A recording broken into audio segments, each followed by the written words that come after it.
Hello, hello, beautiful creatures. How are you all doing today? So we have put up the sub goal for the debut. 61 out of 100. You guys are saying you know that, right? Anyway, we're gonna go ahead and continue with Mortuary Assistant. We have one more shift, and after that I'm gonna play Diablo 4. Alright, let's get down to it. I have another hint on how to get a different ending again. Although I am gonna have to lower the volume a little bit here. My headphones. I get spooked like shit. Okay.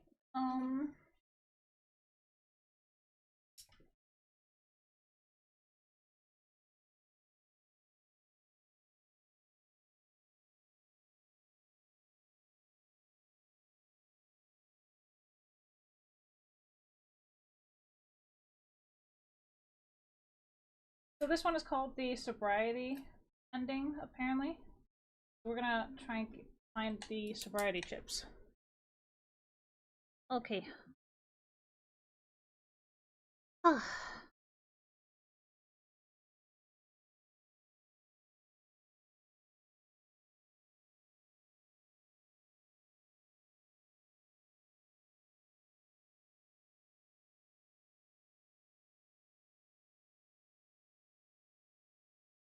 Oh yeah, I forgot to put on screen. Fuck.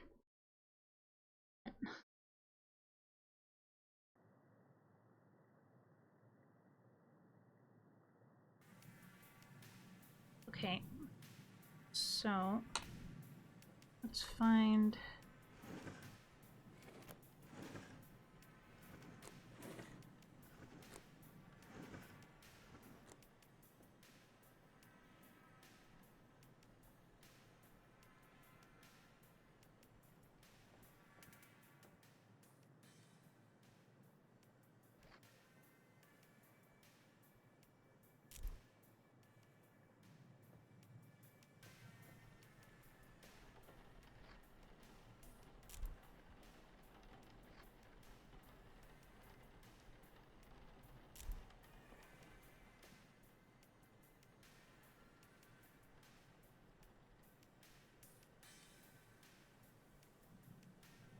I need to find a certain book. This is the challenge. God, where's the book?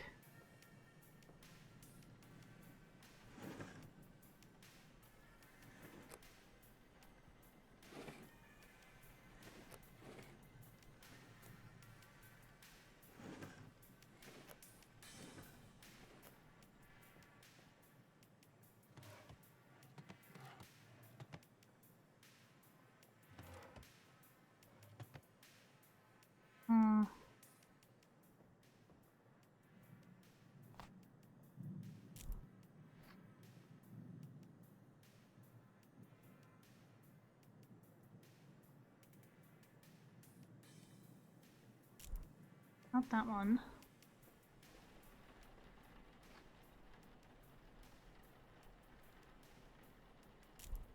What?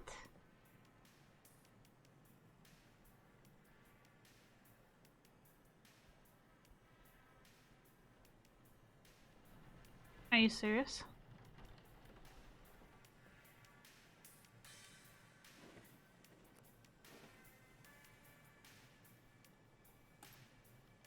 There it is.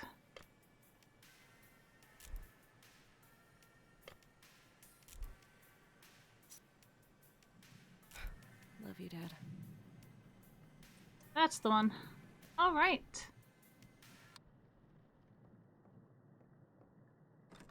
Oh.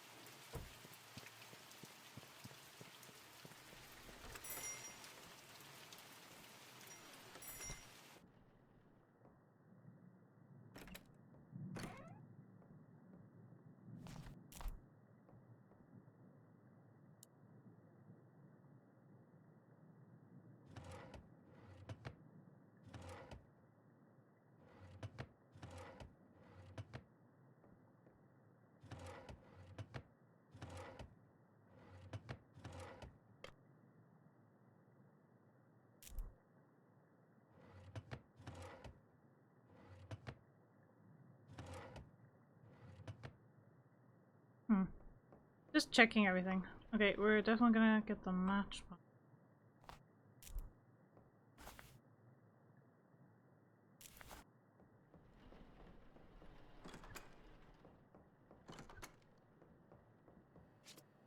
least I can keep track of things. At every moment, the demon is to banish a demon to hell. The Night Shift database, a computer program combining all my findings into one reference point. The database contains all the information on the process of expulsion, the tools used, and most importantly, all the markings of the known demonic names. If you ever forget what to do, replay these tapes or look it up in the database.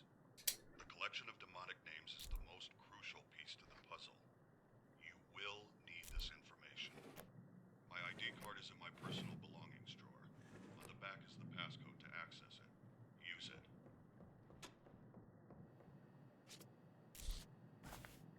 To banish a demon to hell, it must be bound to its chosen body and burned. The three objects in this cabinet are your tools. First, the clay tablet in the center is called a mark. Placing the smaller pieces in the correct configuration will spell the demon's name. Second, the bottles on the top shelf are a special reagent that will react to the mark.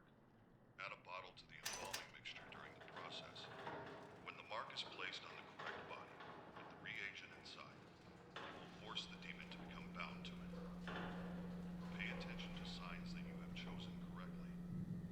They can be obvious or extremely subtle. Once you are certain the demon is bound to its vessel, burn it. Finally, the pieces of paper on the right are called letting strips. It must inscribe the sigils of its name in our world to begin the evocation. You will need to uncover these sigils to use them. Hold a letting strip up while wandering the mortuary. If it begins to smolder and burn, you're close. When the paper combusts, the sigil has been revealed somewhere in that area. They can be anywhere, so look on walls, under objects, inside furniture. Anywhere. The demon will inscribe its sigils over time to try and hide them, so check regularly. Once you uncover the sigils, use the Night Shift database to decide which demon you're dealing with, and use that knowledge to create the mark. The steps are simple. Add the reagent to the embalming mixture. Uncover the sigils. Build the mark and place it on the body. Then, There we go. when you're certain, burn it in the retort.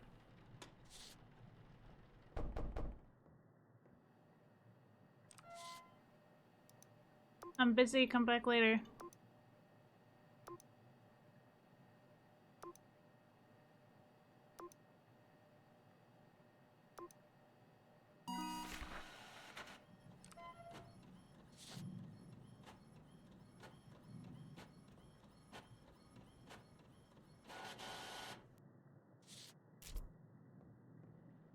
You have to go there anyway. Oh, hello. See. Ow. There. Very simple.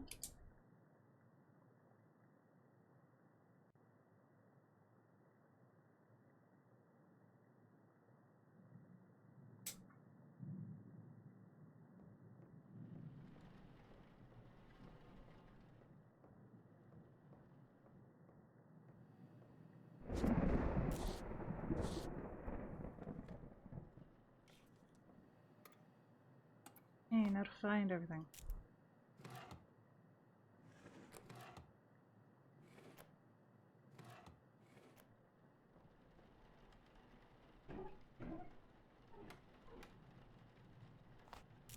Eat those.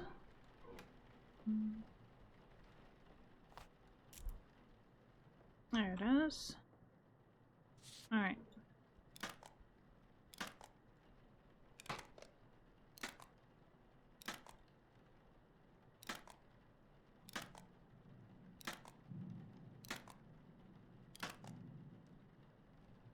There we go.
hate so many things.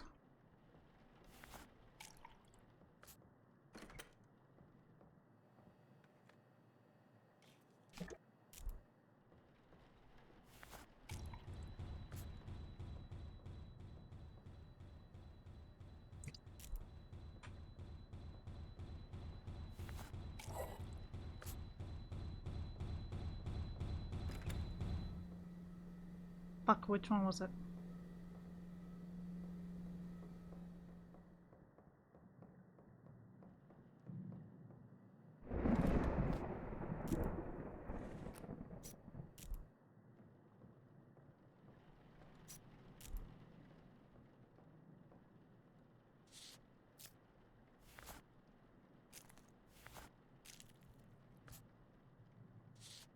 Ugh, what the fuck?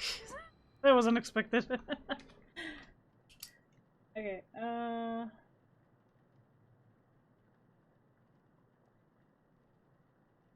one's done. Alright. Go grab another strip because fuck not having it on me. Okay. That one. There we go.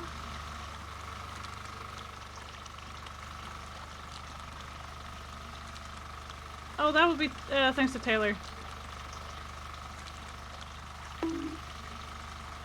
That would be Taylor. I actually asked for it, so... Well, technically chat did, if you want to be technical here. You guys did. Chat. Alrighty, let's see.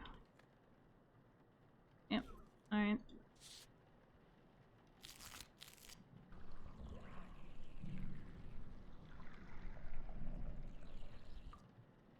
This is my new profile picture on Discord and Twitter. Is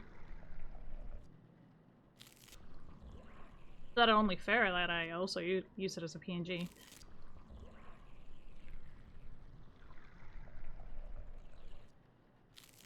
Yeah, so you guys did this. There we go. Alrighty. Now...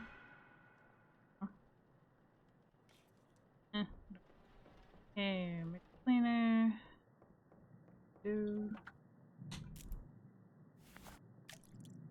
Alrighty, let's go.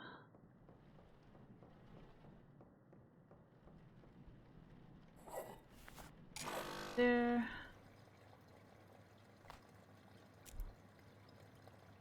That.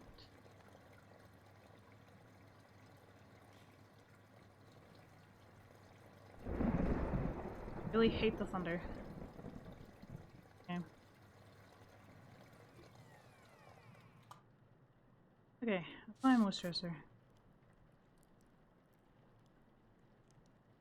Alright. Keep the letting strip up, and let's go.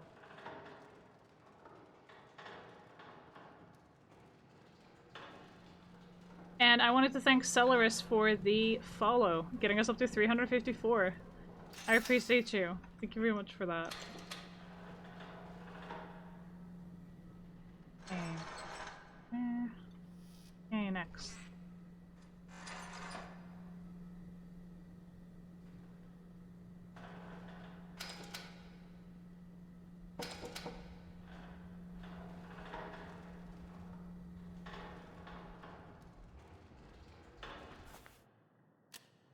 The Night Shift Database, a computer program combining all my findings into one reference point.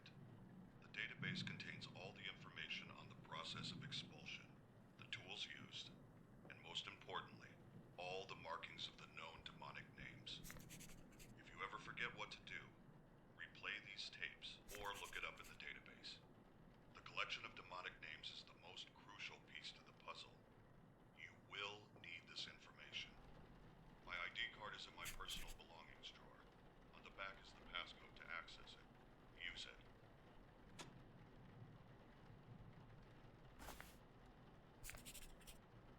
To banish a demon to hell, it must be There we bound go. to its chosen body and burned. The three objects in this cabinet are your tools. First, the tablet in the center is called a mark. Placing the smaller pieces in the correct configuration will spell the demon's name. Second, bottles on the top shelf are a special reagent that will react to the mark. Add a bottle to the embalming mixture during the process. When the mark is placed on the correct body with the reagent inside, it will force the demon to become bound to it. Pay attention to signs that you have chosen correctly. They can be obvious or extremely subtle. Once you are certain the demon is bound to its vessel, burn it. Finally, the pieces of paper on the right are called letting strips. It must inscribe the sigils of its name in our world to begin the evocation. You will need to uncover these sigils to use them. Hold a letting strip up while wandering the mortuary. If it begins to smolder and burn, you're close. When the paper combusts, the sigil has been revealed somewhere in that area. They can be anywhere, so look on walls, under objects, inside furniture. Anywhere. There we go. The demon will inscribe its sigils over time to try and hide them, so check regularly. Once you uncover the sigils, use the night shift database to decide which demon you're dealing with, and All right. use that knowledge to create the mark. The steps are simple. Add the reagent to the embalming mixture. Hello? Uncover the sigil. Hello? Build Rebecca? the mark and place it on the body. Rebecca? Then, What when the- you're certain, burn it in the retort.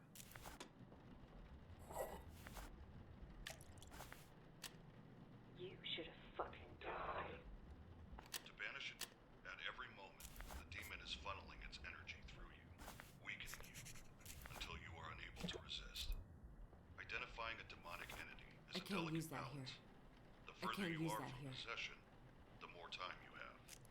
The closer you are, the more the demon will make itself known, allowing you the information to guess its name and the body it's bound to. The only way I've found to tell how far along a possession is on your own is to scribble on a piece of paper. Don't think about it. Just scribble. Look carefully. If you notice anything strange, it's starting to take hold. There's a notepad and a pencil on the desk in the front room. Checking from time to time can give an idea of how long you might have.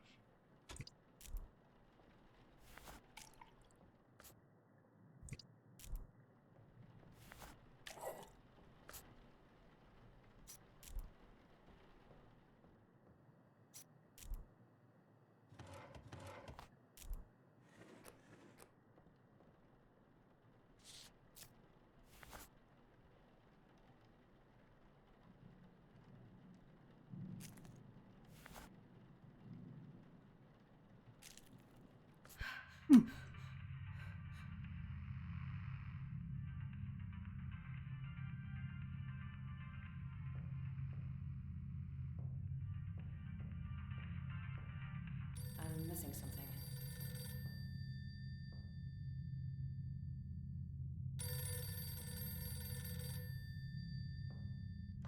Yo, thought you'd be hiding at Billy's place. Your dad's being a total fucking loser. Ran I'm down to missing the beach something. just a sec. Grab your kid and get down here. Party's gonna start without you.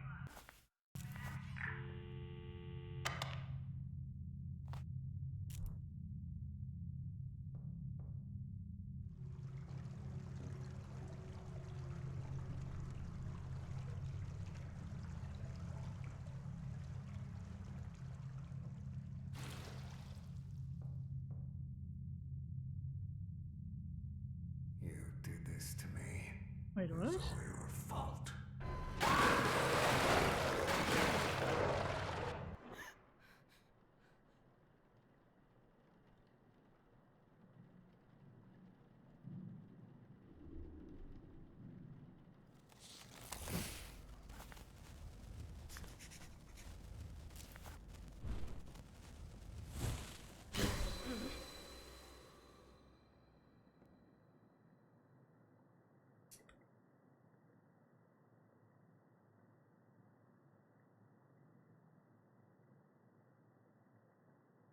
Okay.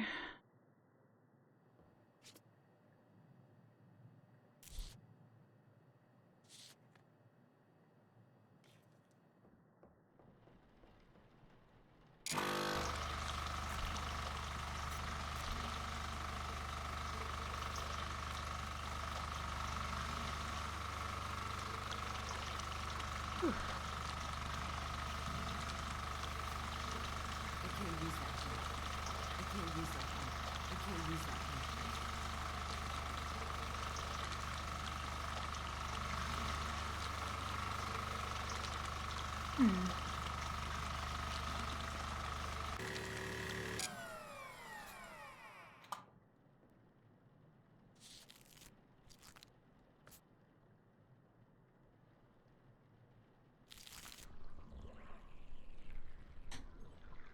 Let's see.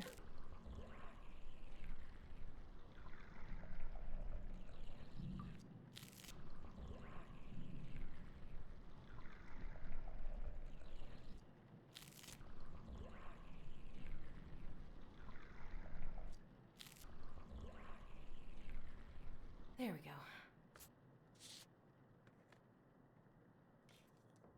go. Okay, cleaner.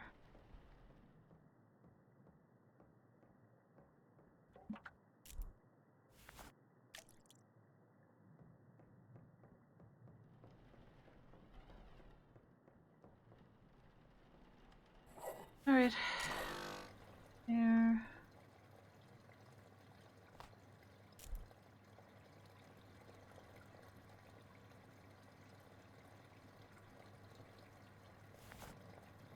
I can't use that here.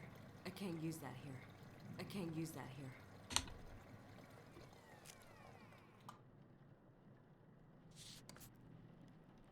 Hmm?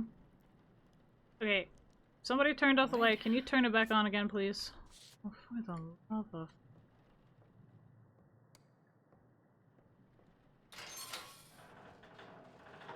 Get to the next one.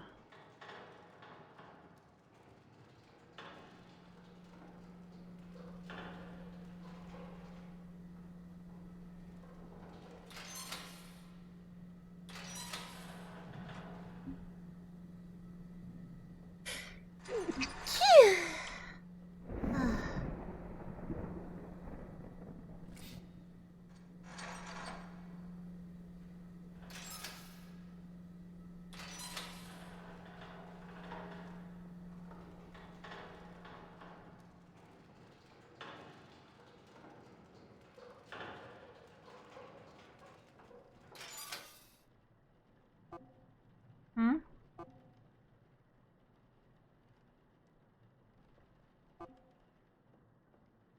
Oh, fucking...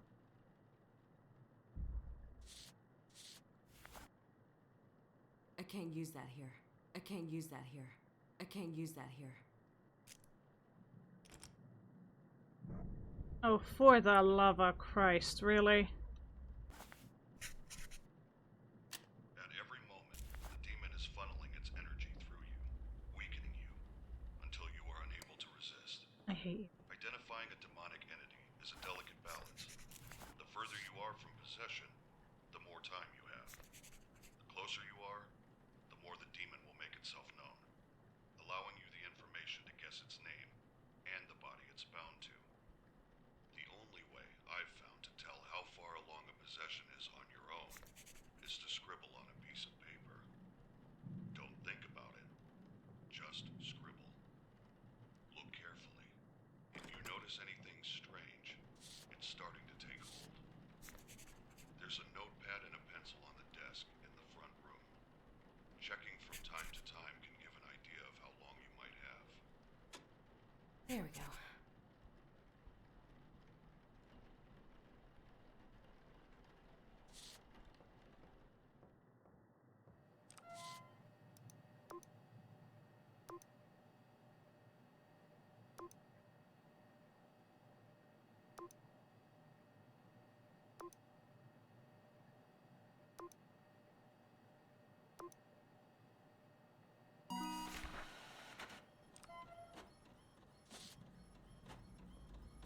Oh, great!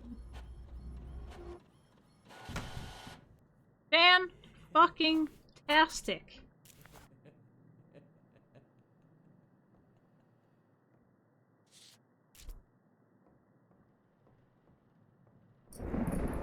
I fucking hate you so much. The Night Shift Database. A computer program combining all my findings into one reference point. The database contains all the information on the process of expulsion, the tools used, and most importantly, all the markings of the known demonic names. If you ever forget what to do, replay these tapes or look it up in the database. The collection of demonic names is the most crucial piece to the puzzle. You will need this information. I can't use that My here. ID card is in my personal belongings drawer. On the back is the passcode to access it. Use it. I'm missing something.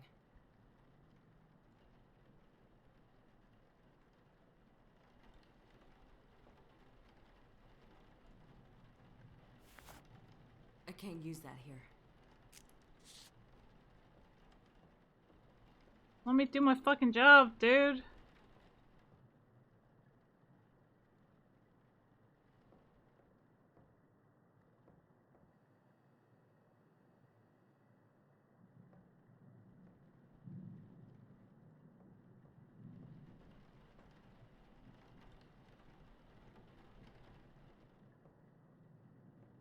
Really? Really gonna make me do this?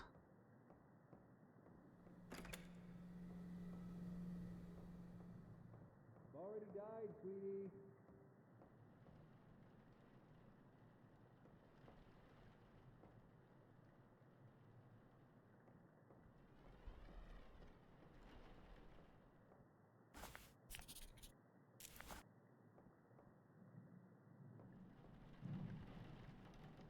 I just wanna do the job, please.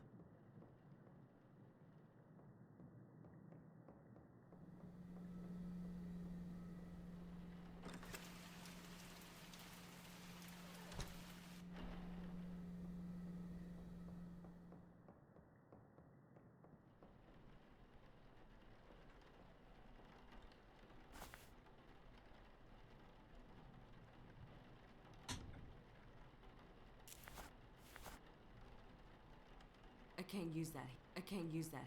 I can't use that here.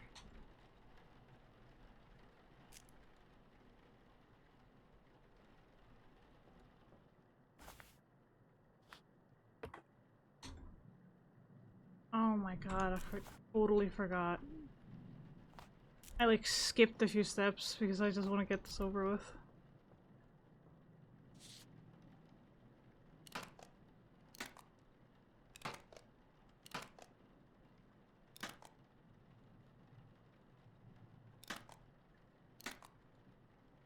There we go. Okay, now we're on the right track.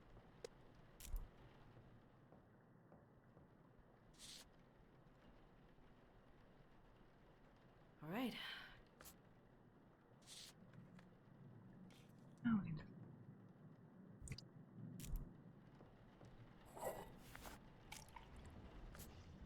Oh, fuck you. At every moment, the demon is funneling its energy through you, weakening you, until you are unable to resist. Identifying a demonic entity is a delicate balance. The further you are from possession, the more time you have. The closer you are, the more the demon will make itself known, allowing you the information to guess its name and the body it's bound to. The only way I've found to tell how far along the possession is on your own is to scribble on a piece of paper. Don't think about it. Just scribble. Look carefully. If you notice anything strange, it's starting to take hold. There's a notepad and a pencil on the desk in the front room. Checking Fuck from time you. to time can give an idea of how long you might have. Bitch, get back on the table. No, I said back on the table.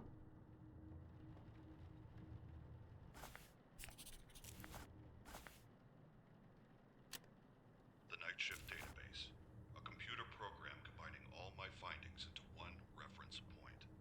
The database contains all the information on the process of expulsion, the tools used, and most importantly, I all the can't use that. markings of I the can't known use that. demonic I can't names. use that here. If you ever forget what to do, replay these tapes or look it up in the database. The collection of demonic names is the most crucial piece to the puzzle. Praise you so much. You will need this I don't information. care about anything. My ID card is in I my can't use personal that here. On the back Please, is the passcode just- to access it. Use it. They're gonna kill me! Stop it! Stop it! Stop it!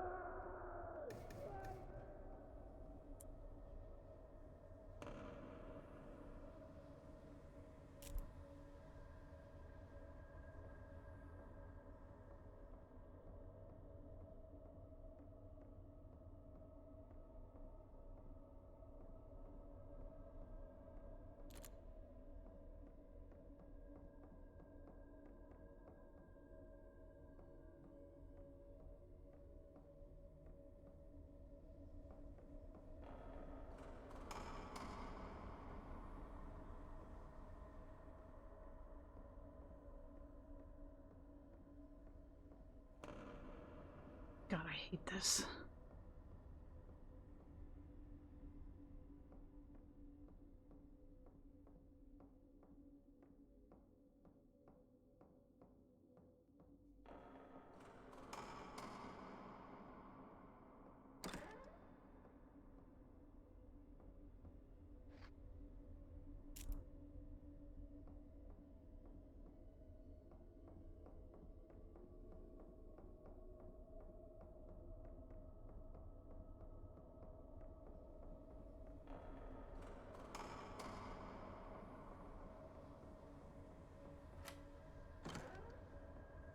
I hate it so much.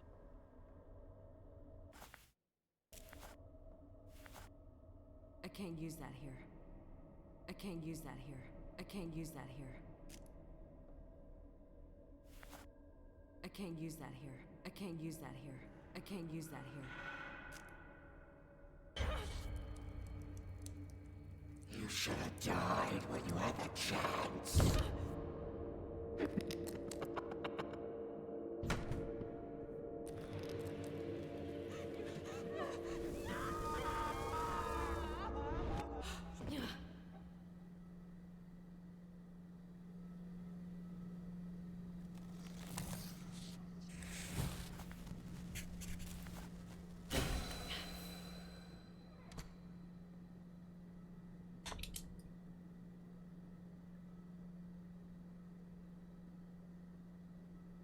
Okay.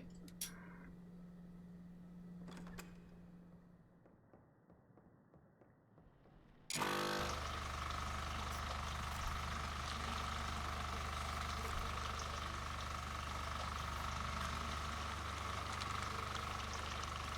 hold anything else.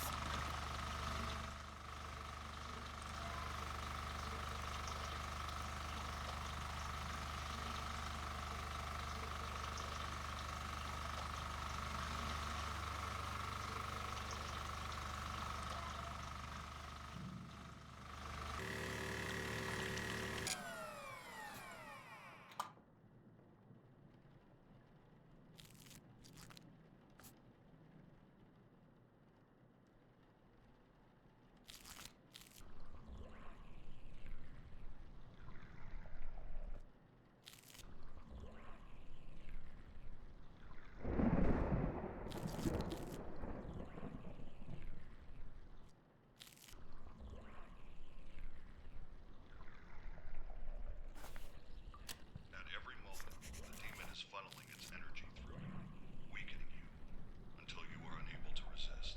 There we go. Identifying a demonic entity is a delicate balance. The further you are from possession, the more time you have. The closer you are, the more the demon will make itself known, allowing you the information to guess its name and the body it's bound to. The only way I've found to tell how far along a possession is on your own is to scribble on a piece of paper. Don't think about it. Just scribble. Look carefully. If you notice anything strange, it's starting to take hold. There's a notepad and a pencil on the desk in the front room. Checking from time to time can give an idea of how long you might have.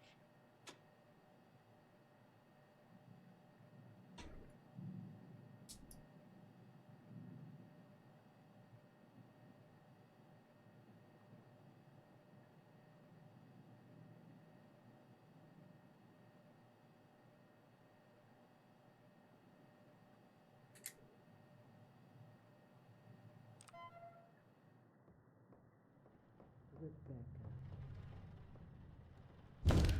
Oh. Just wanted to visit you. Don't you miss me? I brought you something.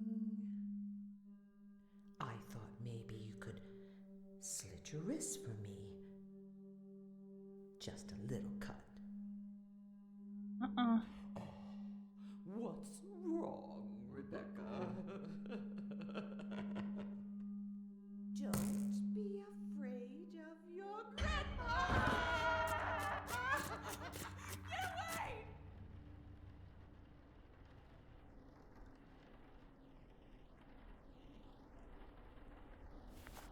I can't use that here.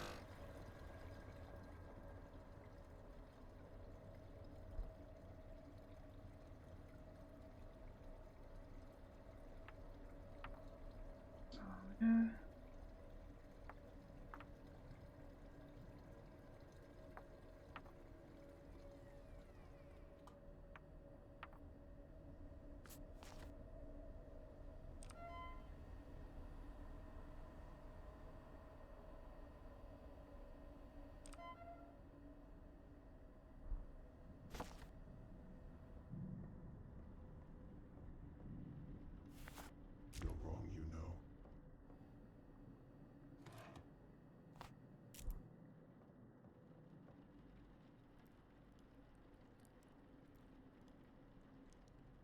All right.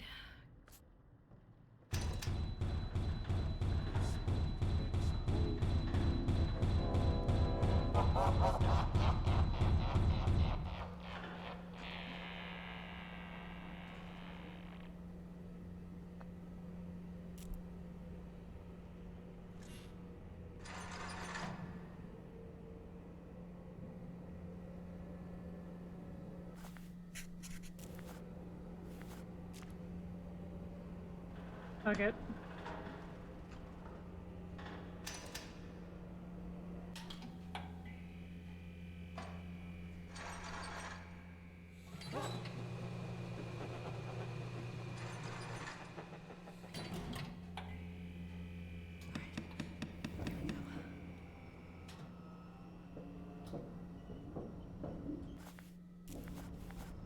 I can't use that here.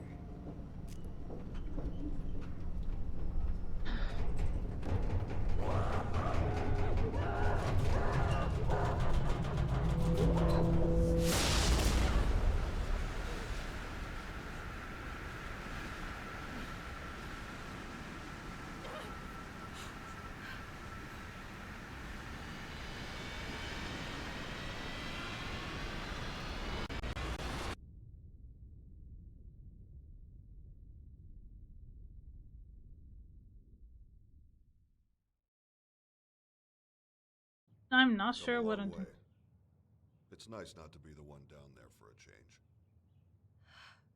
Mr. Dover? I think you can just call me Raymond at this point. Do you always just pass out and wake up on the floor? It takes a lot out of you. I've never simply walked out of here after. You get used to it. I'll be sure to clean the floors better. Raymond, will this ever end? I honestly don't know. I've been doing this a long time, Rebecca. I've traveled all over, learning everything I can.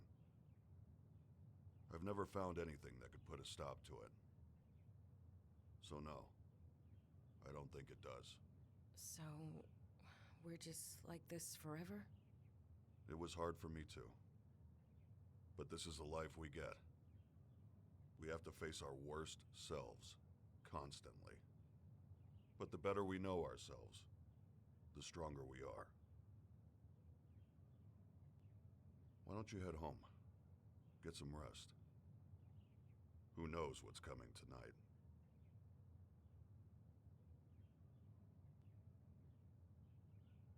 Okay, we didn't get the ending that we wanted. Wait, what does it only say 2 out of 5? I know I've gotten another one.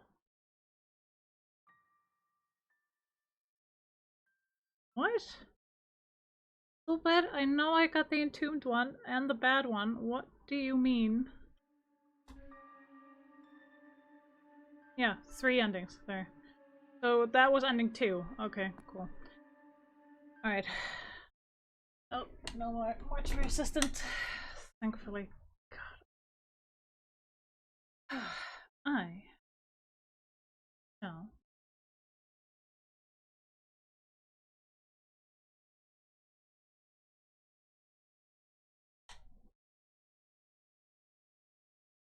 Oh.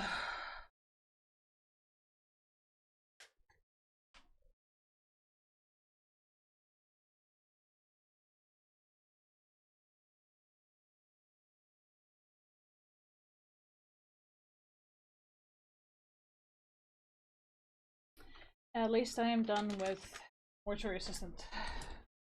Oh, that's a very nice one. At least for the moment.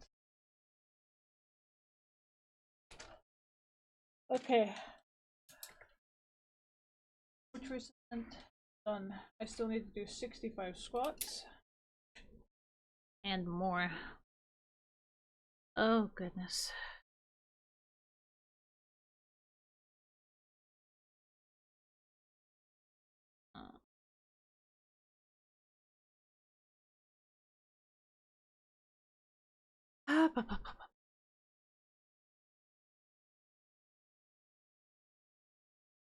There. Alright, model. Hello? Hello? There we go. There we go. Alrighty. Now, let's continue our little escapade.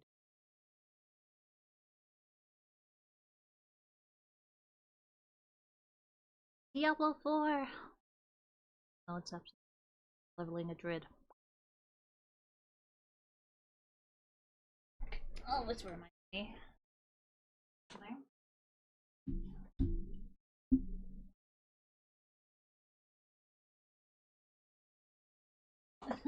I need it. I need it. Otherwise, it won't work. Oh my goodness. Alrighty.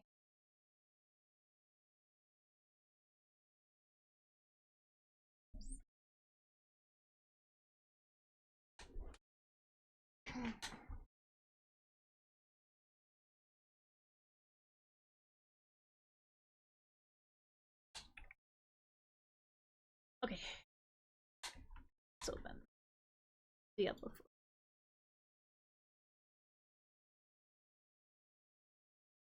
Oh, let's go.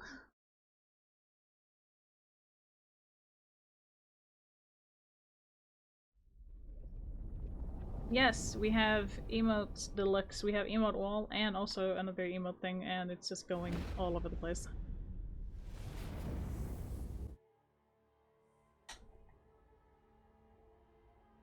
So just to show you guys a little something. Like that.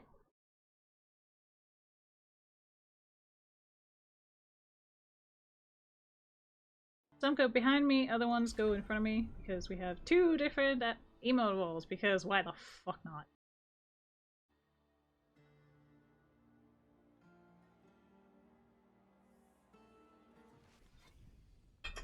Alright, so we're still trying to level this guy up. So what were we supposed to do again? Ah, yes. That one. Also, we're supposed to check in with gem crafting. Yeah. Come, traveler. The stars Not you. shine on, my friend. This woman here. Okay. So we're just gonna make a gem just because we have to. And then we're just gonna do that. It's just so it goes away. Like it was there, no it's not. Okay, cool. And we're gonna go ahead and find a Helltide. Oh, there's one that is lasting 43 minutes. Let's go! Hey, Onyx! How you doing? How you doing? We're having a lot of fun.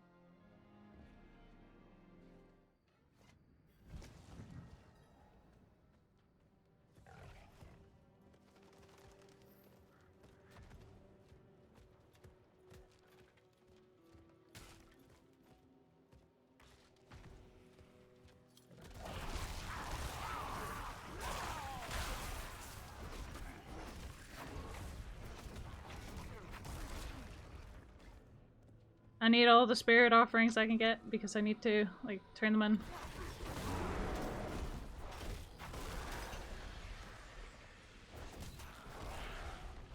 There we go.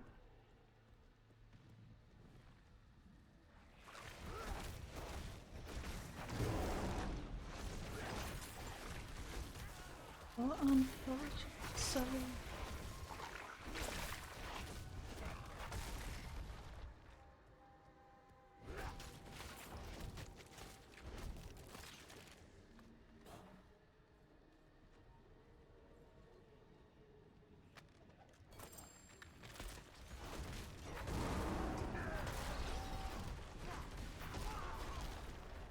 I need more spirit.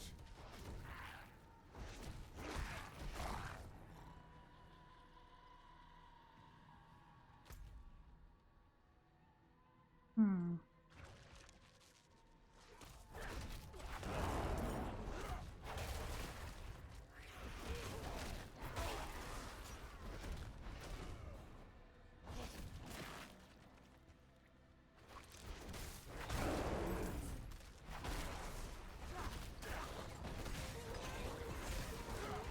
Holy shit! Nopapa, thank you so much for the follow!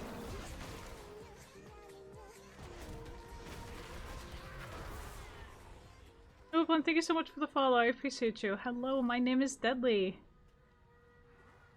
Hello, Bruno! I am Deadly, or my name is Deadly. I'm a demonic fae feline. I come from the land of ice and fire. Welcome to my hidden forest. I hope you do enjoy your stay. Why would you ever want to leave? We do a lot of Genshin on Mondays, or Mondays, that is today. But currently I'm trying to continue a little bit on Diablo for the next hour and 45 minutes. Since that is what chat wanted to see. We also have other games that I'm going to be playing, but I think I'll play Demonologist tomorrow. We do a lot of shenanigans, we play whatever the fuck we want. It's literally called fuck around and find out. But we do have a lot of fun here. Well, no, maybe if you remember yesterday. Oh, I see! Welcome in! I'm happy that you're here. Thank you for all the support. I really do appreciate it. Every little bit helps. It really does.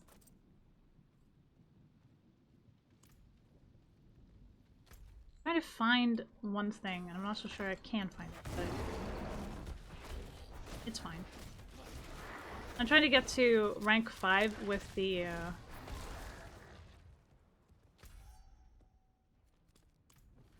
Iron Wolves.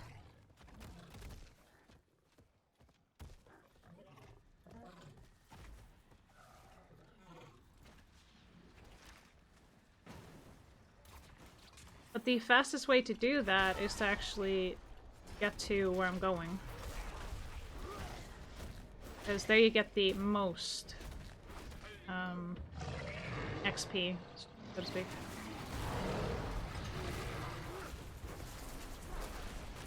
I do not have enough spirit.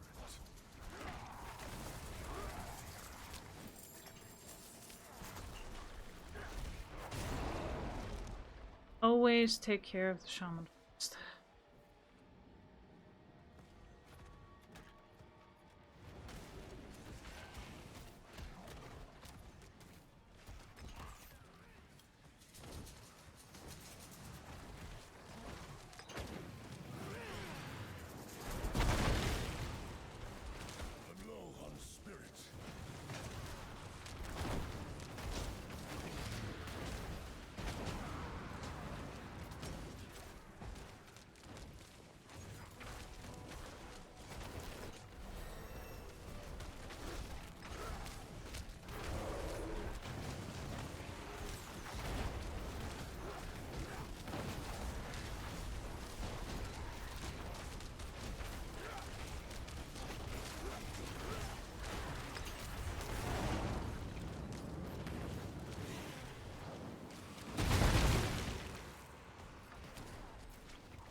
There's so much going on.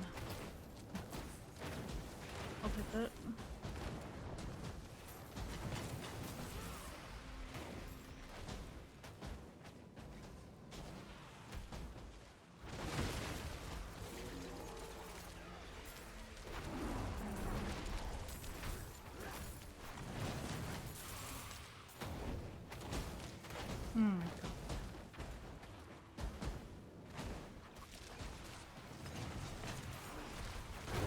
Time to do that.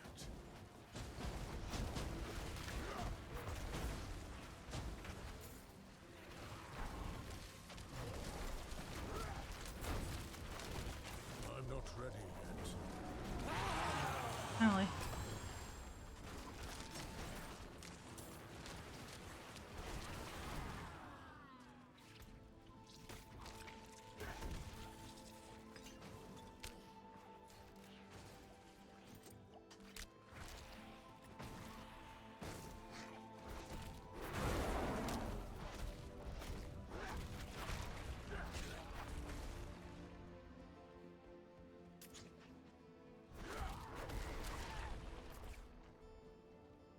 Well, that person's just standing there. Savage.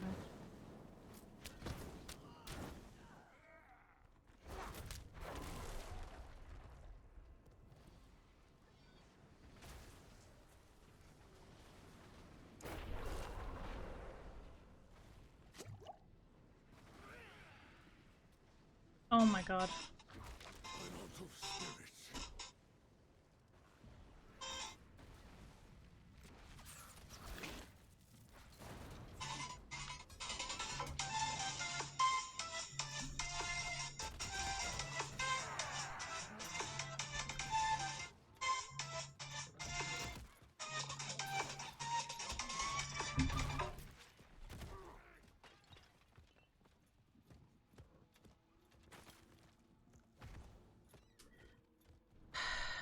I'll have to call them back later.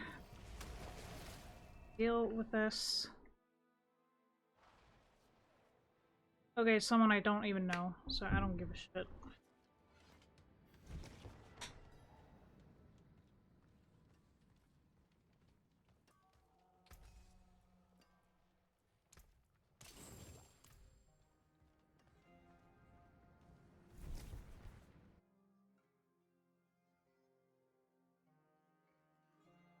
Fucking course, I get a phone call from someone that I don't want to. It's my fucking luck, ain't it?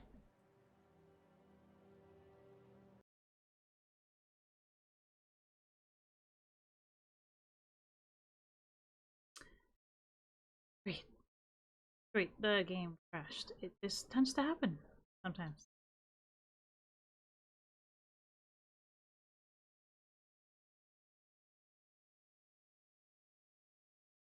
Getting a wee bit annoyed at that.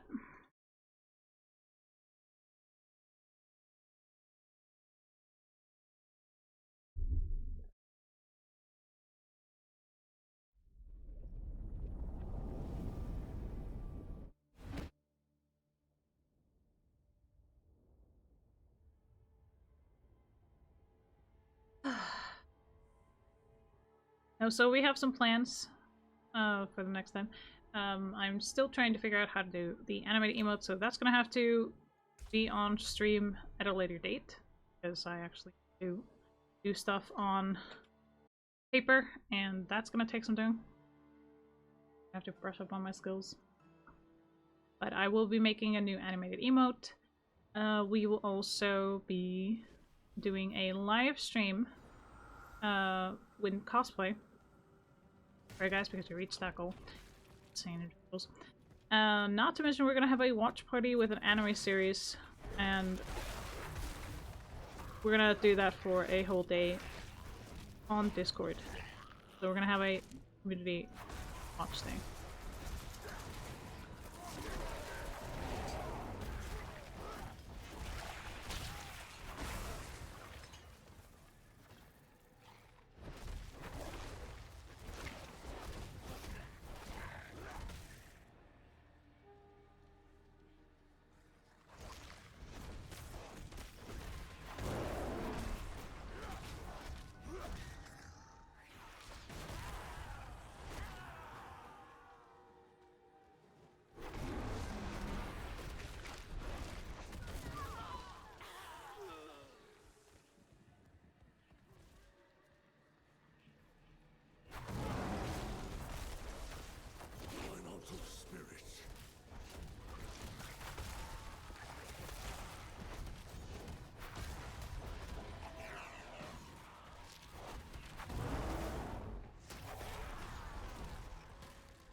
Oh, okay. I'm low on spirit.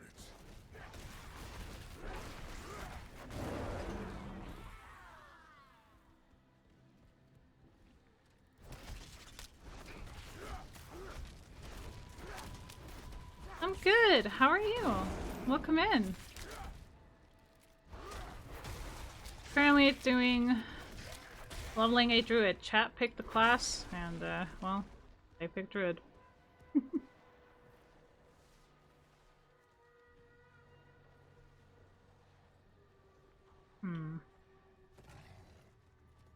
I'm glad.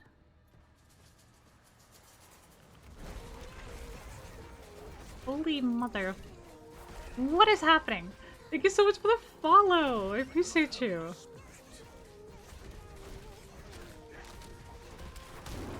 I need to get rid of these guys. Hurt. BGC. BCG. Thank you so much for the follow. Hello, my name is Deadly. I am a demonic fae feline. I come from the land of ice and fire. Welcome to my hidden forest. I hope you do enjoy your stay. Why would you ever want to leave? We do a lot of Genshin on Mondays, or Mondays. We just call them Mondays. We have a lot of fun here on the channel. We try and do different things, but I do play a lot of Genshin. Usually why I play it on Mondays is because it is actually reset day as well. Hello, Wintersoul!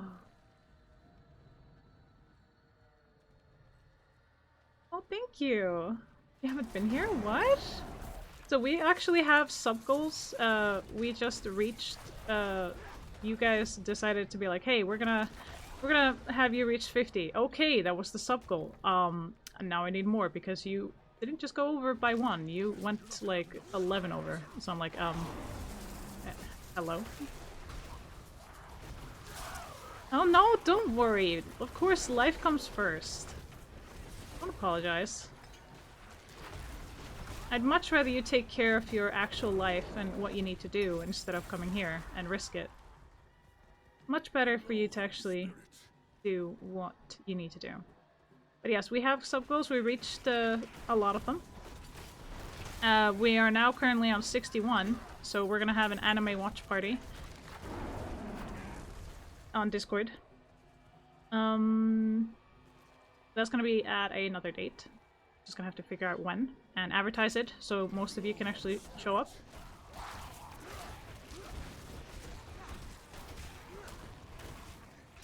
Oh, I'm never playing League again. It doesn't matter how much it's so toxic. I tried to go back once and it was a lot worse than what it was before, and no. Oh my goodness. Okay.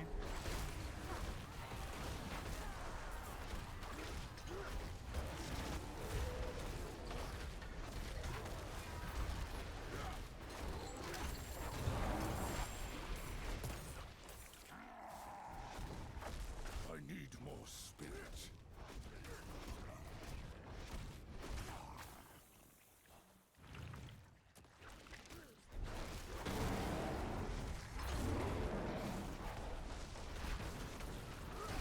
Yeah, I know, but then I would need a full team because I'm just not dealing with random people.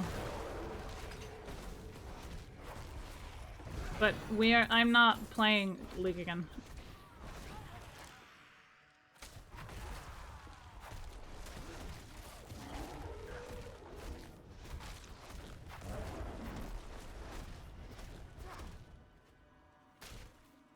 This is one of those.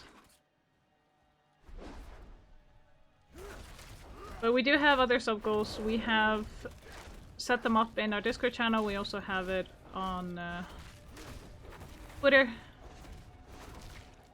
Because you guys just love to torture me.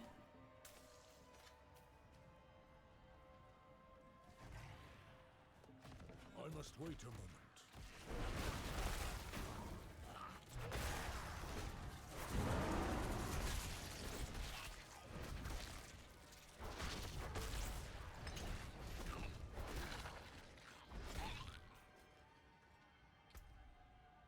we will have a live cosplay stream as well. I just gotta set that up. That's gonna probably be in August. Because I want to have enough time and everything.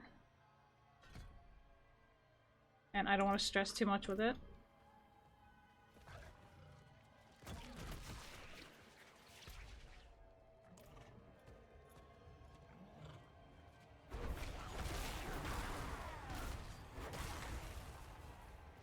The other sub goals that we have are different. I am going to be getting a new game and finishing it. That was one of the sub goals that we reached. But I will have to wait until I get paid to do that. So I'm gonna have to wait 17 more days. If not 18, give or take.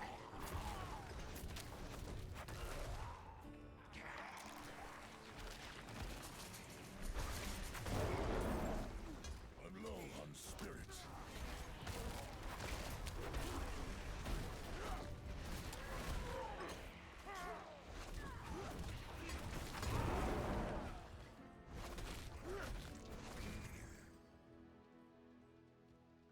Man, weird.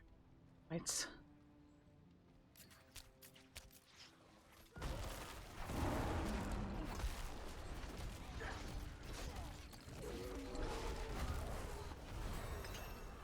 Sweet. Level. Oh. Okay, next one. Mending.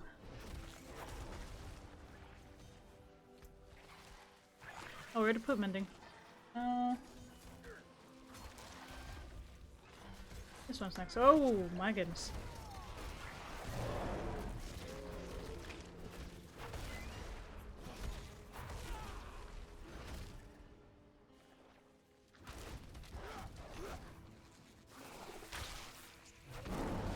I went the wrong way.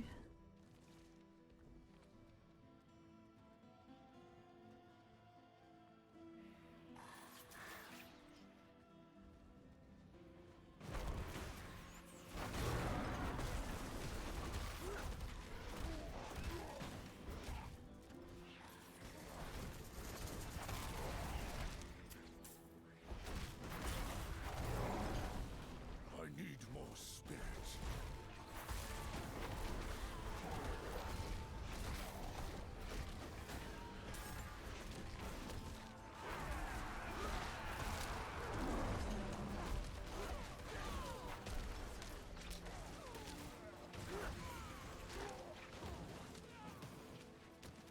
Okay, well, what I want to do is actually get to this chest. Because we do get honor for getting the chest.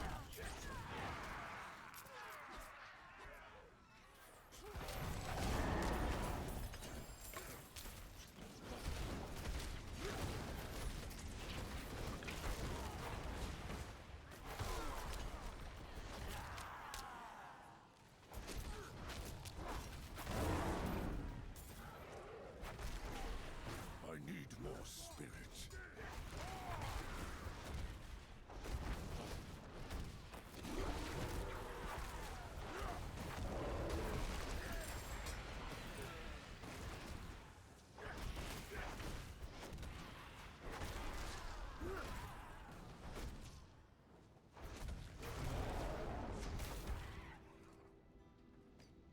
Sweet. Okay, let's see if there's anything. Upgrade.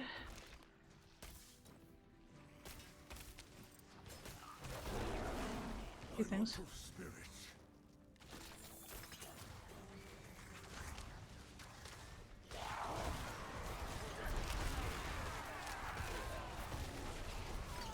Yeah.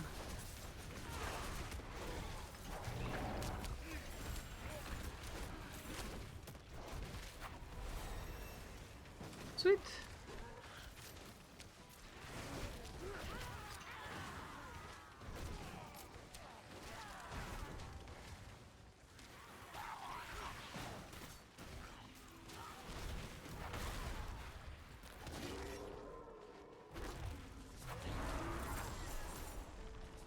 Hmm.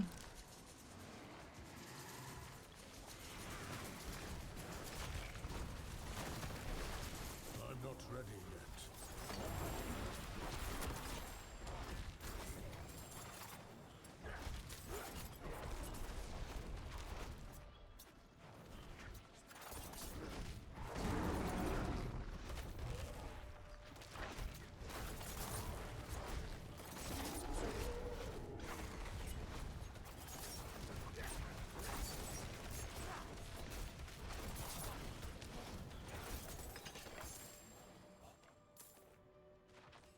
What? Alright, let's see. This one. Not one. That. Alright.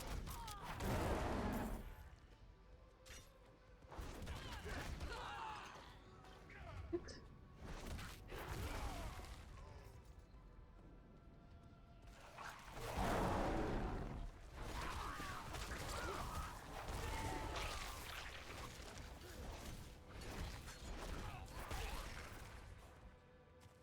Sonas, hey, how are you?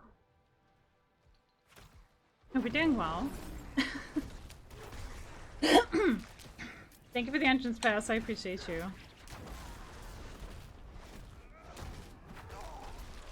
Oh my goodness. Okay, I need some water. Okay, let's find another chest.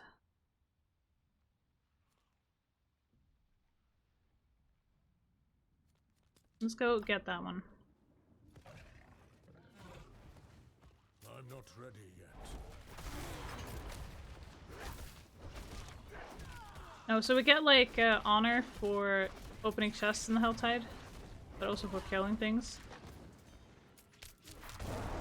Feels a little slow here. I will eventually upgrade the difficulty of the world, but not right now.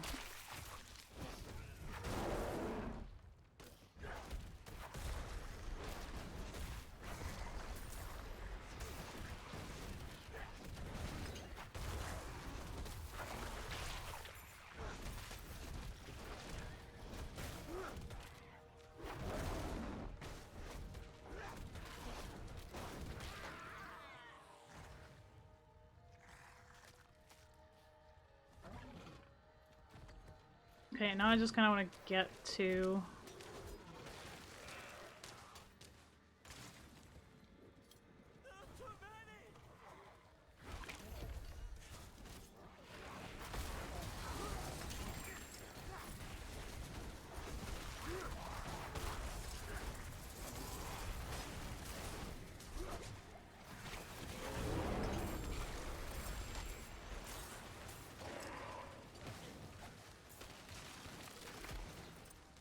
Bless you.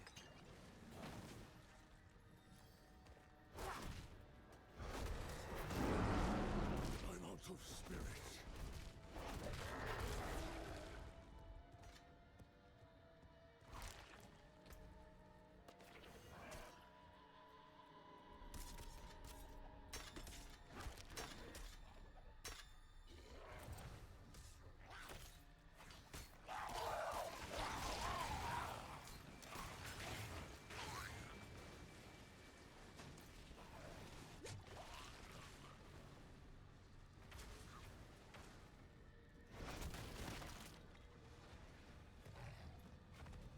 Still have 100 left.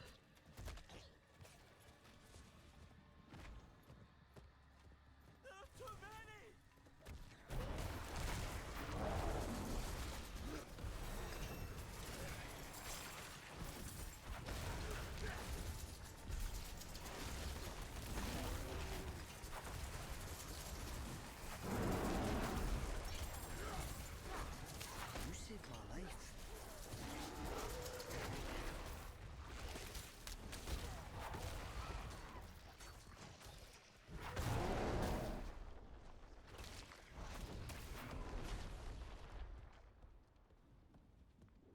Hey.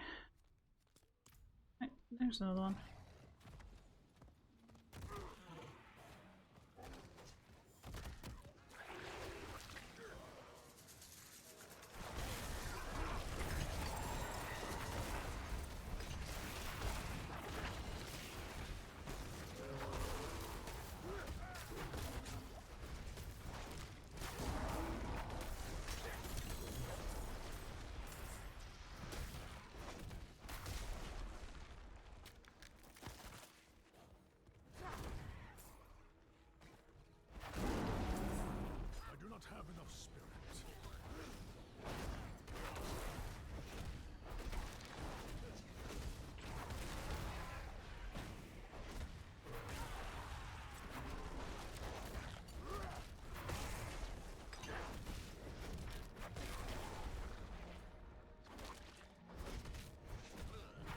Okay, I think we reached level 5 in the honor rank.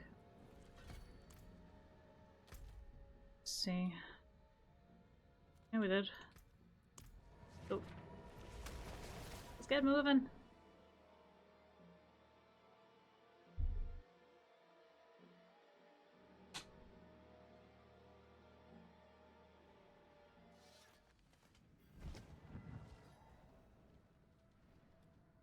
I received a letter from Kyoshad. Another Iron Wolf has gone missing. Our youngest this time, Telan. A promising warrior, but too proud. If a demon tempts him with false promises, I fear he will not resist long. You must save Telan from himself.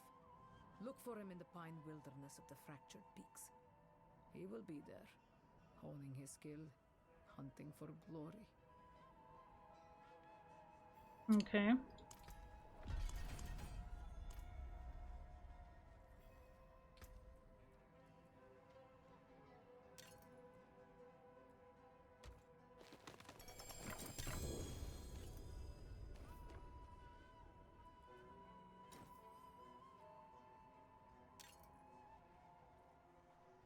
I'll be back for those in a minute.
There.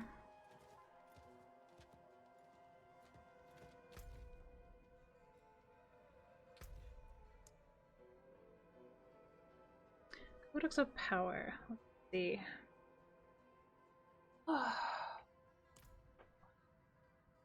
We're getting there though.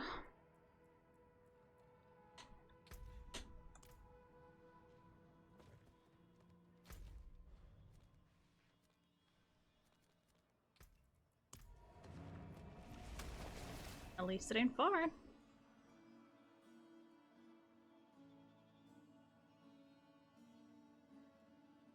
Leveling would have probably gone better if I had done this during the event that was up.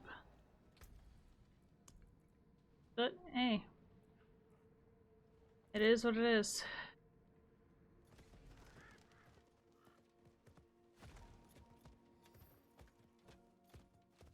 Yeah, I don't care if it closes on me.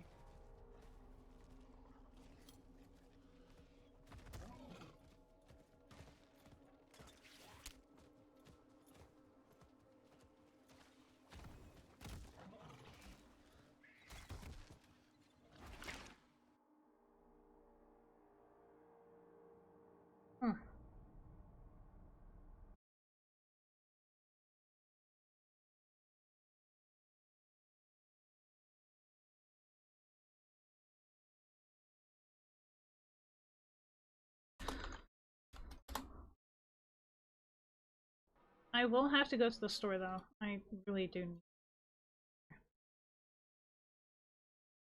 But I'll do that on my food break. So go get food and get what I need. Let's put on something so I can get some extra XP here.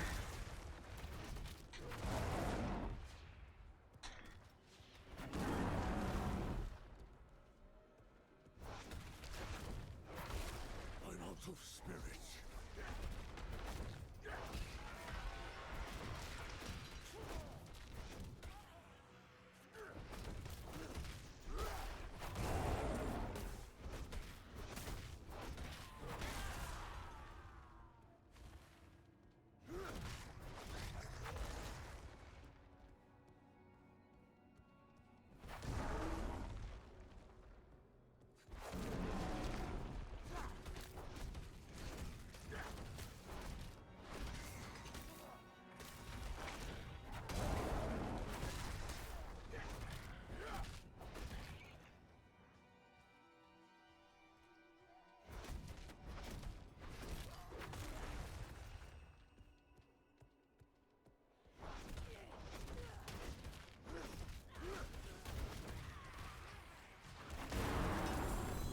Nice.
All right. So that one's done. Put back.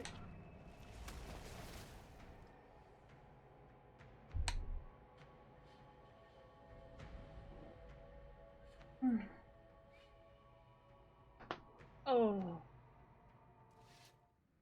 I just cracked my elbows. Damn the.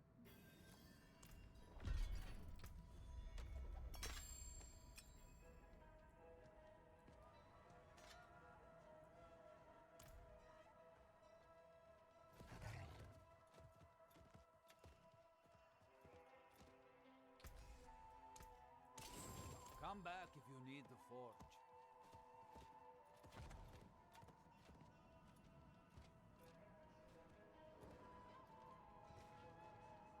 Did Hollow zoom in? Forgot.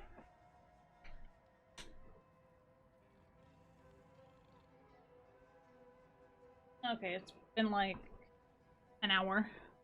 Or 50 minutes at least. It's been like 50 minutes. Okay, one more hour. Alright.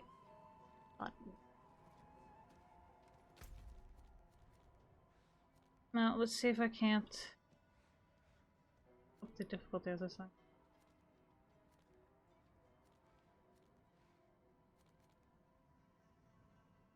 Wait, what level am I? 26. Oops. Logically.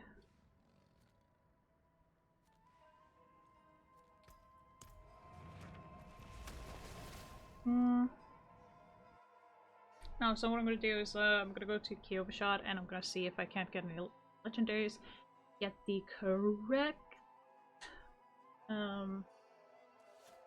aspects on it, and go from there. Of course I need the God Slayer.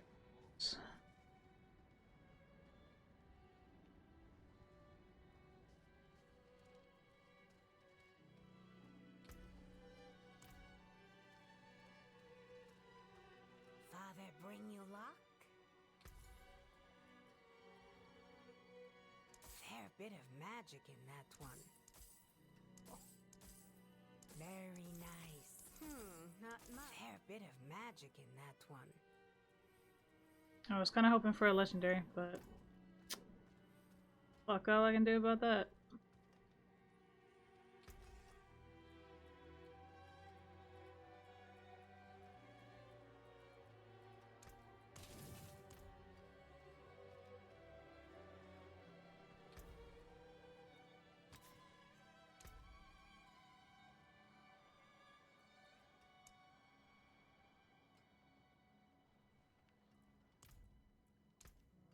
Oh, you caught a rare one.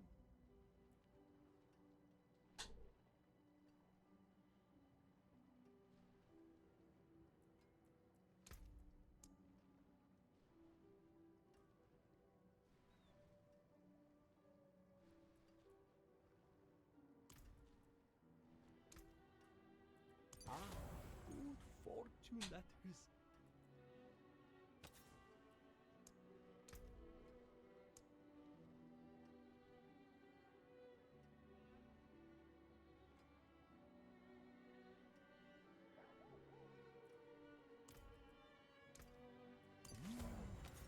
It will turn into legendary system. Much. Wild Heart Hunger. Okay. What's that?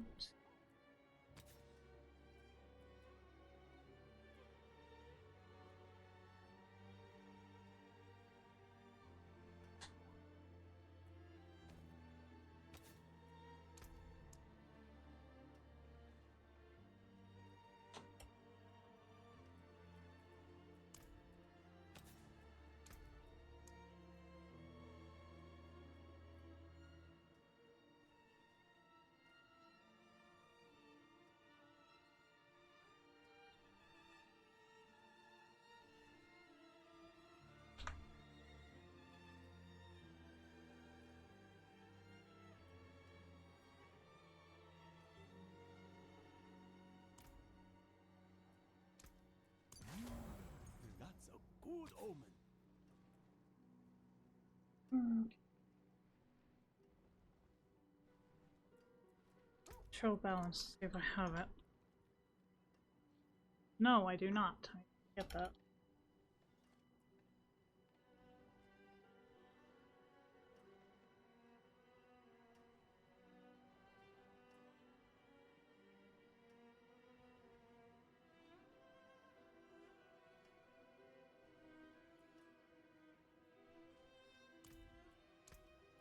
Oh, you caught a rare one.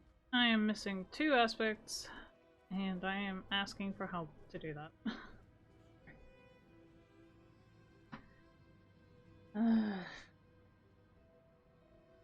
Here.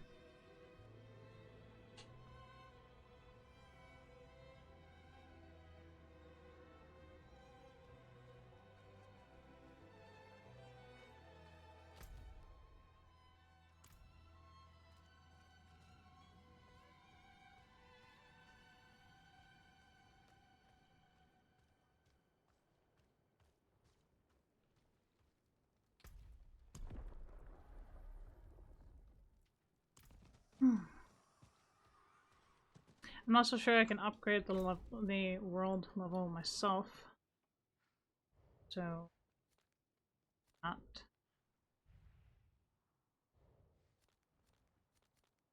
Just find the aspects.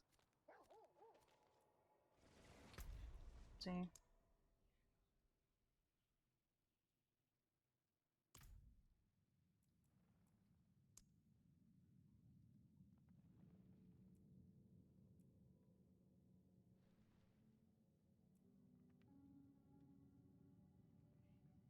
Salvage, okay, and the other one.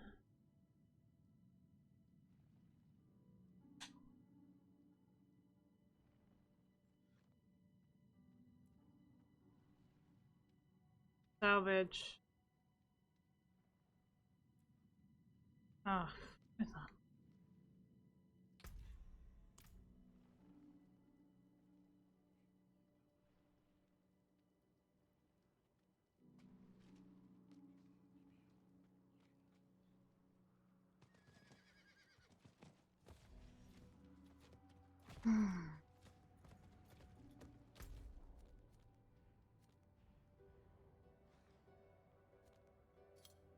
well, guess I'm waiting on the next Helltide.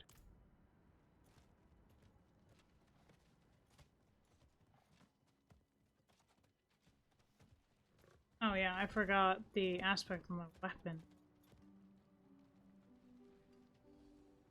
I can take common, turn it special.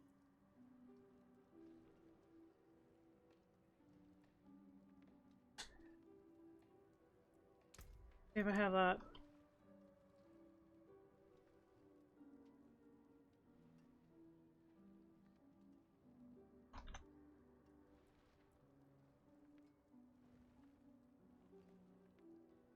I don't have the one that I'm looking for either. Father bless.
Sweet.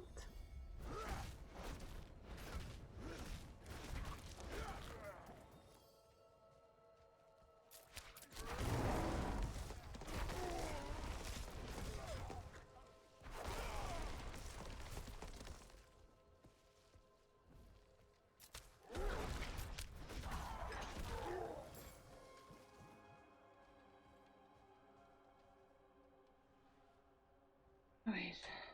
Keep up skill tree a little bit here. Got that one. We need crushing earth. Alright.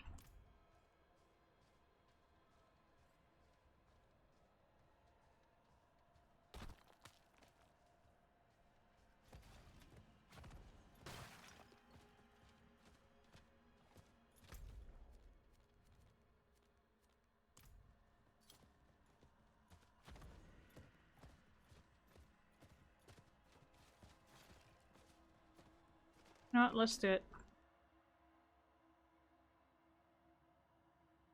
I think favor is not bouncing from the Rhea Whispers.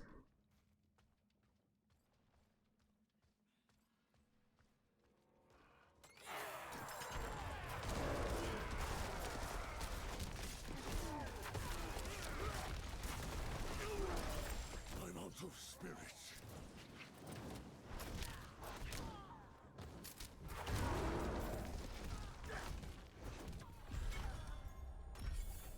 Sweet.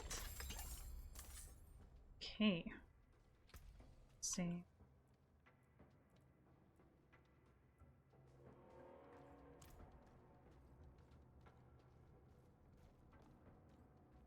Achieve honor rank 9 with the Iron Wolves. Fucking Christ.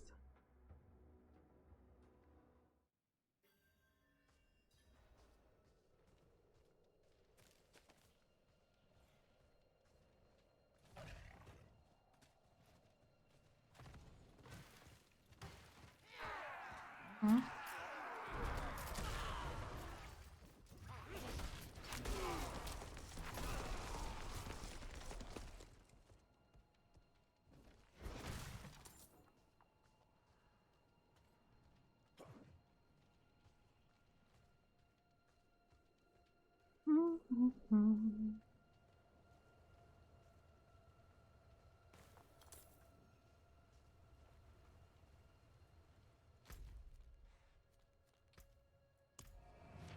Oh, we're going back to Helltide.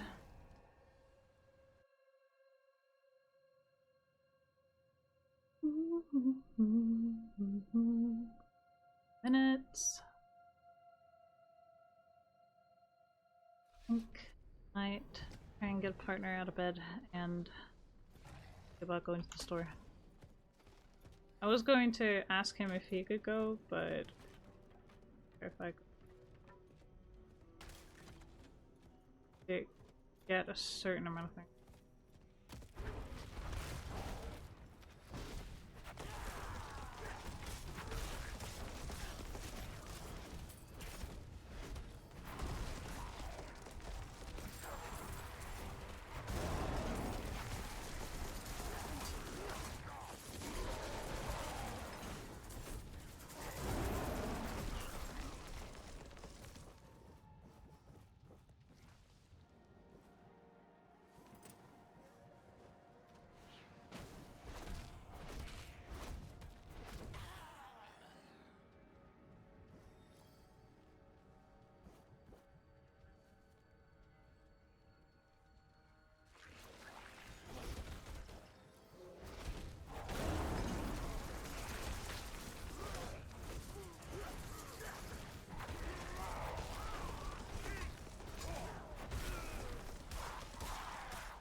Okay.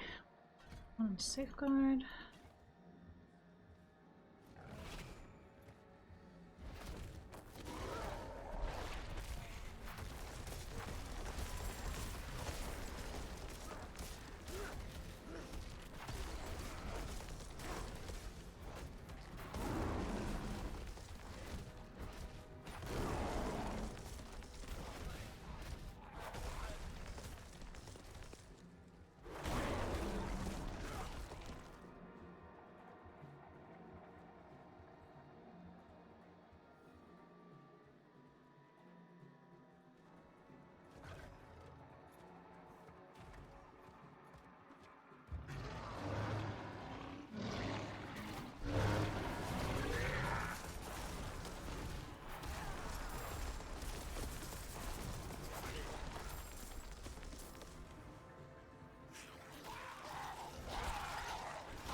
Sweet. Level 29. In there.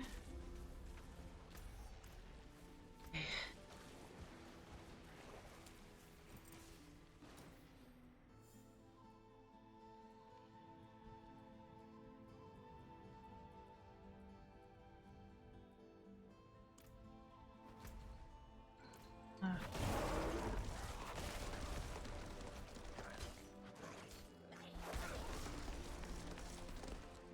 Need to actually get out of here and go to the Tree of Whispers. Whew.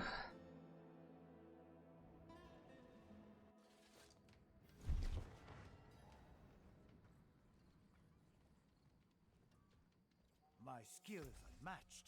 You'll see.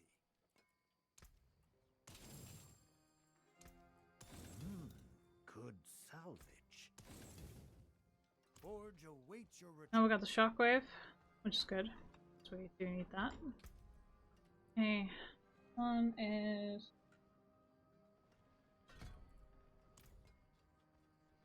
alright. I am gonna be right back. You need to use the bathroom.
Alright, we are back.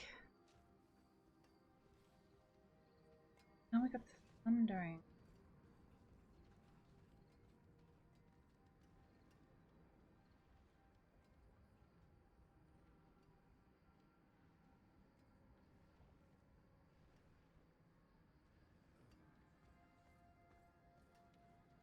Such poor equipment. Let me help.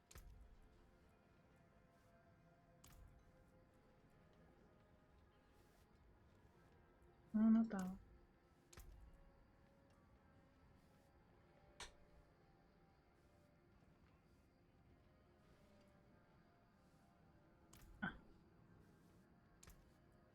Ready.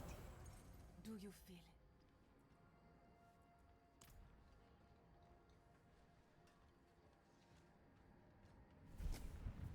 it? Alright. Let's continue.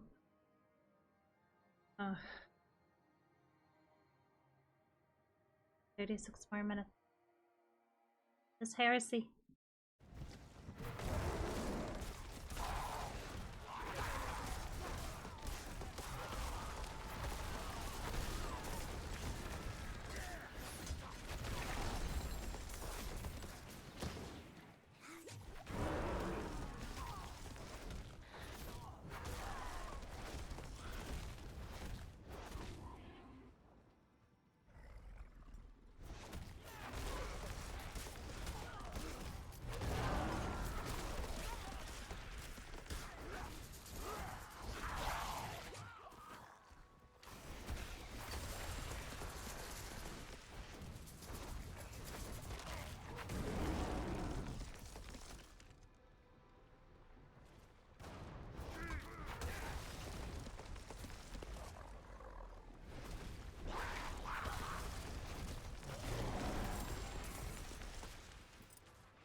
Hmm.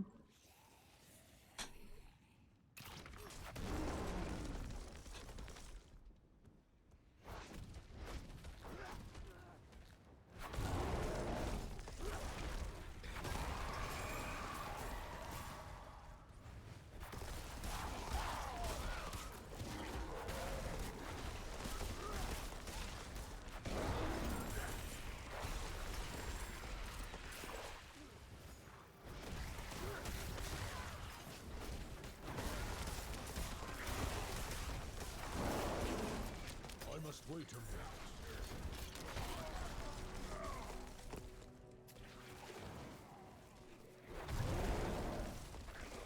Apparently someone else is playing Druid. Oh, we hit level 30. What?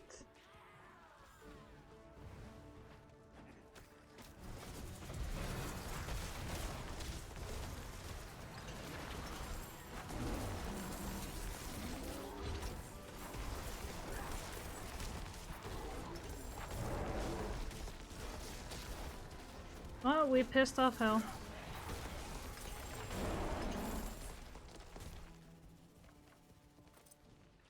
Not to worry though. We got this.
too close together up there. So I'm definitely gonna have to go to the Tree of Whispers, though. Definitely gonna have to do that.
Alright.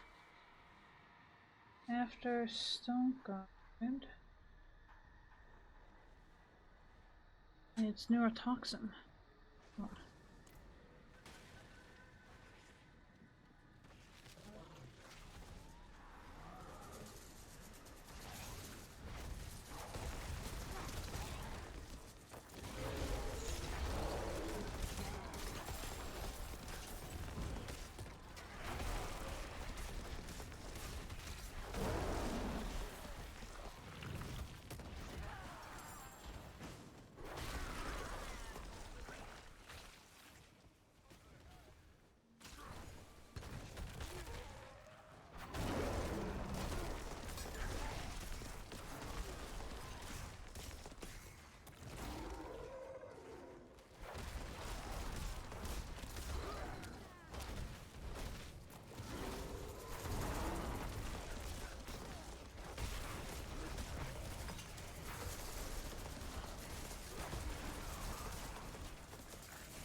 Okay, nope, I'm dying and nothing if I stay there.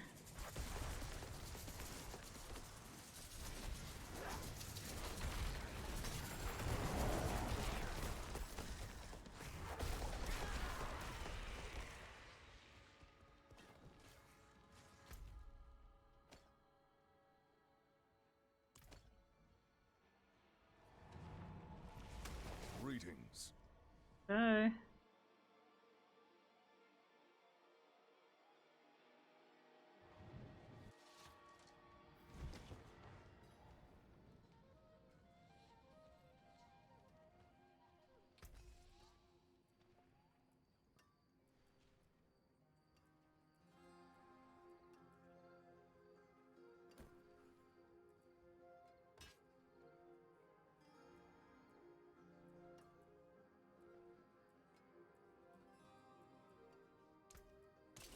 Win favor, my friend.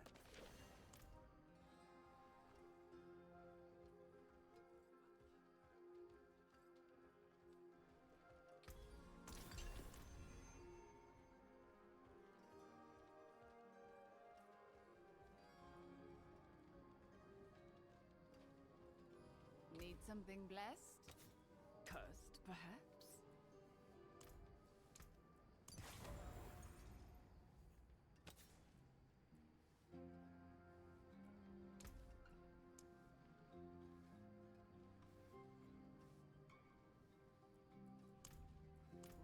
favor you.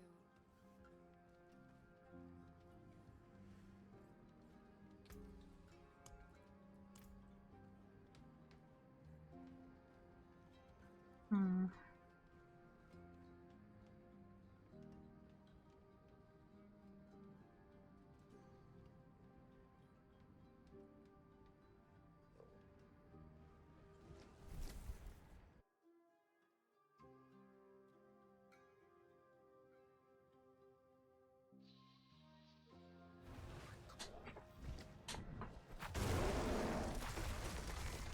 I keep forgetting to go to the Tree of Whispers. That's what I keep forgetting to do. I need to stop that. I was like, what was I supposed to do again? Oh yeah, I was supposed to go to the Tree of Whispers because... Yes.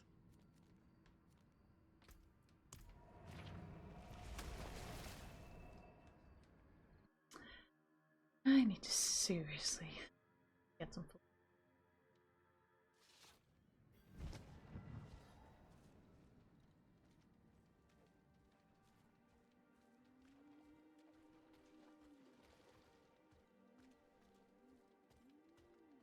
It is done.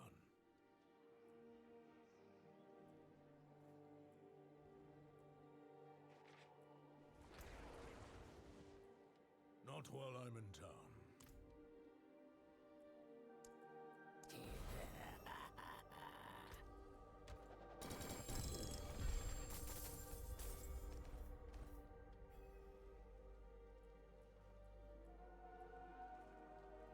Oh, where's the god?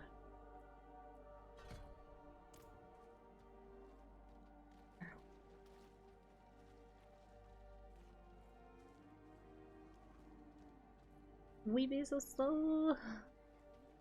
That looks worn. I can fix it.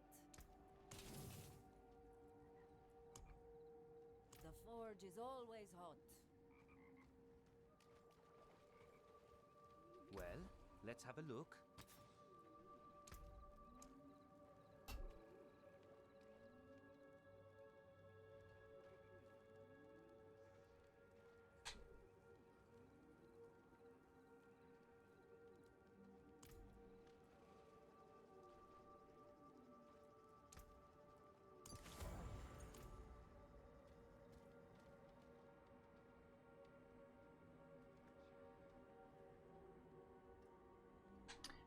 Just to have it because it's better than not.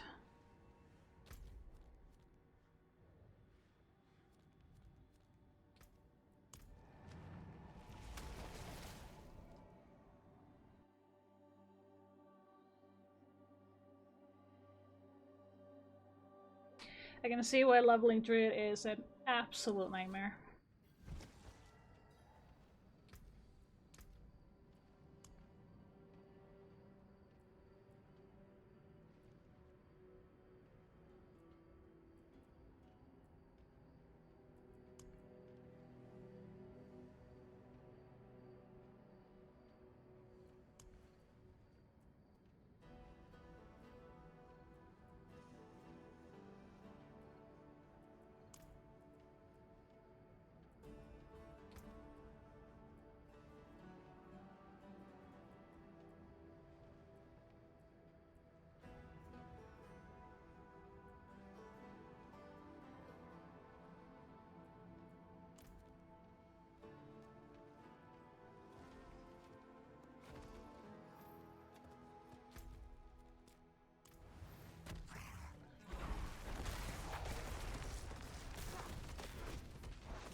not ready yet.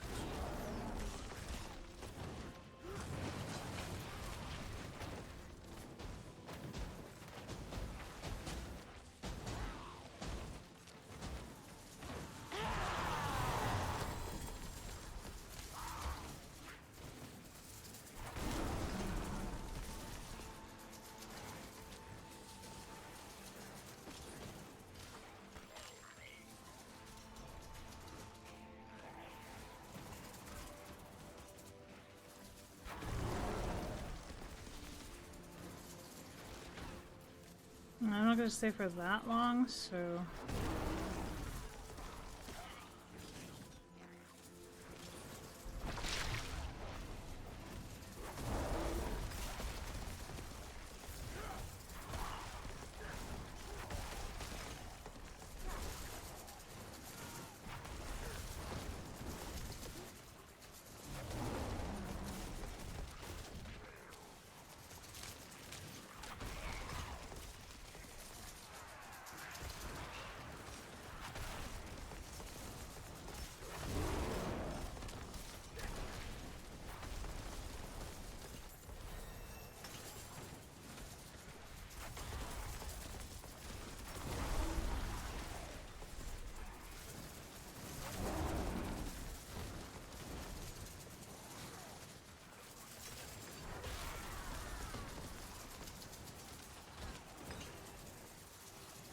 We don't have to be in a party.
I must wait a moment.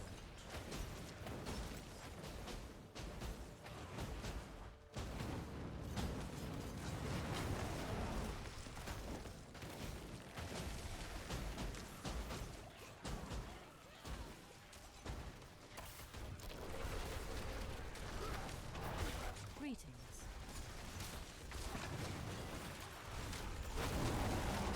I must wait a moment.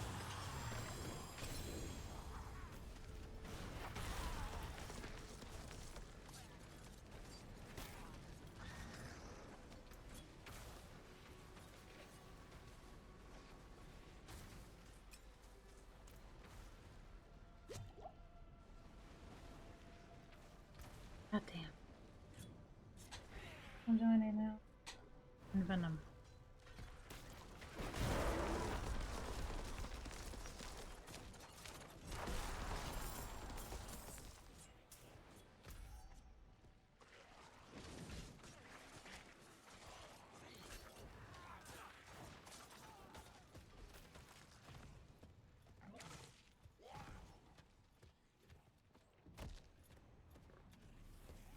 Yeah, I don't want to do that again.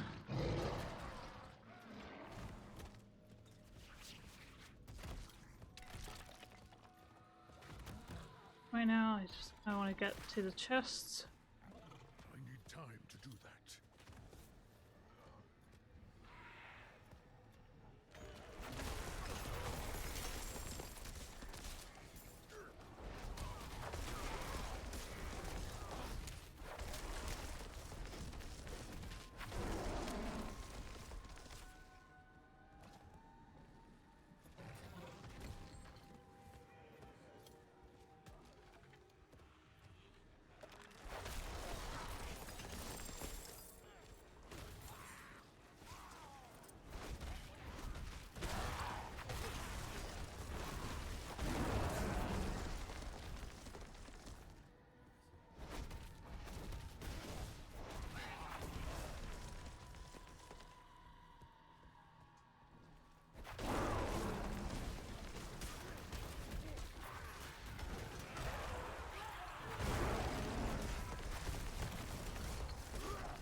not ready yet. No, no, no!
Stranger!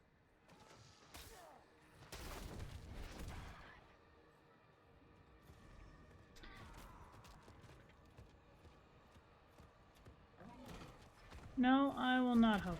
I am going places.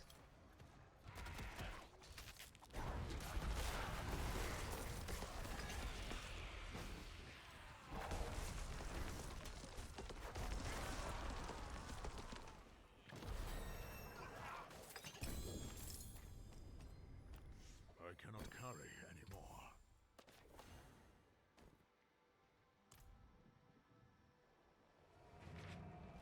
Okay, let's see.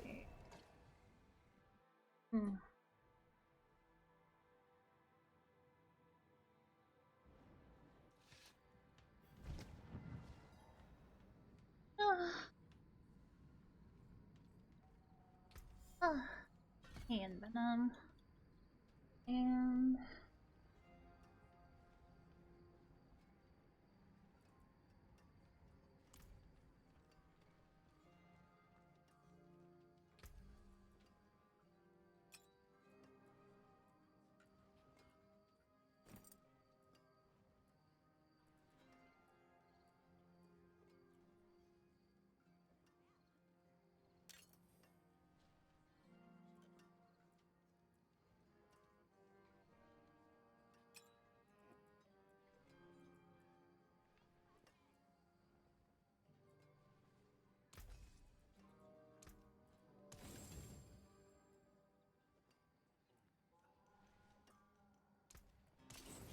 Win favor, my friend. alright, so we got like 355 British spirit. So where exactly?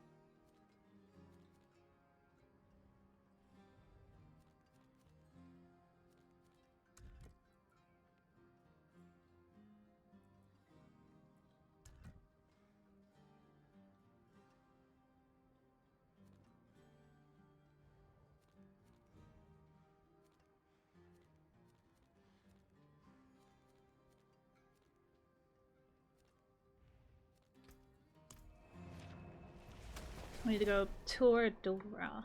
That.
Sweet!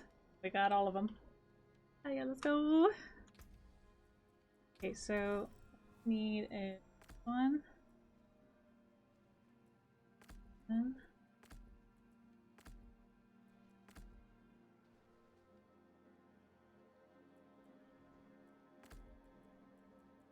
Alright.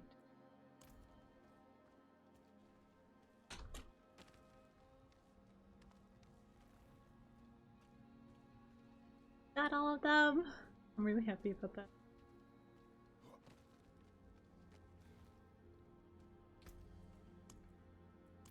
Ah. Okie doke.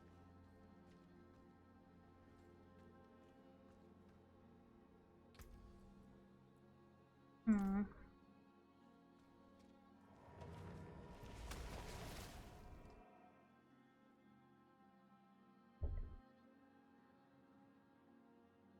I need to go get the aspect that I for stuff.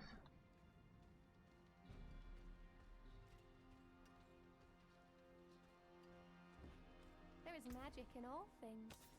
Let me show you. Okay, so this one I need.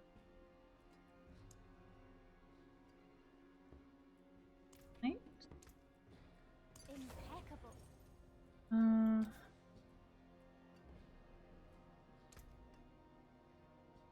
One I need.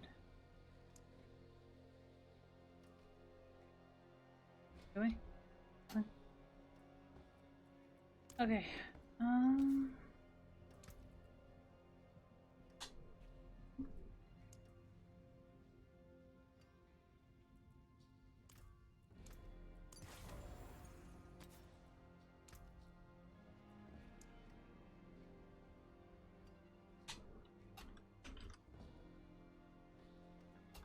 Nothing either. Well, alrighty.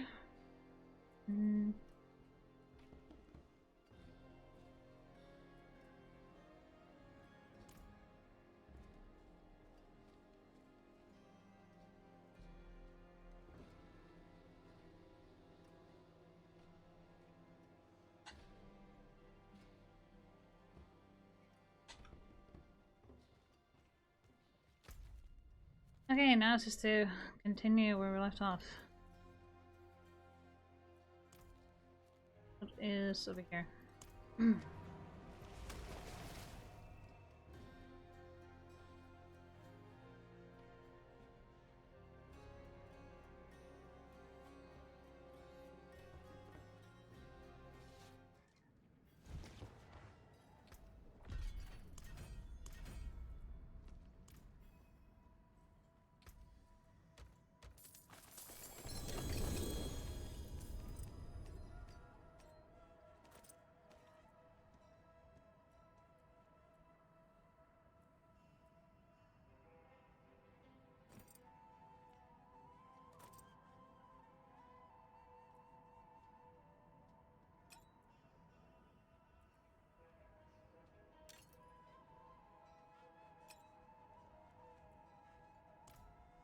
God damn it.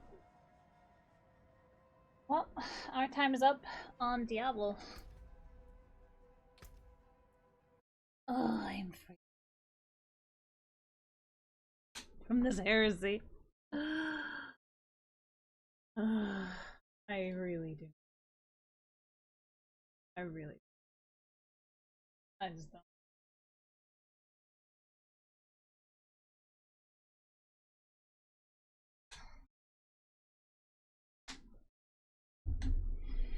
Alright, well, I'm gonna take my food break.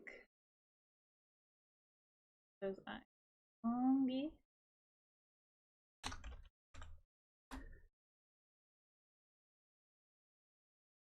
So we're just gonna put this on. Because, you know, I don't wanna.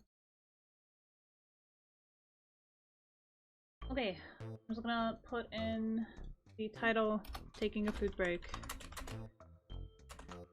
I will be running to the store for food, so you guys have fun, and good luck, and I'll see you as soon as I get back. Okay, bye!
Okay, we're back. We're back, I promise.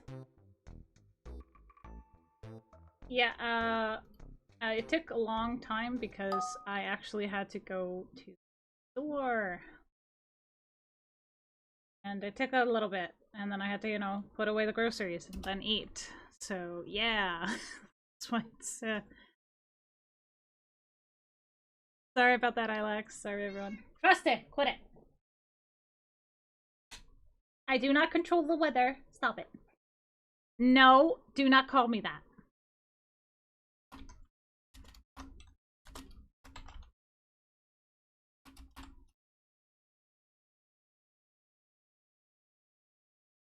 Alright. No! The other thing! No, the thing is that I had to run to the store to get food and everything else because I had nothing at home. Like, literally nothing. Stop calling me that. Stop it. Stop it. Okay, so we're gonna be playing Wuthering Waves for 3 hours. Let's fucking go. Ugh. I'm gonna have to do Demonologist tomorrow.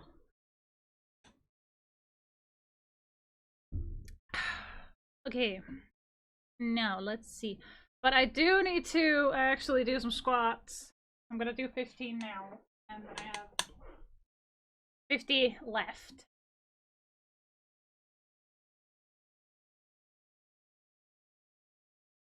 I am free from the heresy that is leveling the druid.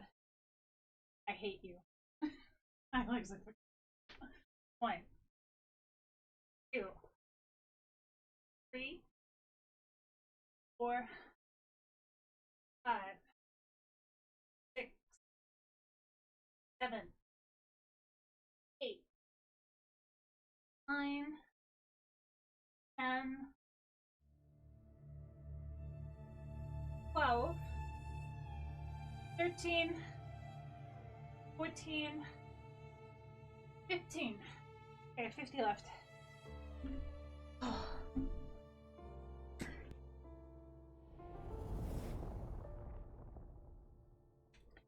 I am off the hook with Diablo 4 for leveling.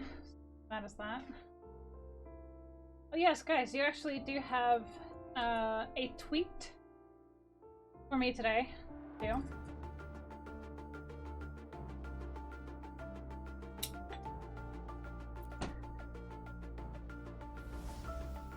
I kept forgetting that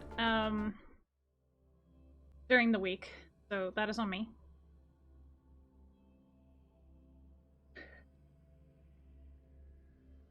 So you got 5 days of tweeting.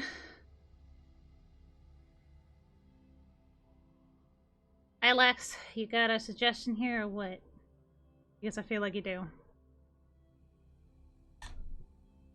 Also, my thighs are feeling it after those squats, man.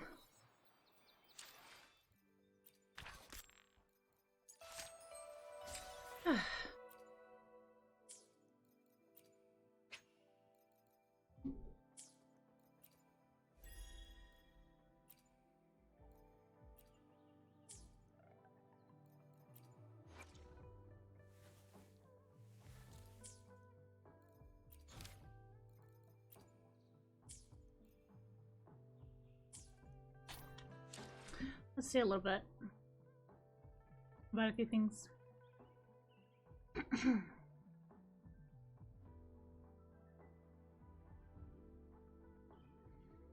Do, do, do, do, do.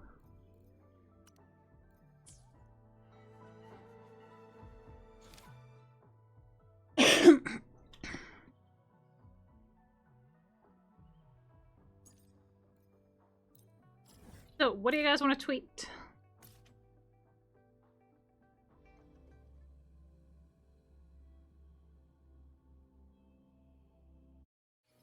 Oh, so we have new goals. Because you guys are insane.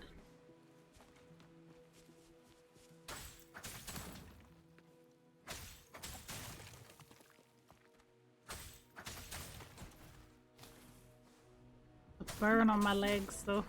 I'm gonna have some serious muscle on my legs. I pity anyone who's actually gonna be in the vicinity when I kick something. Surrender your stuff. Let me be your blade.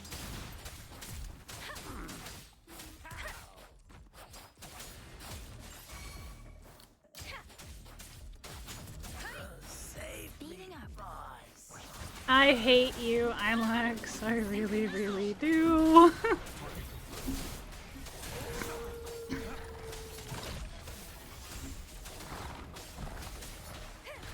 Hopefully this helps. Yeah, I asked for one, yes. Who else has a tweet?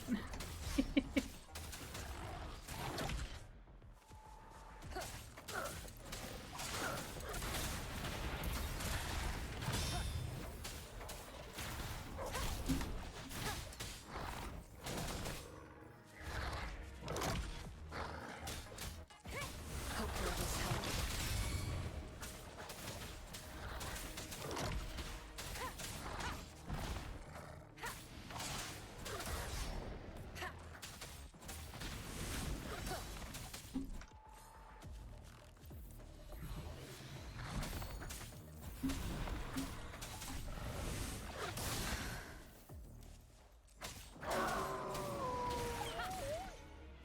Remnants of the past.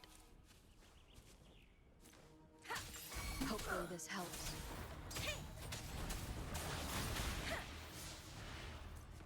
Wait.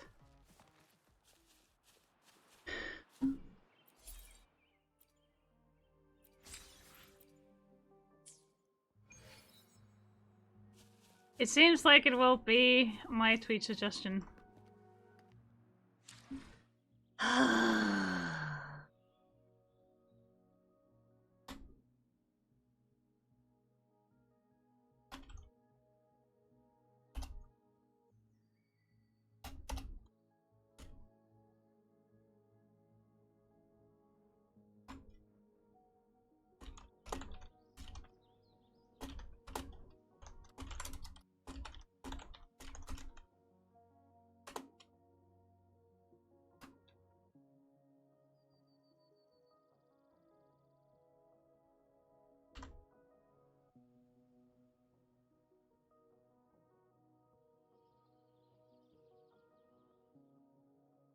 Alright.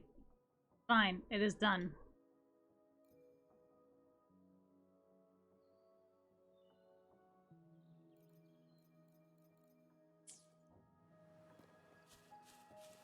I just got it over with.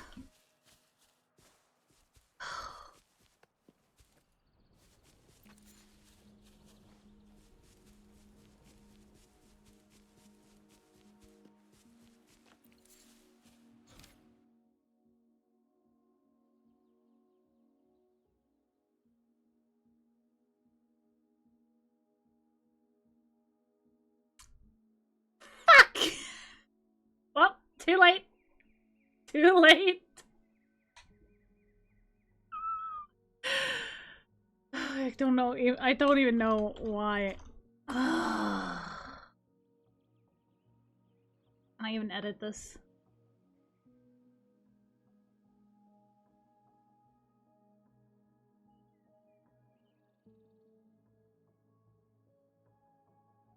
No, I can't edit it unless I actually upgrade my Twitter for some fucked up reason because Elon Musk is a greedy bastard.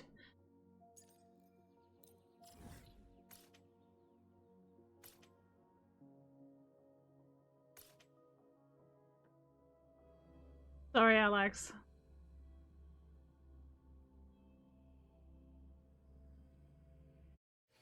I am not starting hashtag badly cute. No.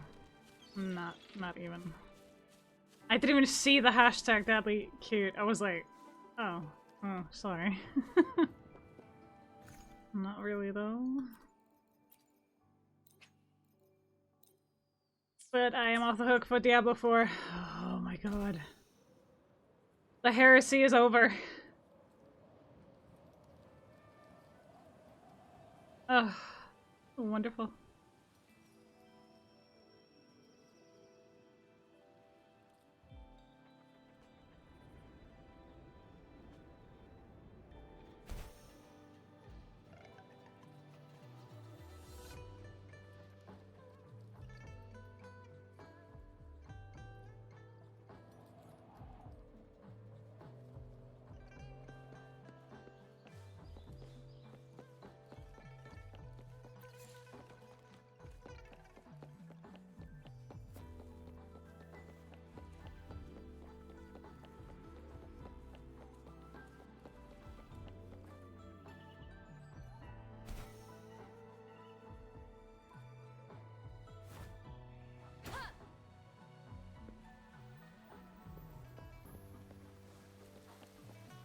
How in the fucking world am I supposed to get over there?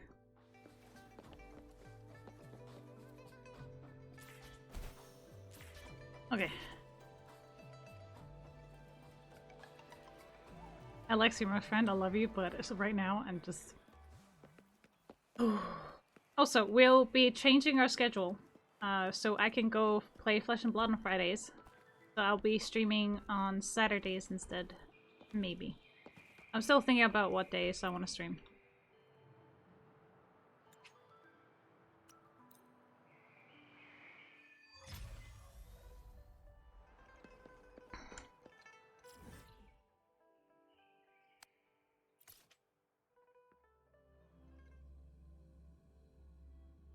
That's also news. Oh. I am doing the exploration so we can actually access more areas and do more things.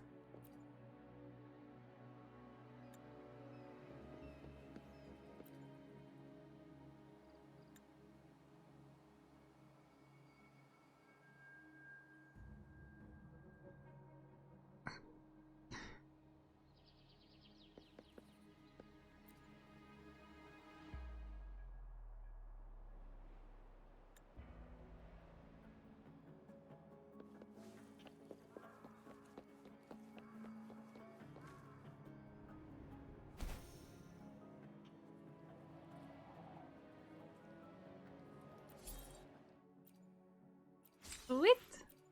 Get that.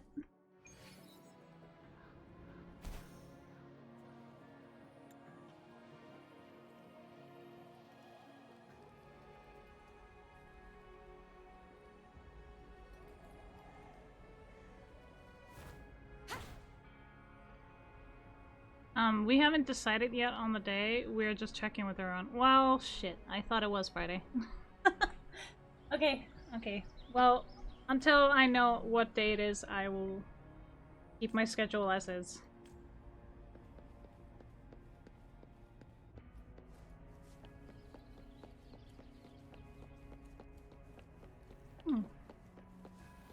You Hi. will obey. Hopefully this helps. Let the winds roar.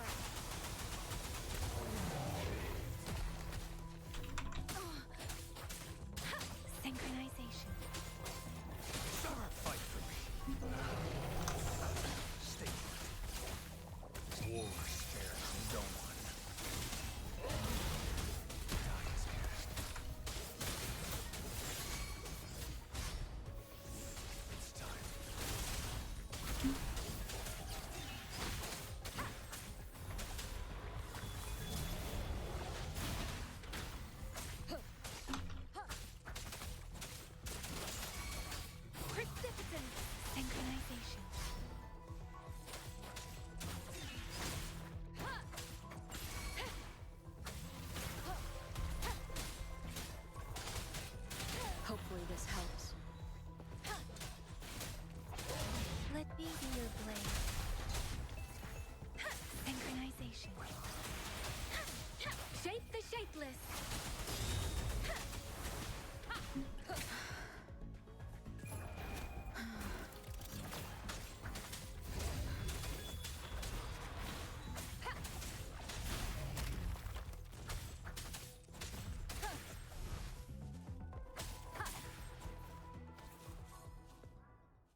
Also, I started the hashtag for you. You happy?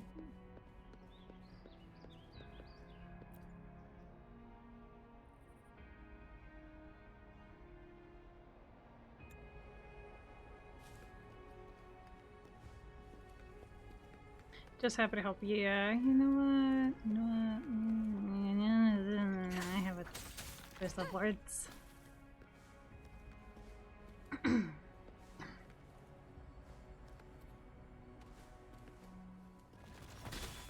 Hopefully this helps. Synchronization. Target confirmed. Stand down. Holy shit, he's almost dead.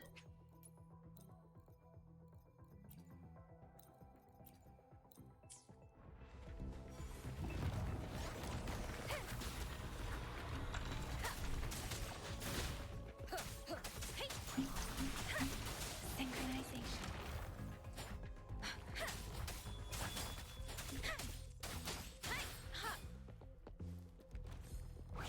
Synchronization.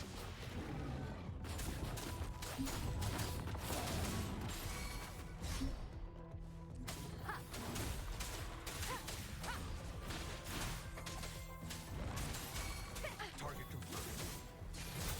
Fight for me. Unleash the fangs. I know you want to strangle me next time you see me. Kinda. Let me be your blade. Synchronization.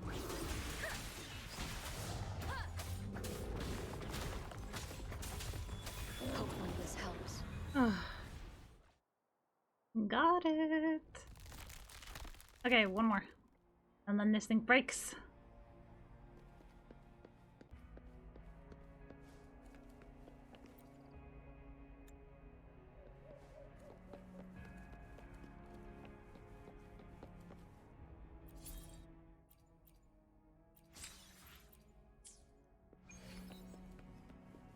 I'm happy to play Withering Waves. It's a really fun game. Although I do need some more healing on me.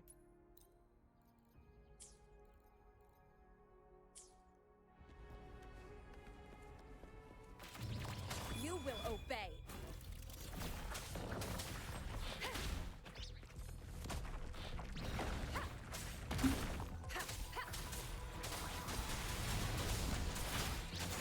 Synchronize, don't worry.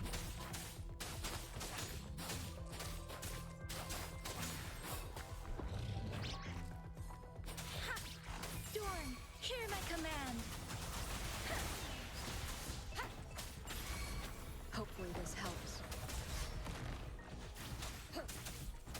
Target confirmed. War spares no one. Thank you for the like. I like PC too.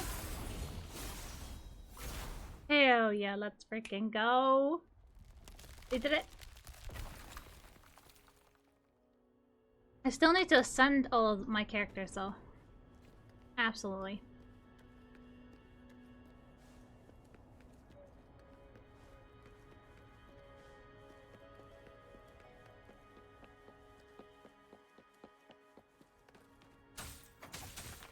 I still haven't done anything on Genshin, which I will be doing later. Oh shit, I haven't done Genshin. Fuck! It's like my main game on Mondays. Okay, we do the exploration and then I do some Genshin because I actually want to do the new week because we have a lot to do and a lot to cover. And I can't hardly wait. Whew.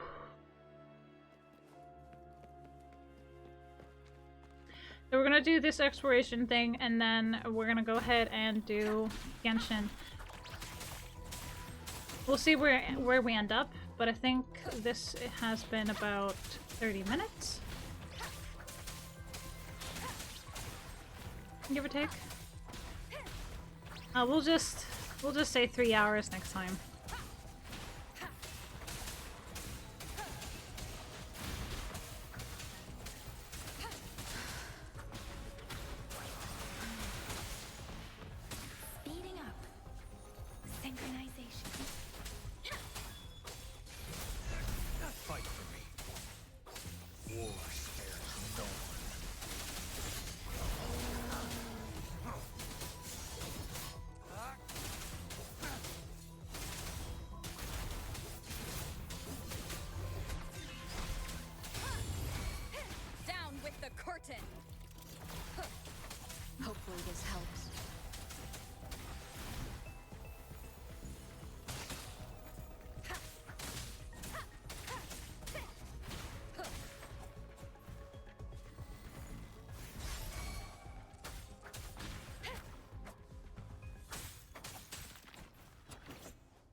I love her new ability. Instead of the sailor one, this was freaking beautiful.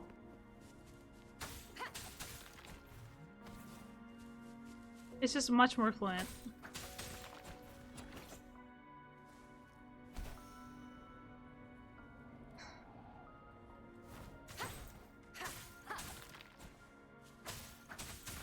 We're just getting some stuff along the way. As we can. Whee!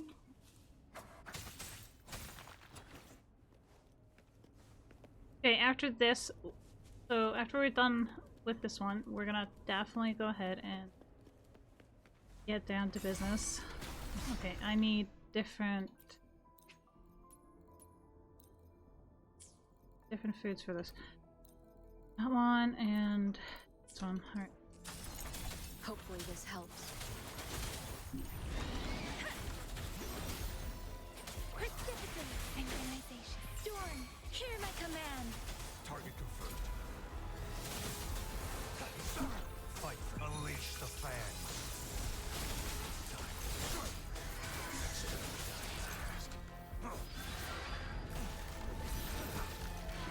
Oh fuck. Let's see.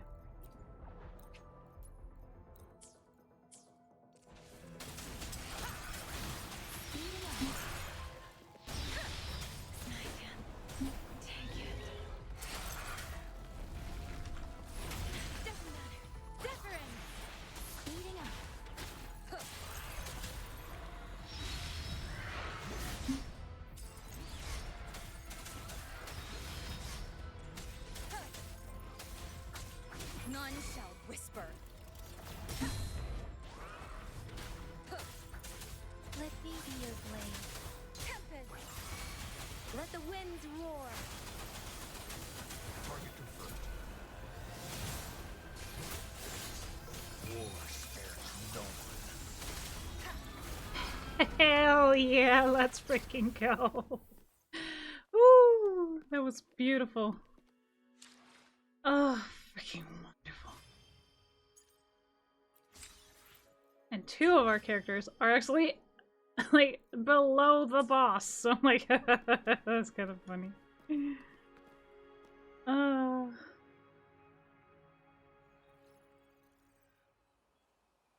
I'm out of water.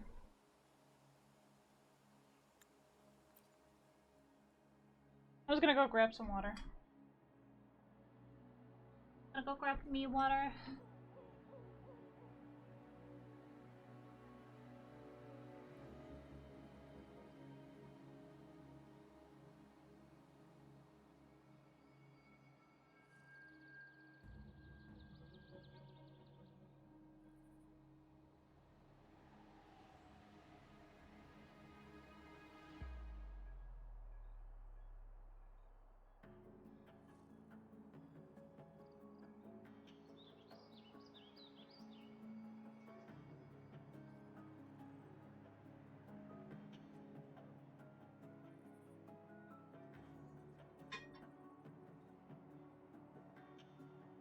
Alright, we got water.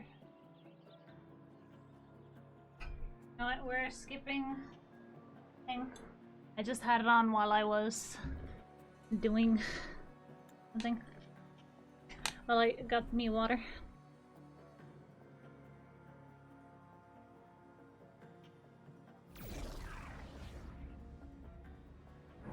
Oh hell yeah, we freaking did it. Yay! We probably opened up some stuff. Whoop whoop!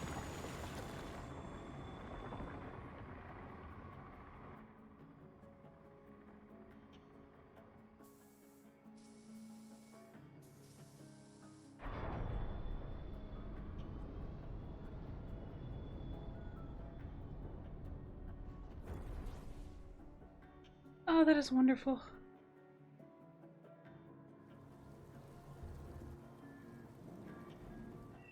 We made people's lives easier. Okay, definitely wanting to go on Genshin because it is a Monday after all.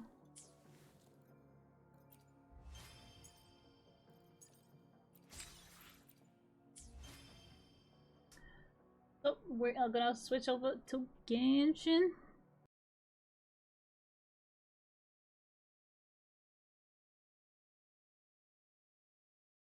Because we got a lot to do and a lot of ground to cover. Let's get this ball rolling. I was supposed to do Genshin like hours ago.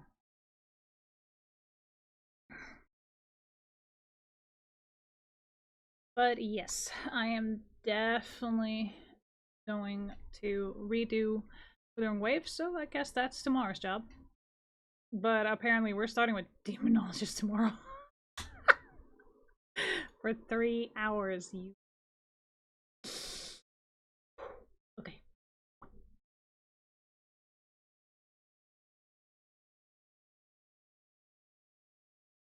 Let's get our Genshin on.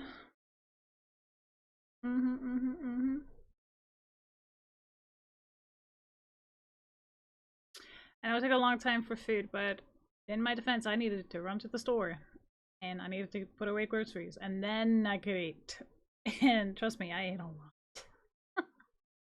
I ate a lot of...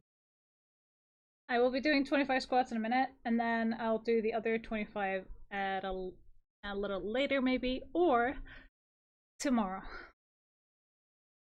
But I am gonna have some killer muscles.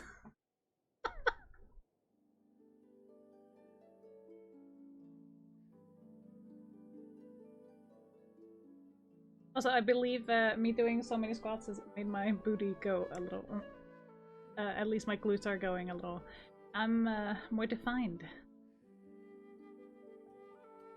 And apparently me wearing certain jeans is not helping. No, my partner has been like, those squats are doing something good. Looking at my behind, and I'm like, honey, yes. Like, yeah? Still looking at my ass, and I'm like, are you looking at my booty? No? Why? Honey? He just doesn't answer. And then I get a really sudden smack on my ass and a jump. So that's fun. Oh, you should have heard the noise I made earlier today. No, it was yesterday. It was yesterday. I was at my partner's place. I turned around and he smacked my ass without warning, and I just made this sound that made us both laugh so hard because we didn't expect it. Like, at all. It kind of riled him up, though. I had to run out of his apartment. Because I was streaming. Yeah, it was when I got food yesterday. I was like, I need to run. Gotta run. Gotta go fast. Alright, we're gonna be doing Genshin stuff, the weekly stuff. We're gonna be using 500,000 more. We're gonna forge 20 items. We're gonna cook 20 dishes, and we're going to do some bosses. We're also gonna be making 10 furniture and getting our 1,000 realm currency. This is the thing that's gonna be happening today. So let's get this ball rolling, shall we? Whew. We already did that. Wait, what?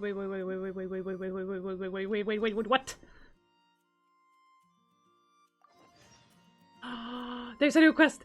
There's a new quest! I'm sorry. I'm sorry! I got so excited. I got so happy.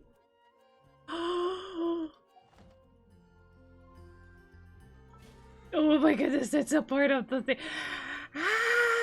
Just, I want to, I can't wait. This is gonna be a fantastic.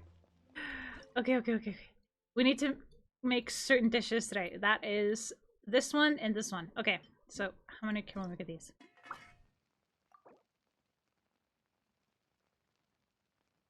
Okay, let's make 24. We're gonna make the other one too, because I need to have them even. I'm like, I can't. I cannot have them not have them even. I have to have them even. Like, I'm sorry, but I'm not sorry. Okay, and shit, now we need to make 2 more. The other one... They have to be the same number. Okay. There. Okay, that's 64. And then that one is 64. Okay, good. Alright. 20 dishes done. We're also going to be collecting our expeditions. We're going to go to some vendors. We're going to go to places. There's a lot of ground to cover. Let's freaking go! Welcome to the Adventurers Guild. There's a lot of ground to cover.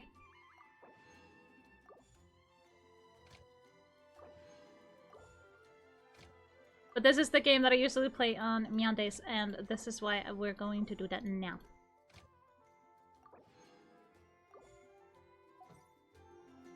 Okay, expedition is done. Alright, Flora, my darling. I would like some flowers, please. Thank you. Alright, we want the Windrill Aster. Wait, oh, do we have enough of them? We have enough of them. Fuck, got them. Wait a minute. Hang on. Check that. Check that. Windrill Aster. Oh shit! We got enough. Too late, I would've bought some. Alright, we want stuff made. Let's freaking go, go, go, go, go!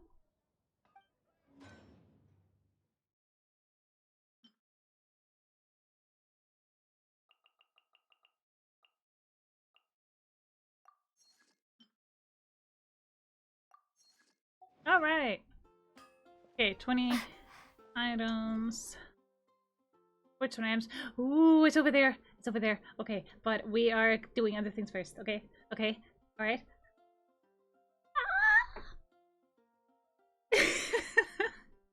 I can't get... I'm so happy! Also, you guys have been like insanely supportive, and oh, I wish I could express everything I want to express, but if I did, I would be here forever. Well, I would be here for most of the day just talking, babbling, trying to pronounce words because I just... No. No.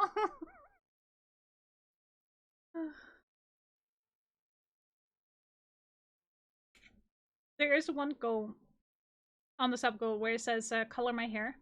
And the reason why I put that on 80 is because I will be going to a salon for that. I will not be coloring my hair at home. And I will, under no circumstances, color my hair yellow, green, or pink. It's because I actually went to a place where they would they tested which colors to put in my hair. And they actually had like a thing. They had like a hair thing, so you could put it in front to frame your face in. They had something like that, and they tested all the colors, and it turns out that yellow, green, and pink do not match me at all. Like, ever. So it doesn't matter what kind of green, it doesn't matter what kind of pink, it doesn't matter what kind of yellow, it just won't work.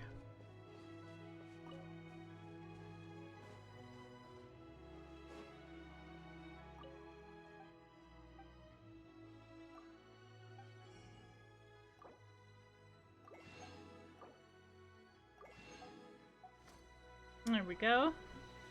Wait, is that... God damn it, it disappeared. Fuck.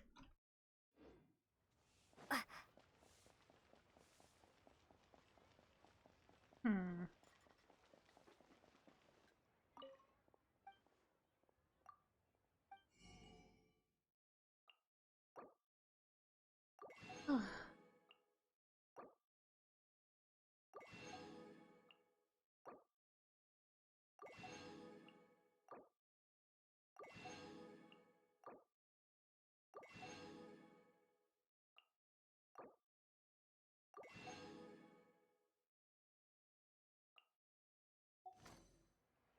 Cheap and tasty chop suey. Okay, we're gonna use the parametric transformer before I forget it. Something new at the One Min restaurant.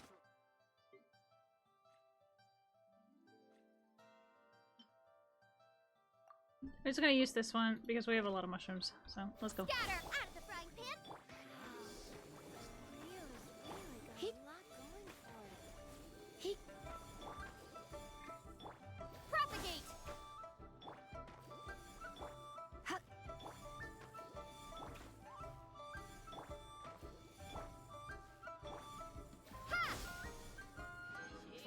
Sweet! All the talents!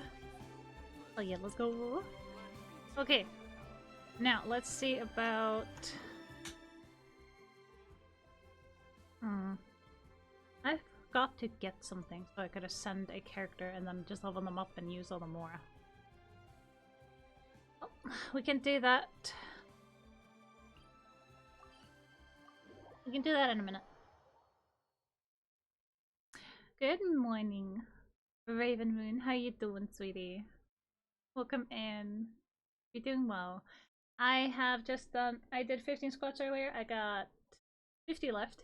I already finished Mortuary Assistant. Oh, thank you, sweetie. Thank you. And I also finished up the Diablo 4 leveling. I was going to do the Withering Waves, but I totally forgot for like a minute that I need to do Genshin. So I was like, you know what? We'll just do Withering Waves tomorrow instead. Like, considering what time it will be. All that stuff. All that jazz. I also needed to... So when I took my food break, it took like 1.5 hours because I had to get food at the store. I had to literally buy food at the store today before I could eat. So that's why it took so freaking long. So I had to wake up partner because he also needed to go to the store, and then I needed to wait for him to get dressed, and then we had to go to the store, then we had to get the stuff. And we met a lot of people, and then we had to get everything to the register, pay for it, get stuff in the bags, and then walk home and put away groceries, and then I could eat. Ain't that a peach? I'm doing good. I've my thighs are burning. Like, they're burning from the... Oh, you're gonna have muscles from these squats. And I'm like... I pity the person who gets in the way of my kick. It's like, I try to kick a ball, somebody walks in front. Oh, shit! It's like, sorry, something's breaking, and it ain't me. Okay, we're gonna switch over to Ningguang. So we're gonna try and get, hang on. Wait a second. Nope, it is Candace we need to get up. Okay. It wasn't Yunjin, I thought so. Okay, so we need to get Candace up, so that's the Tetrahedron. Light guiding Tetrahedron, that is in Sumeru, and that is all the way, like, in the desert. But we be going here because I need to go to that vendor. Yeah, it's a lot. We have gotten to the goal of having an anime marathon on Discord with you guys. And I am thinking we watch Berserk. Because I was going to watch it a long time ago. I tried watching it again and I just kind of fell out, and then all this stuff happened, and then I started streaming and all the other stuff that happened before that. So it's kind of like, just like, you know what, I haven't seen Berserk, let's fucking go. So we're gonna be watching Berserk as a marathon. I hope you guys are okay with that. Well, if not, well, too bad. But it will be it'll be probably in the end of July, that watch party. So the 31st of July... Hang on, isn't it like 31 days? Yes, 31st of July. We're gonna have a watch party on Discord.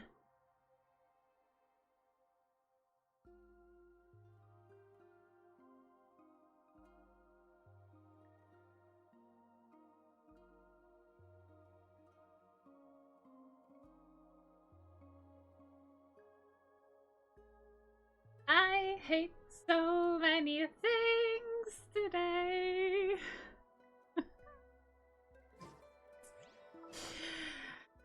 I might just commit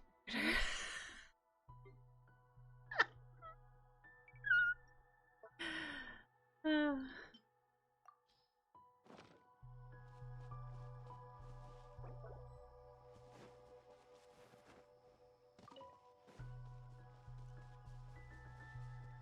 No, Ilax is a little freaking gremlin, like a little freaking gremlin little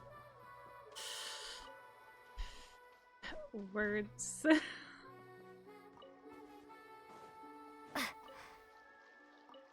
A gremlin freaking brat. And I need to start putting him in his place again.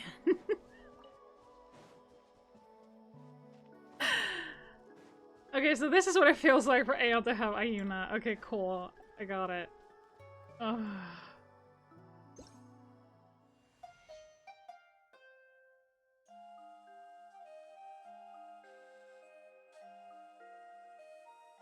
Welcome back from Ad Hell.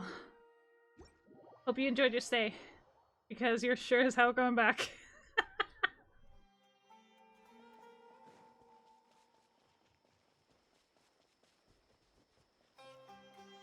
If you'd like to escape Ad Hell, there are instructions that happen every 30 or 50 minutes or so. Not that you have to, it's just there to notify you. Also, I have a surprise. No, hang on. No. Oh. No, we're on day 6. We are on our last day tomorrow, and then I'm free! Or am I? Aren't I? I don't know. We'll see. We'll see what happens. Okay, let's see. Now, we're gonna get out of here. We're gonna go to the Serenity Pot and get that stuff done. Because we need to do that as well. Well, we don't need to, but I want to. This is what I normally do on Meow-days. Genshin. Genshin.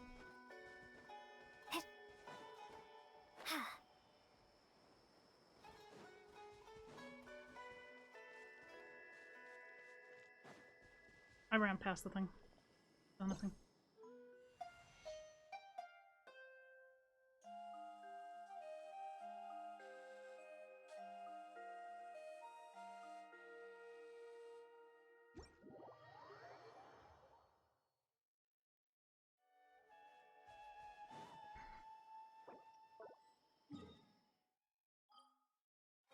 Okay, let's get our butts to the Swim Teapot and let's get this show on the road. We got stuff to do, place to be. Things to get done. Do this! Oh, there's a new quest line I'm really looking forward to. Oh, I can hardly wait. Okay, so we don't need more Windwheel Aster, but we might need these at some given point, so we're gonna go ahead and plant these. Oh, actually, hang on a minute. No.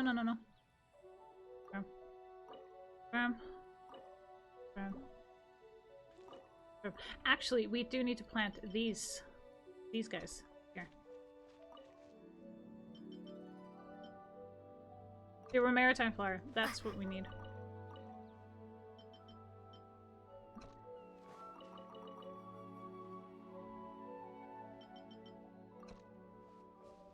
Alright, let's do this.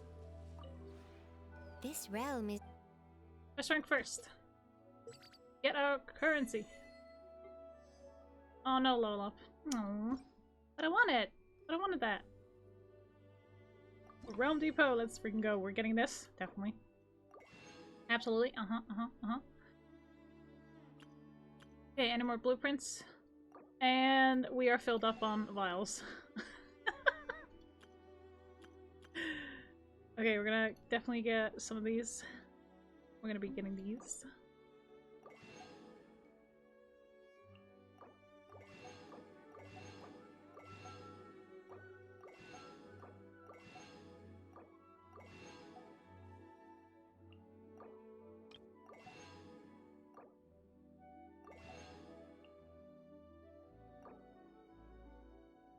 Oh, sorry, we need the bell seats for, For Lynette. I'm gonna get these. Alright. Obtain all. Sweet! Okay, what do we got? Oh. Convert wood. Okay, let's see.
There. Okay, that one's done. Alright, let's go.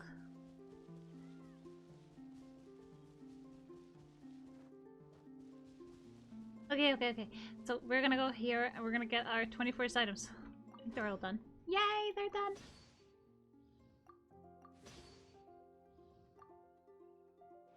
Okay, next area is in the Soaring Teapot is all the way over here.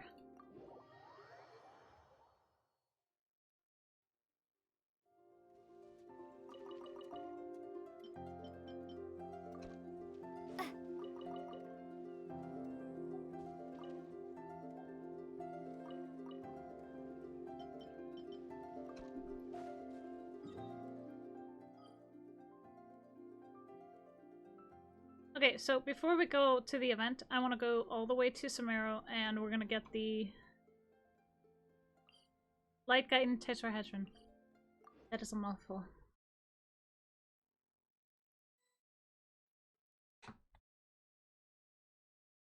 But we need like 4 more for Cadence, so we're gonna definitely have to do this once and then one more time so I can actually get the 500,000 more done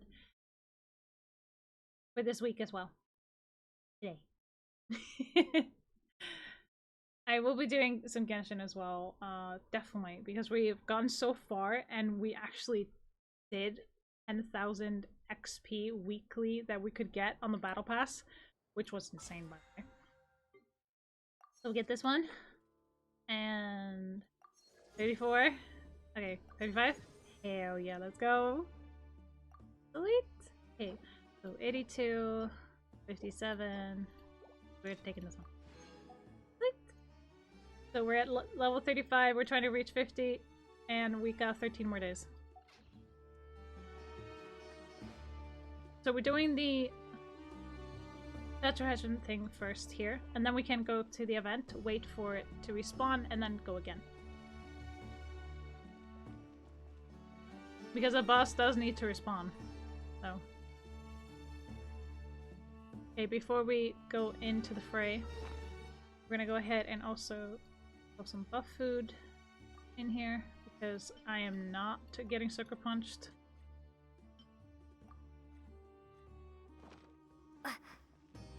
Alright, let's do this. Let's kick its butt. Nice and spicy. Spring forth. Hey, yeah. I'll protect us. Yep. He. Ha. Let's spark things up a little. Huh? Yep. Hi. Ha.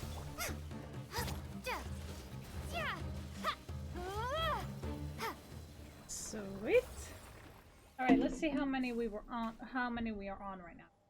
So, Light Guiding Tetrahedron, we're 76, so from 76 down to how many? How many, chat? Only 2? Okay, 74. Alright.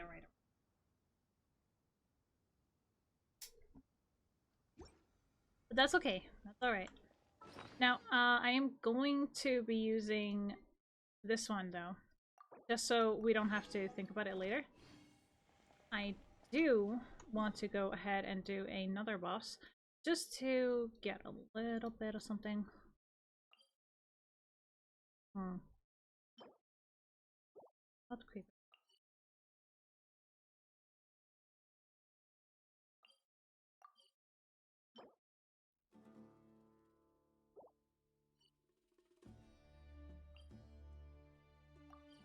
Well, I do need the pseudo stamens and we're already here, so let's go.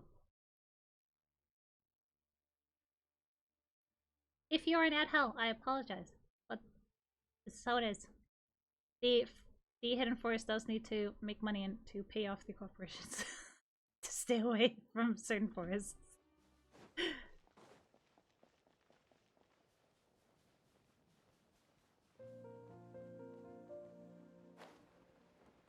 Let's lock and load, people. We're doing this. Shatter! Out of the frying pan. Let the show begin. Huh.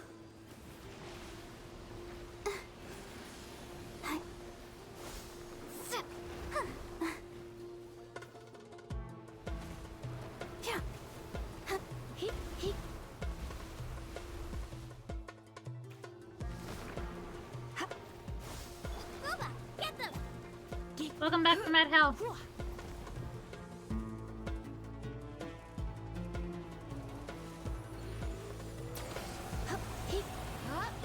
Propagate out of the frying pan and germinate. Eating. Protect us. Hi. Huh. Huh. Huh. Huh. Huh. Huh. Hi. Huh. Huh.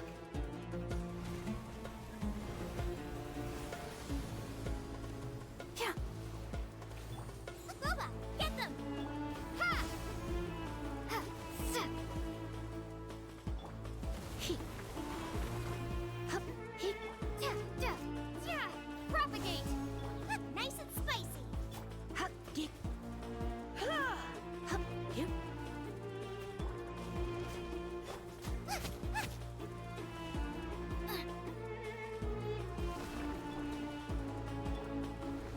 You're toast.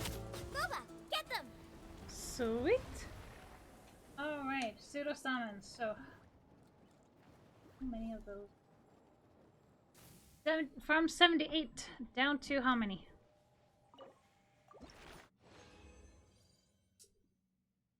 Ooh, 75. Nice. Alright, we will be going back to the first boss that we did earlier a little later, but for right now, I say we go ahead and do the event. Let's freaking go!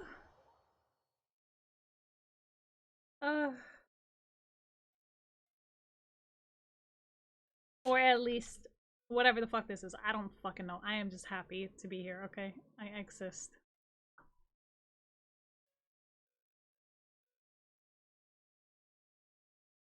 I don't know what this is, but I'm just so excited. It's like Christmas all over again.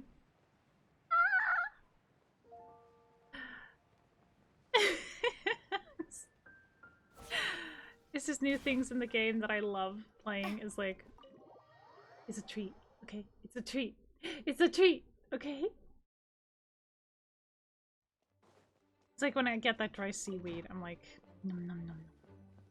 I don't know why, I just love it, okay? I just do.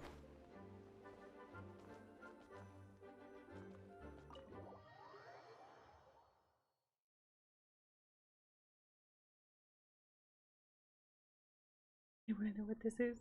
I wanna know what this is.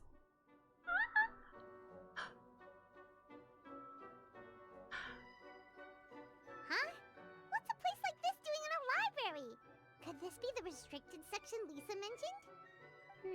Doesn't quite feel like it, though. You don't think this place is hiding some terrible secret, do you? Like those rooms you always hear about in scary stories? You know, the ones that are usually totally off limits? That's true. We just kind of waltzed in here. And it didn't seem like the lock had been broken or anything. Wait, hang on a minute. This isn't the door we came in through. Are we even in the library anymore? You think? Wow, that's pretty impressive, building all this under the lake. Wait, no, that's ridiculous. No way is that where we are. Too bad Lisa's not working today, otherwise we could ask her. Well, we're here anyhow, and this place doesn't look too dangerous. Why don't we just take a look around? New places are meant for exploring, after all. You gotta try all kinds of new things to become a good and experienced guide. She's not wrong. She's actually right. Ooh, look, a stuffed wolf toy! So cute! It's so fluffy and soft. Huh. Wonder who left it here. What sort of guardian would be dozing away on the sofa like this? No danger in sight. Saw nothing means nothing happened. We should probably just leave it here for now. This place is huge, so let's keep on exploring. Ooh. You can use the Fantasy Atom Theater lobby to start Imaginarium Theater Challenge. Oh, you must select companions to form your party for the challenges according to the restrictions set by a performance requirement. Each character starts with 2 vigor. Each time they complete an active performance challenge, they will lose 1 vigor. Okay.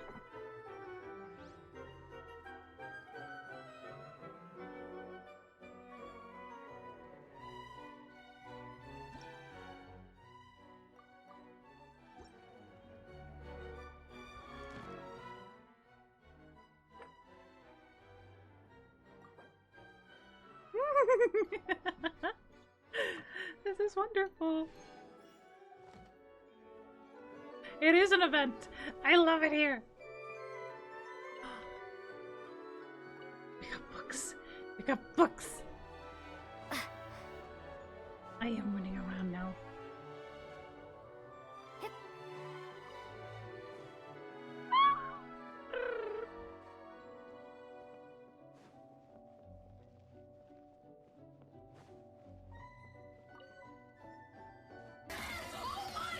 Holy shit, Taylor! No! No!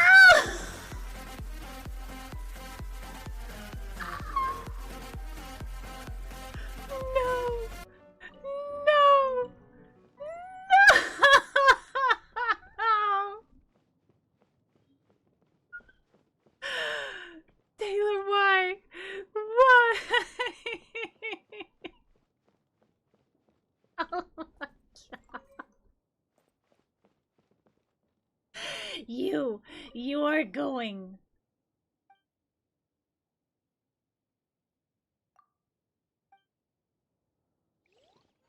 You are going to join me on karaoke night.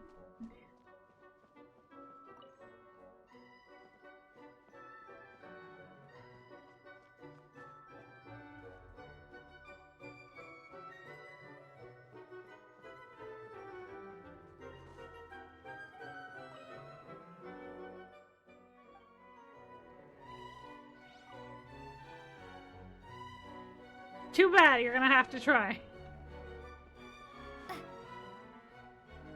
Wing it!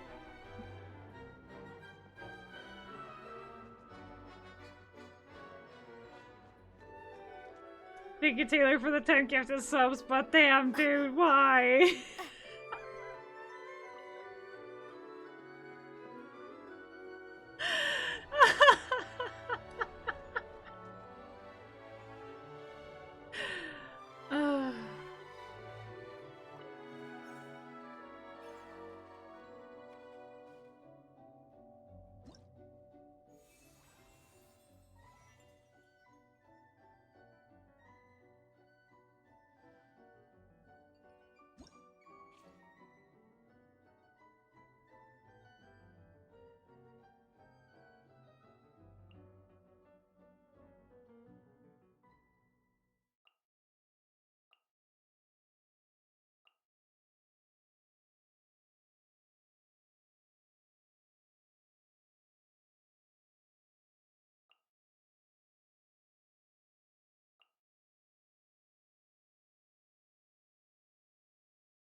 We're at 71.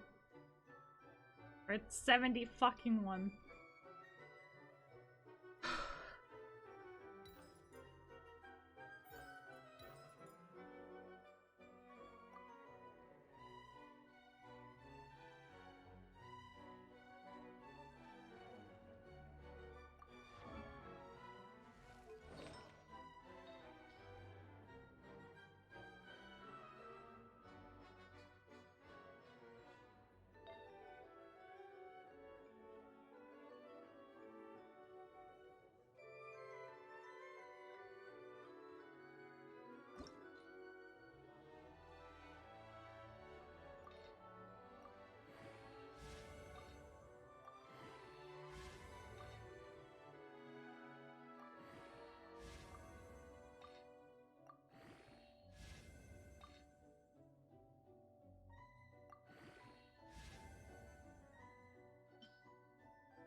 What?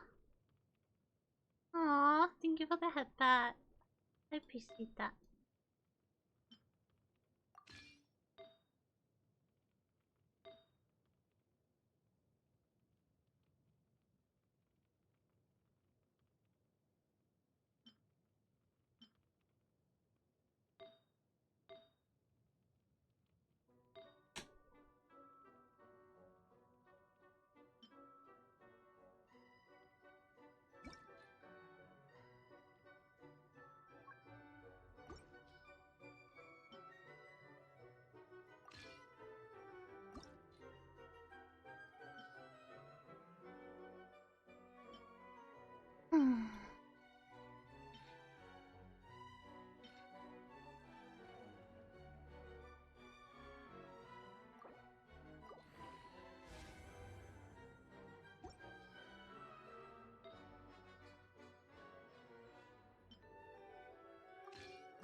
Okay.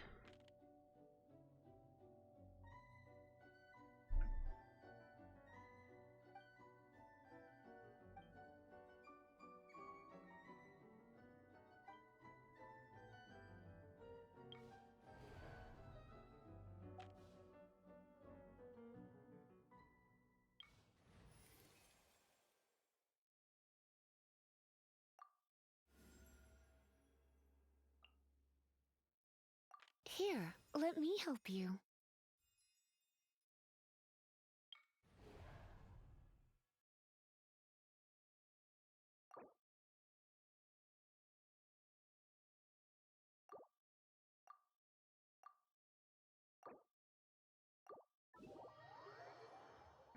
Alright. Just let me do one of these and then we can talk about other things.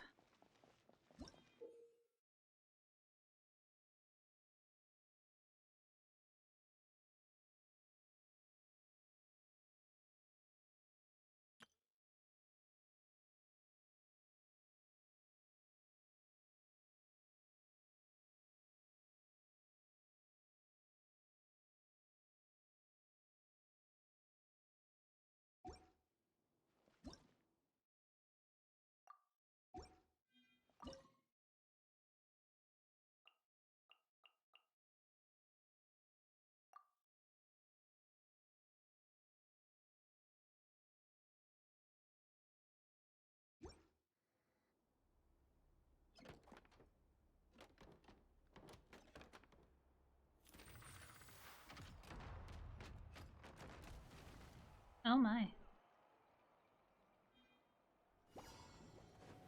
Unsightly insects! The wind rises. Enough! Where evil lurks, shoot on sight. Yeah, the wheel spins, for example. Everlasting as the moon! Dare to mess with me? Gears of the storm! Too late for regrets!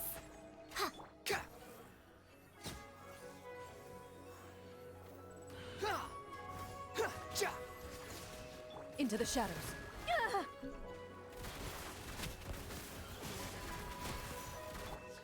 Laid bare. Behold! Surge forth! You're dead!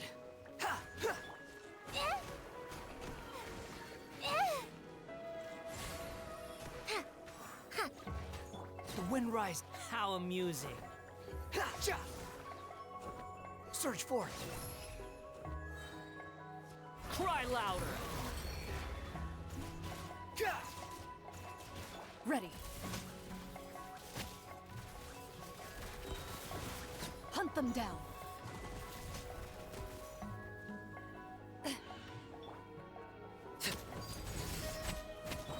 This setback is nothing.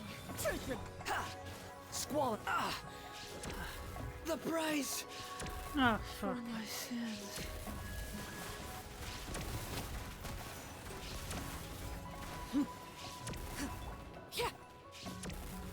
This is where you fall.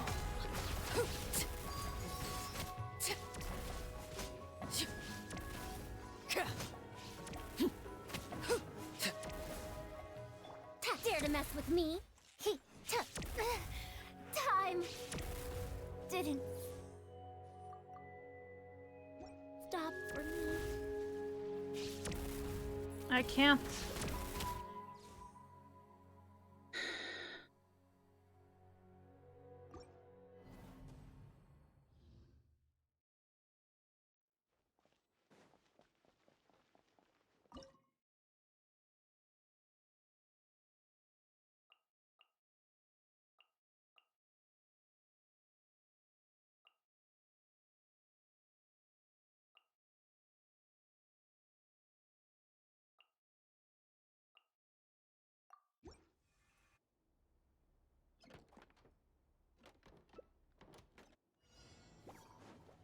Unsightly insects!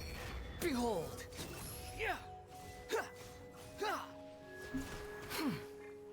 Have fun with this gift. Everlasting as the moon. Transfixed. Too late for regrets.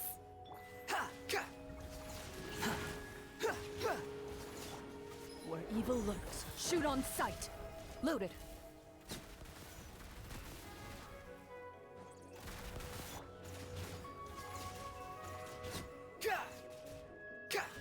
The wind rises.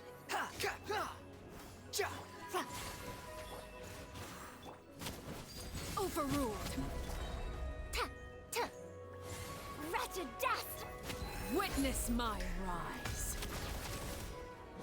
Laid back. Ready. You're dead, wretched vermin.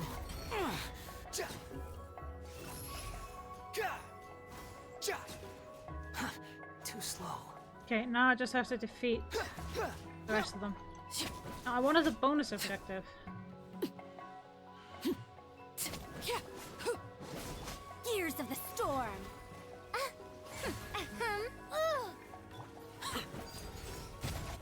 No sense of respect! Squall and fury. That's far enough. The puzzle is still unsolved. Hunt them down.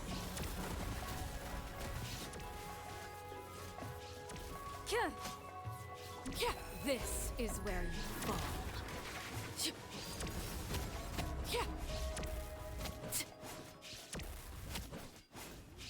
Ready. Behold. Everything was futile. Alright. Oh yeah, we didn't defeat them within 90 seconds. That's okay. Ah.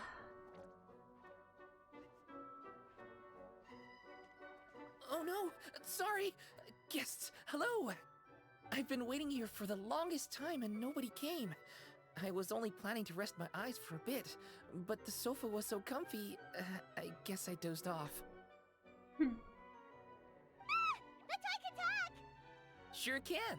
Talking is one of the things I can do. Alright, so... yes. Introductions are in order, aren't they? Greetings, my dear guests. My name is... wait. What's my name? Not sure we can help you with that one, buddy. Guess you were in a pretty deep sleep, huh? Seems like you're still waking up. Huh? Really? We're just messing with you. Anyway, Paimon's name is Paimon, and this is the Traveler. Okay, great, that went well. At least this mysterious room doesn't rob everyone of their memories. I must apologize.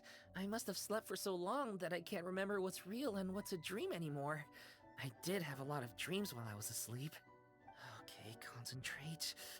Alright, Wolfie. So, if I'm not mistaken, the current me is a concierge in charge of attending to any guests that find themselves here.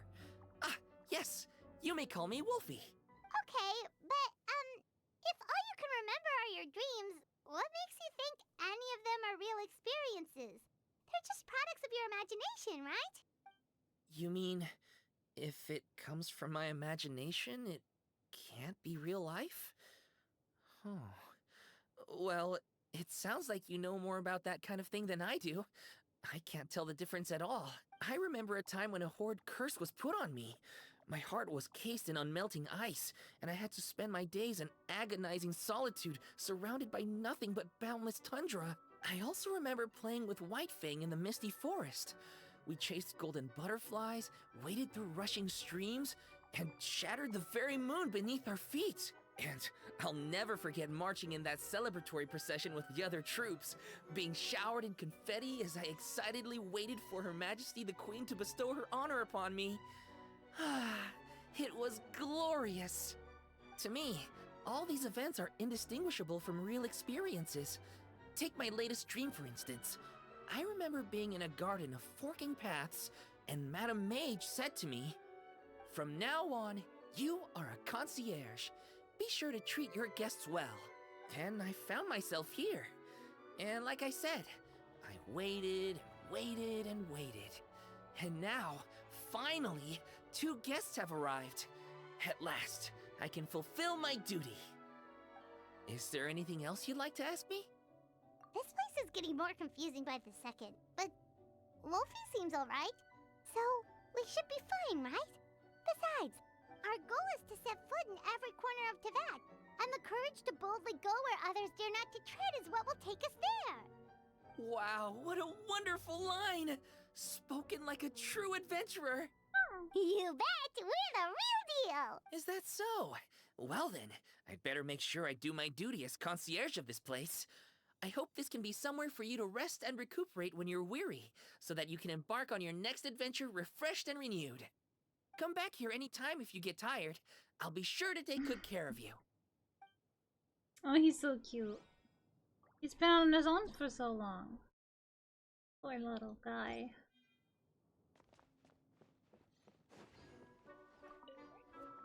I'm afraid I still... If you'd like, you can take the stage and perform once more.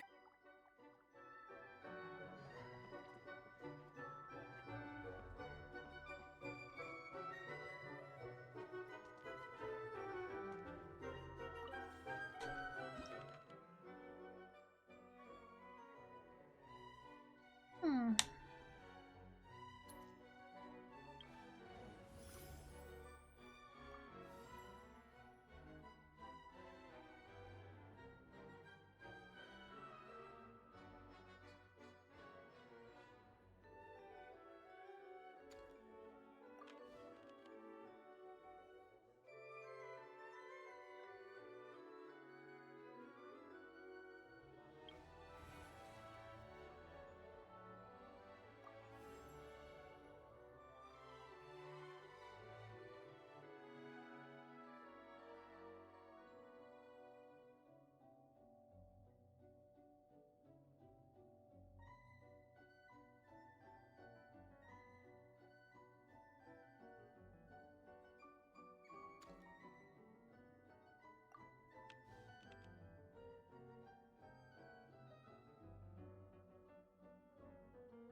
I like that again.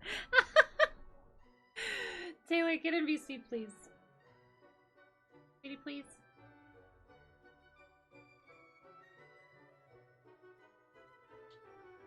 Nom nom nom nom.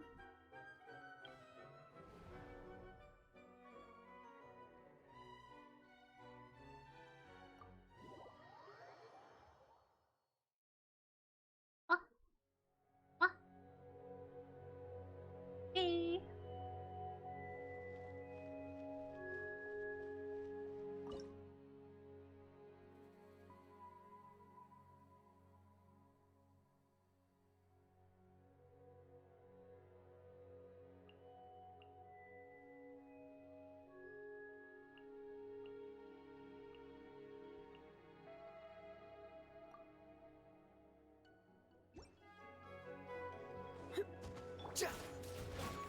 How amusing. Unsightly insects.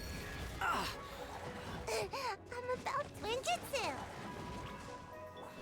Witness my rise. Overruled.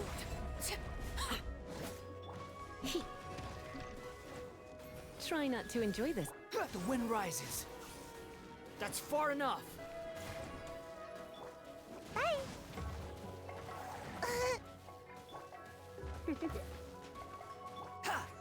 Yeah.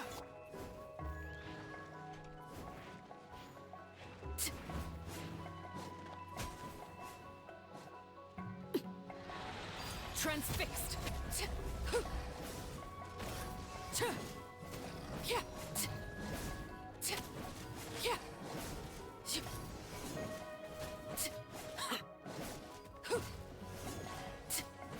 Laid bare. This is where you fall.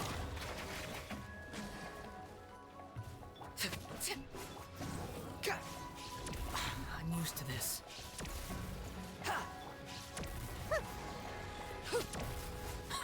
Overruled.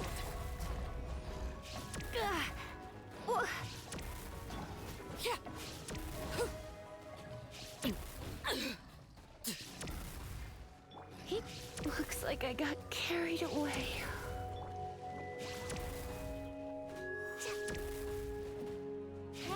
price. What? For my sins. I hear children. Oh my god. What?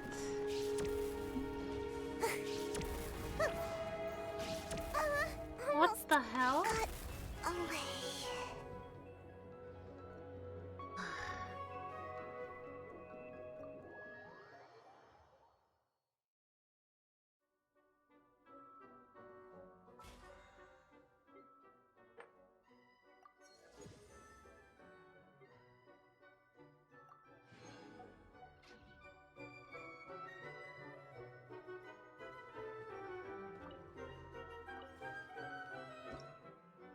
Taylor.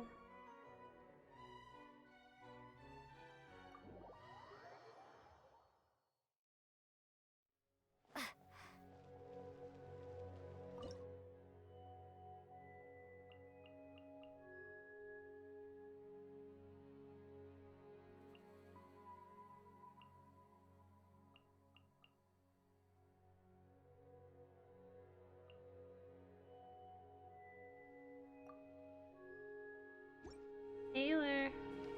Go. Time to testify. Into the laid bare. Witness my rise.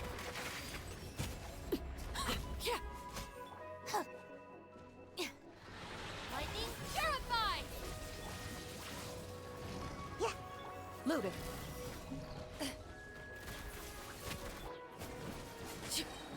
This is where you fall. Alrighty. Dissipate. Hunt them down. Into the shadow.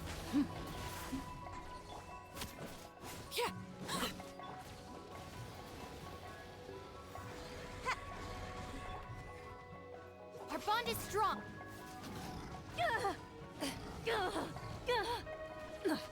A shot.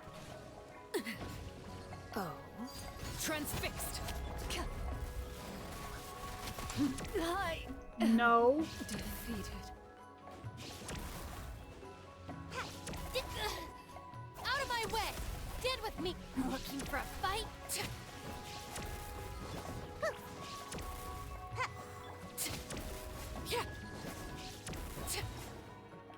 Goddamn.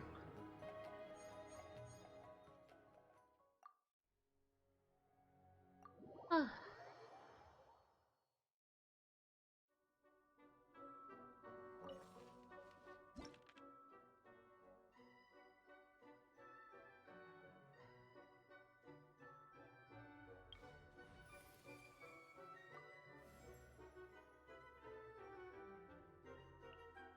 Something's come up?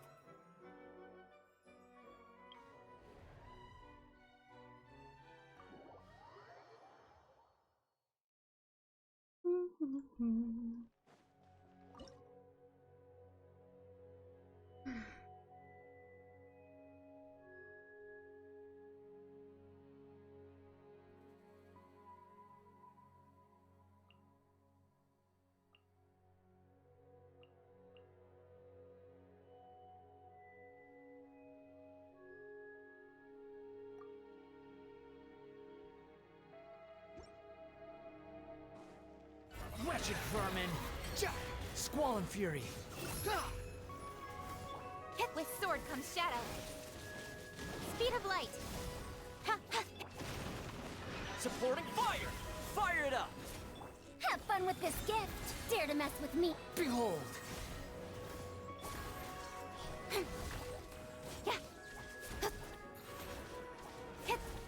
Too late for regrets.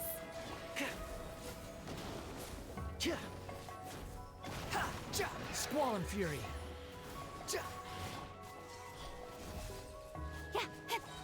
Cut to the chase. Check this out! Here's backup! Incoming.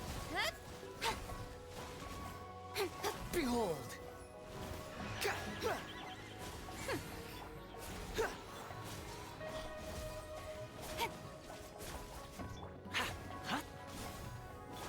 Unsightly insects.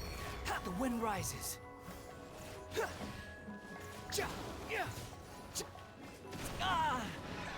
Gears of the storm!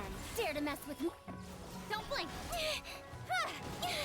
I will not. Fuck's sakes. Quietly.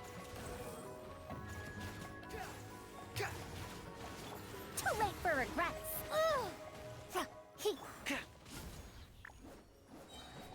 I got you covered. I can't even defeat this thing. What?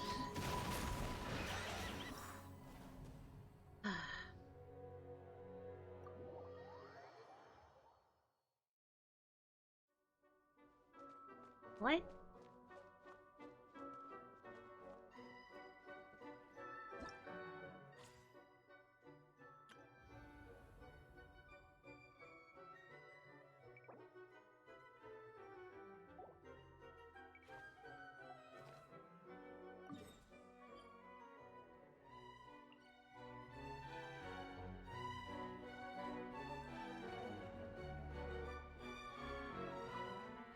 I'm afraid I still have some work to do before everything is ready. If you'd like, you can take...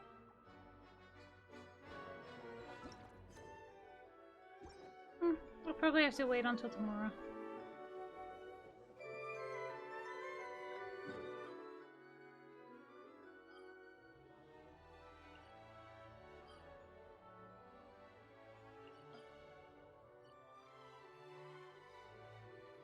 Hello. On the other side.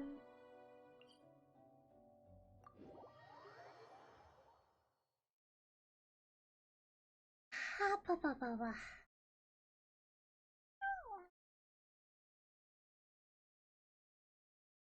Oh, you guys are insane, you know that, right?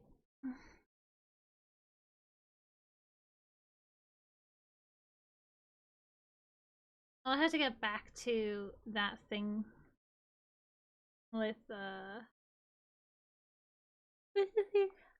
Ha ba ba.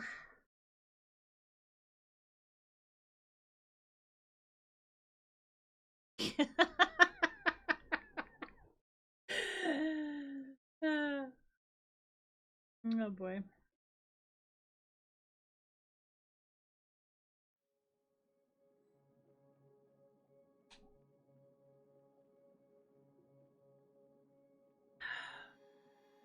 Apparently we already used 500,000 more, so there's that. Ugh. I'm just wondering how long I can actually stay today. Because my back is already starting to hurt. I'm like, what do you do this? Do you do this to me? Why?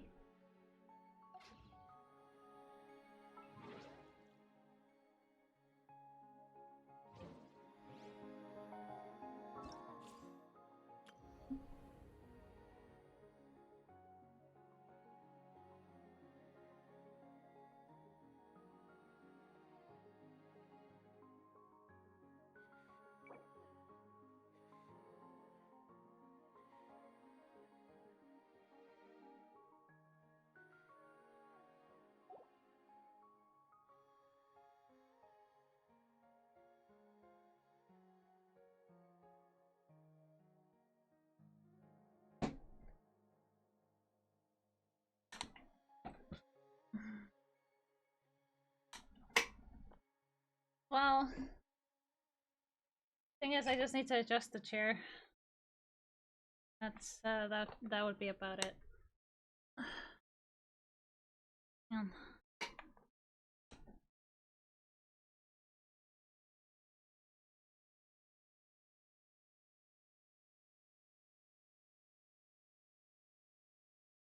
Okay, you're sitting on the toilet. Got it.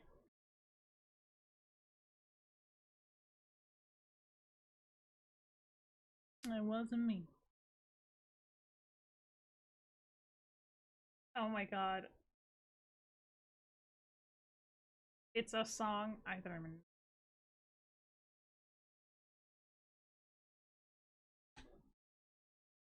Apparently, there's a song on TikTok It Wasn't Me, with someone actually singing about being on the toilet, and I'm like, oh god. In 2009. It's on TikTok, yeah.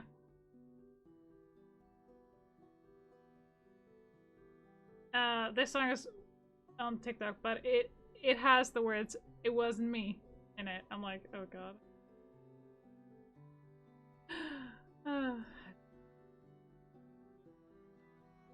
I lost this conversation.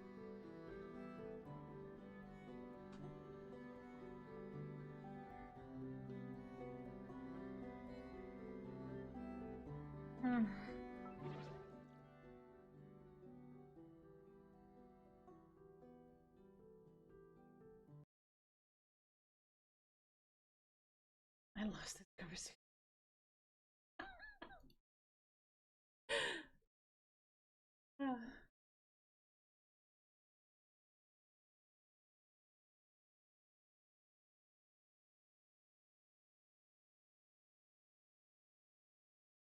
Oh my god, Lady Death Blooms has a D20 dice with her design on it. Holy shit, that is amazing.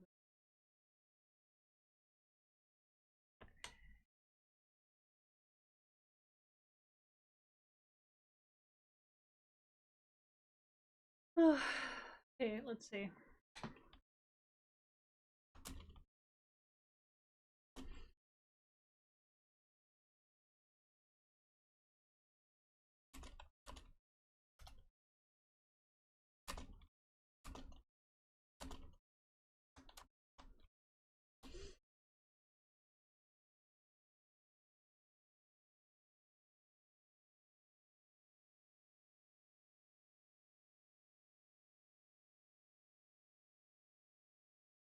I told your mom that I had to go poop and she told me to close the door. Just posted up, sitting on the stoop, scrolling through my phone. Sometimes I get lost in the noise from the peaceful bathroom pain. I'll be missing for hours, but I'm just here on the can. Every time I sit down, my legs fall asleep. I'll just be yanking and yanking new sheets. I'll be using up all the TV we own. Double flushing, hoping and praying it's gone. Who clogged the toilet? Wasn't me. Who left the TV unloaded? Wasn't me. Left the plunger soaking? Wasn't me. Who left this thing floating? Wasn't me. It's just too good.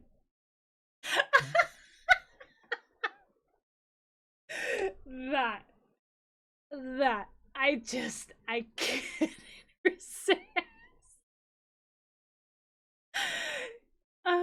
You have to admit it's good though.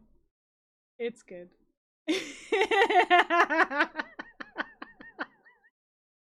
It's catchy though, that's the bad part.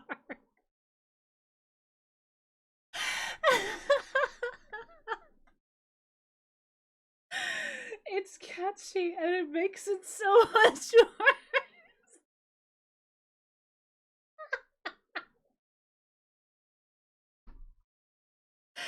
It makes it so much worse.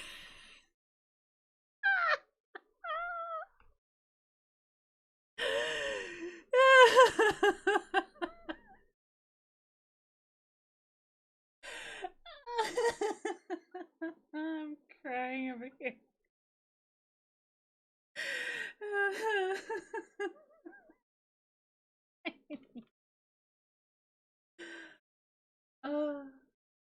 I know it is freaking fantastic. Maybe I just need to stand it.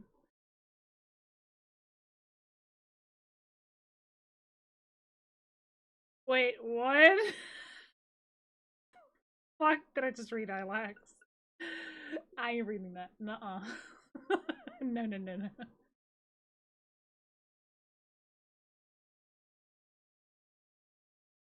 I don't want to get in trouble. I don't want to get in trouble. Enough trouble as is. Goddamn. Oh my goodness. No trouble's fine. Says you. uh, oh my god.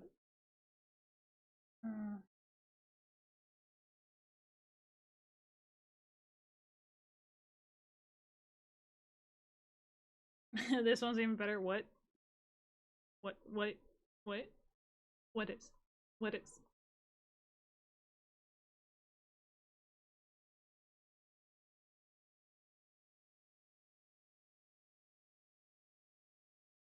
Okay, I guess we're Googling.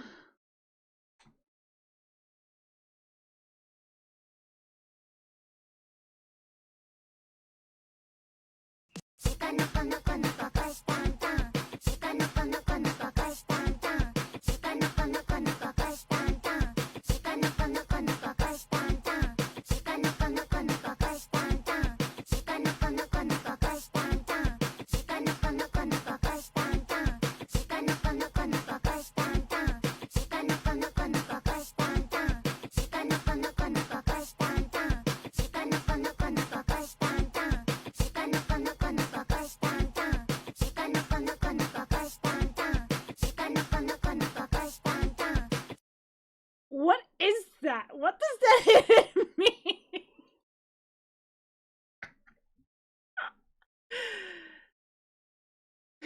Yay, the new brainworm in my head. Oh, I'm sorry. That's the name of the anime? Okay.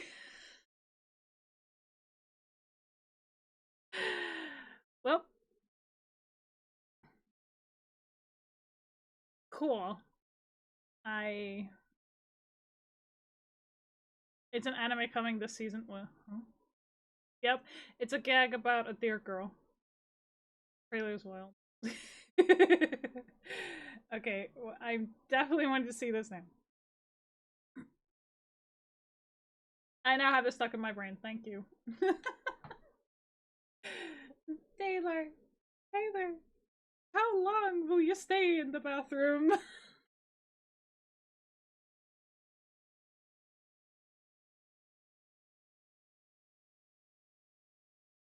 Say goodbye to the last brain cell. What brain cell? Oh, that brain cell. Hey, get back here. It's my brain cell. Everybody back off.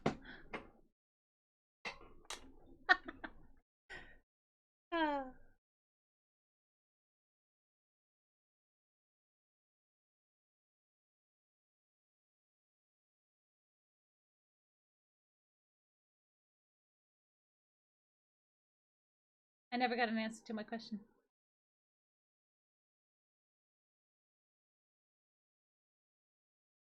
I did not know I'd be in here this long. I've been in here almost 30 minutes, but I need to get ready for an appointment.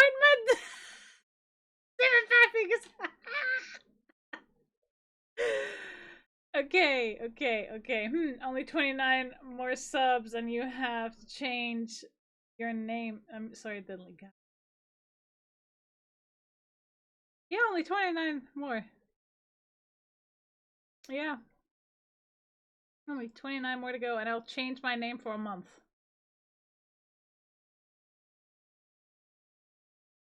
A month. That's it. You don't get any more.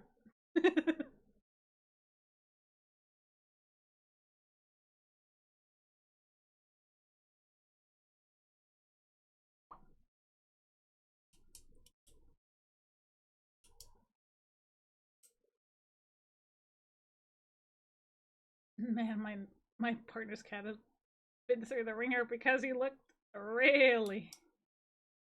And a Bob Ross stream.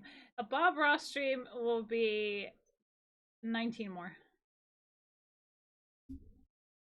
You guys get to pick the color of my hair, and I will be going to a salon for that because I want to get that properly done. Proper hair coloring and everything. And not at home, even though it's a ton cheaper, but I want my hair to be treated nicely.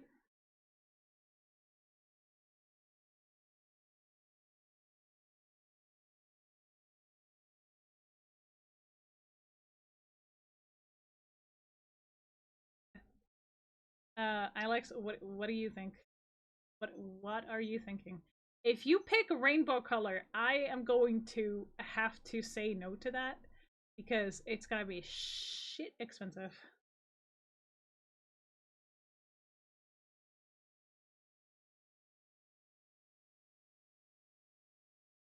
Unless you're helping me pay for that, man, it ain't happening. Now you have the money from the subs.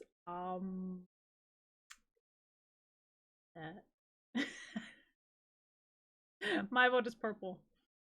Purple actually looks good on me. But that's when you get to 80, my dudes.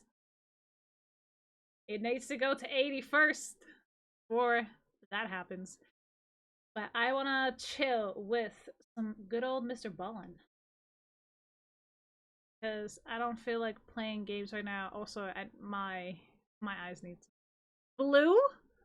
Okay. You need to match our avatar? Blue. Okay, cool. Well, depends on what kind of blue you want.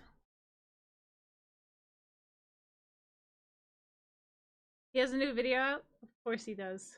Fantastic. Okay, let's watch the news video. Brand new.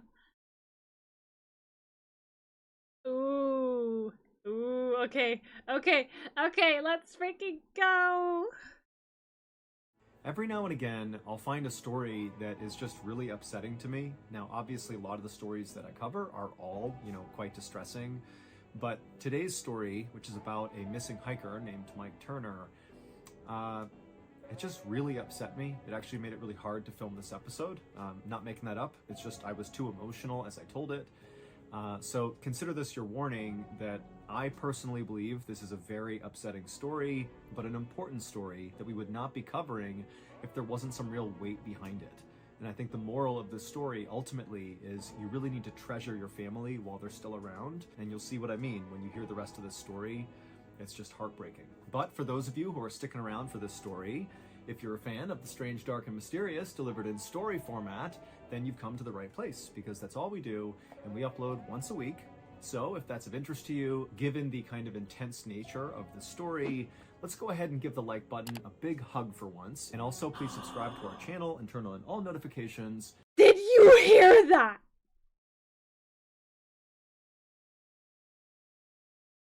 Did you hear that? Okay. I need you guys. If you want to go grab a snack or a drink, go do that. I'm gonna go do that. I will be back in like a minute. Yes, he's being nice to the like button. This is the first time ever. I can hug the link.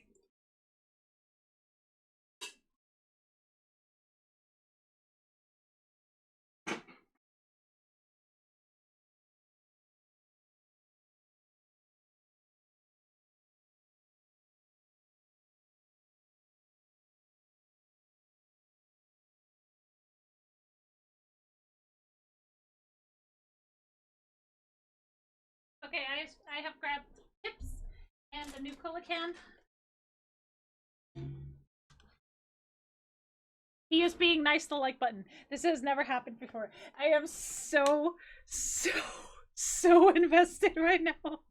But I also want to up the volume a little bit on my headphones because I felt he was a little too low, and Mr. Ballin deserves at least 20 on the volume, okay?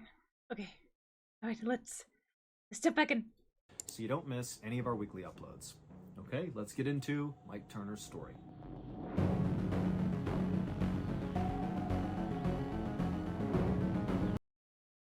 Sorry.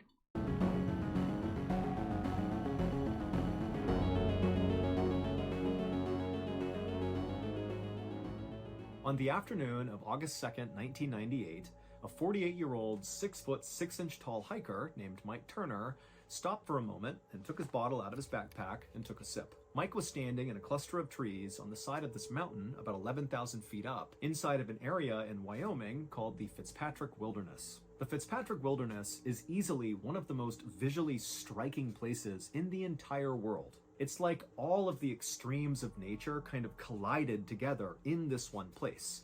You have these massive, 13,000 foot tall snow-covered mountain peaks, you have glaciers, and then right below them, right at the base of these huge mountains, are all these lush green fields full of tall grass and flowers and animals running around and little streams and lakes. I mean, it's absolutely picturesque. In fact, some of the pictures of this area, they look fake. They're so ridiculous. But the real reason the Fitzpatrick Wilderness was known as this unbelievably beautiful place was because really it went kind of untouched by people because it was so hard to get to. I mean, basically the only people who stepped foot in this very surreal landscape were really experienced outdoors people like Mike Turner, because it took a lot of know-how just to get to this area and to survive in this area. This is a very, very rugged place. But Mike Turner was not content just going to the Fitzpatrick Wilderness. He really wanted to experience the true nature of this area. And so what he was doing while he was out there was hiking off trail. And so he's in this totally remote place, hiking around in an area that was not even marked on a map. Now, to anybody who has not done any compass and map navigating out in the wild, this might seem totally reckless. And to a degree, it sort of is. But it's something that people totally have a knack for. I can speak from my own experience. When I was in the military, we did a lot of compass and map navigating, like in the backcountry in Alaska and also in California. And I was terrible at it, but I can tell you some of my classmates definitely had sort of like an innate skill to understand where they were in relationship to terrain features. And then if you combine that with proper training and experience, I mean, these guys got really good at just being able to navigate with a map and compass. And so Mike was one of those people that really was an excellent navigator. And so walking off trail like this in such a remote place was sort of routine for him. Now, Mike was not some full-time adventurer. This was something he did that was sort of a passion for him. His job was he was a reverend at a Christian church in Idaho, and he had been for 10 years. And Mike loved being a reverend. He loved his congregation, and his wife Diane and his 3 kids, he had 2 daughters and a son, they were all super involved in the church. I mean, it was a great thing. But at the same time, being a reverend was a lot of work, a lot of responsibility, and a lot of stress. And a way that Mike had found to kind of cope with that growing stress of being a reverend was to go out hiking. He actually found, sort of ironically, that when he was out in nature hiking, he felt closer to God than when he was inside of his church preaching. And it was because he sort of looked at the world as this grand gift from God. And imagine being in the Fitzpatrick Wilderness, looking at this unbelievable terrain. I mean, it looks like, God made this. I mean, who else could? This is so strikingly beautiful. And so with that as context, on this particular day that Mike had stopped to sip water 11,000 feet up on this mountainside, this was actually the 4th day of a 9-day pre-planned solo hike through this wilderness that Mike had been planning out for over a year. Now, even though Mike was a very skilled hiker and backpacker and survivalist, he knew doing any sort of really long solo hike came with a whole bunch of risks that only really come if you're solo hiking. The biggest risk being that if you get into trouble when you're out on a solo hike, well, you're all alone, so you better have a really good plan for what you're going to do if you get into trouble. And so Mike had come up with a great plan. He had spent that whole year mapping out this off-trail path he was going to take over these 9 days. It was a 60-mile trip through the Fitzpatrick Wilderness, and he drew out basically exactly where he expected to go on a map, and he gave that map with all the different coordinates and exactly where he'd be on each day to his wife, who also was a very enthusiastic hiker. And he told her, on the 9th day, you're going to meet me at this spot at the end of the 60 miles at noon on this 9th day right here, and I will meet you there and you can take me home.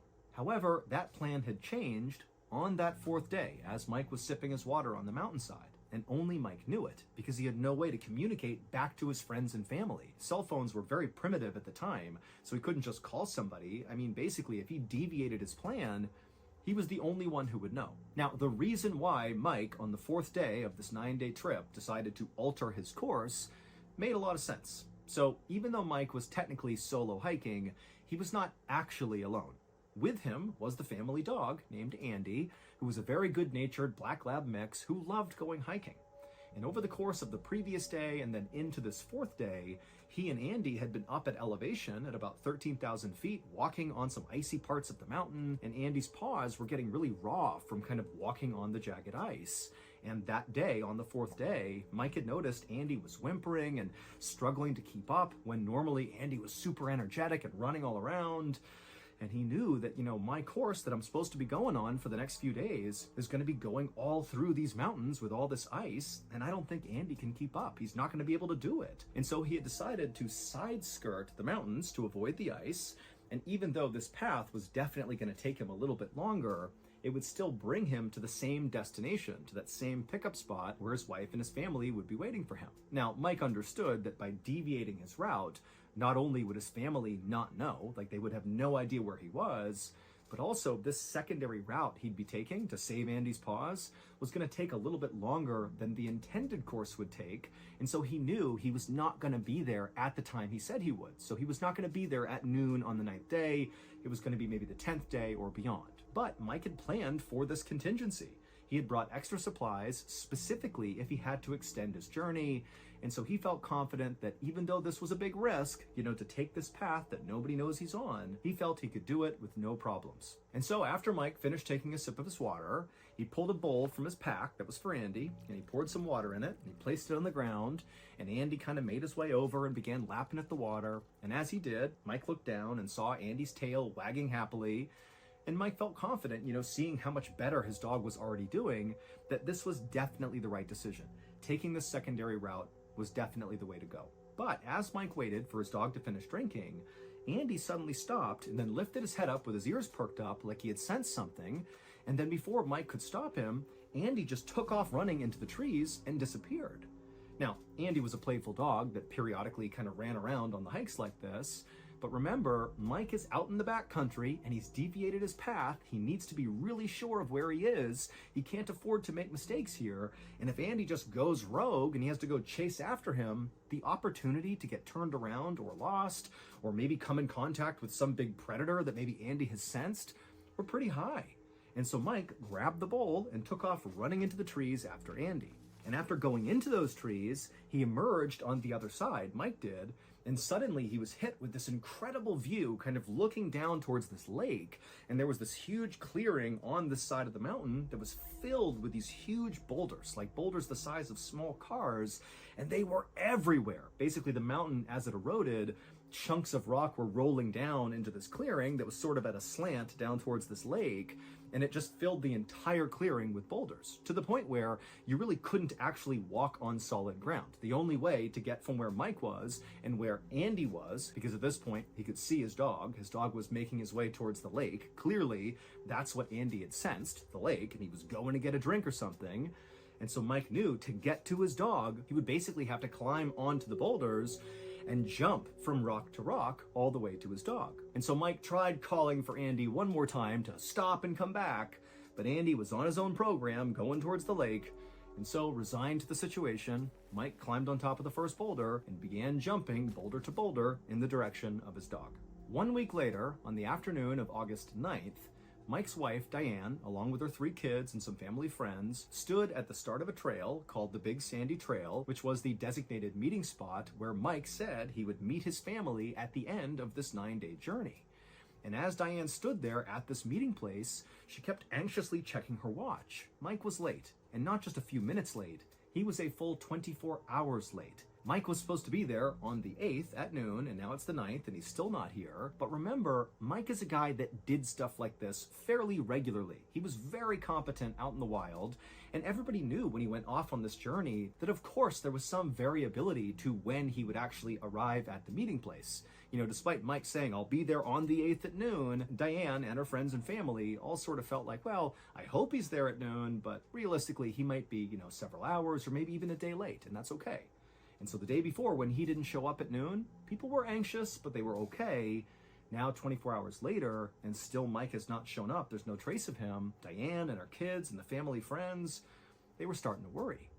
And in fact, before Mike left on this trip, he told Diane that if for some reason he does not show up on the 9th, so 24 hours after he said he would be there, and it's past 4 o'clock on the 9th, this is the trigger point, that Diane should call the authorities and assume something is wrong and send out a search party. And so Diane is checking her watch on the 9th, and soon enough, it's 4 p.m., Mike's not here, 4:05, 4:10, 4:15, still no Mike. And even though she knew her husband said, now it's time, go get the authorities, she just couldn't bring herself to do it. She felt like it's such a huge to-do if you get a search party organized out here. I mean, that's a massive effort, super expensive, and she felt like the second she told authorities that like Mike would come walking out of the wilderness with a big story to tell and a big apology for being late.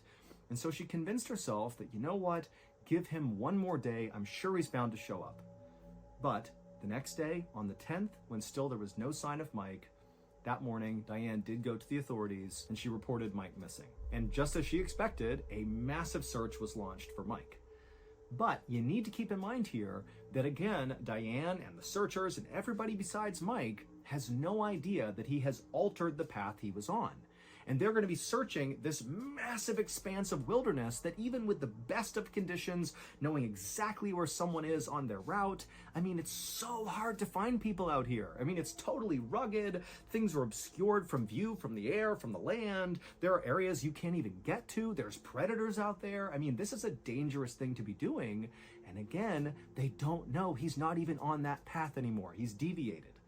And so, despite helicopters in the air, horseback teams out in force, hundreds of volunteers combing the area looking for Mike, nobody found a trace of him. And after 2 weeks went by with this huge search producing nothing, they finally had to call it off. And so, of course, Mike's family is just unbelievably devastated. They have no idea what's happened to Mike.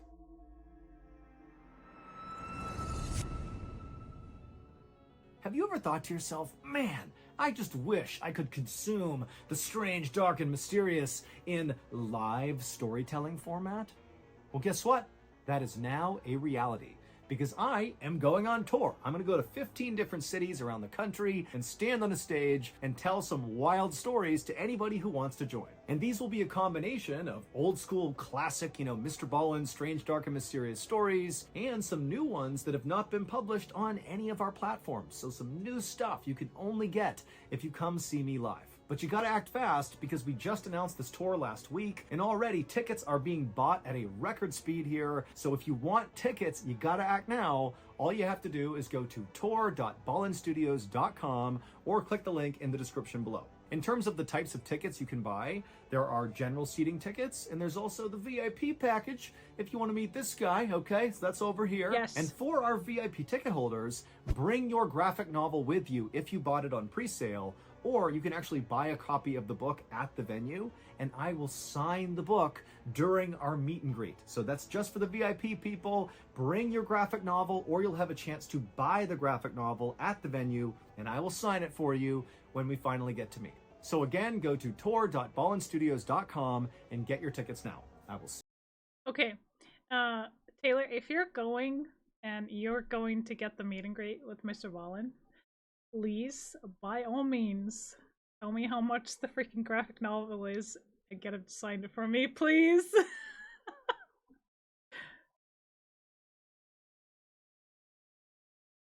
Okay.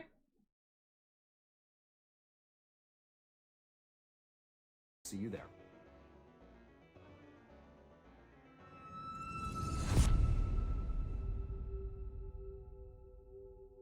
Five days later, so 5 days after the end of the official search, we're now at August 28th at this point. A couple of backpackers were hiking through an area in the Fitzpatrick Wilderness that was actually about 17 miles away from the last known sighting of Mike Turner. Now that was not when he went through the trees and saw the boulders. This was around the time Mike literally began the 9-day epic journey. Somebody had seen him in one area, and so where these two backpackers are is about 17 miles away from there.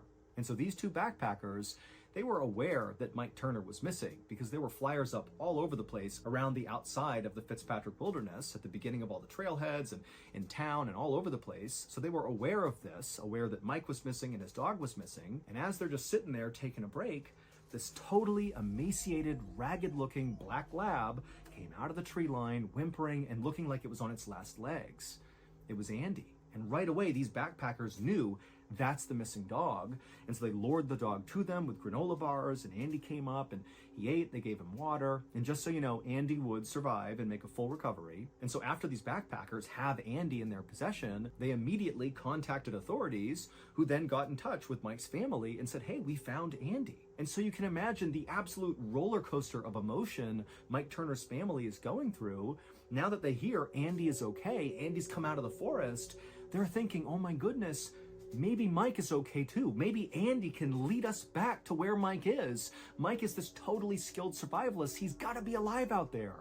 And so after discovering Andy, a second search was launched using Andy as the guide dog. They basically went to that spot where the backpackers found him, and basically Andy's family and some other volunteers allowed Andy to lead them back into the wilderness, hoping it would lead them to Mike. And so as this new search began with Andy leading the way, a separate backpacker, who we will call Brian, just for the sake of the story, that's not his name, but we're going to call him Brian, he was hiking through a section of the Fitzpatrick Wilderness not near where Andy was. This is a separate area. And Brian, he was not involved in looking for Mike Turner, but he was aware that Mike was missing because, again, he had seen all the missing person flyers, he'd seen the news, and when he began his own hike into the wilderness, he had seen at the start of his own trailhead a big flyer with a picture of Mike Turner and his dog saying he was missing. So Brian's aware of Mike Turner's absence, but he's just going on his own hike into the wilderness. And after a few days of solo hiking his way into this totally rugged expanse, he eventually reaches this kind of dense cluster of trees about 11,000 feet up on the side of a mountain, and he walks through those trees, and when he emerges on the other side, out in front of him, sloping down to a lake, is this unbelievable boulder field that practically takes his breath away. But that was not the thing that really got his attention. Instead, as he's taking in these boulders and this unbelievable view of the mountains in the distance and this lake, he noticed there was a man sitting on a rock fairly far across this boulder field with his back to Brian, just staring at the lake. Now, remember, this is like the middle of nowhere, and Brian certainly was not expecting to come across any other person on this journey.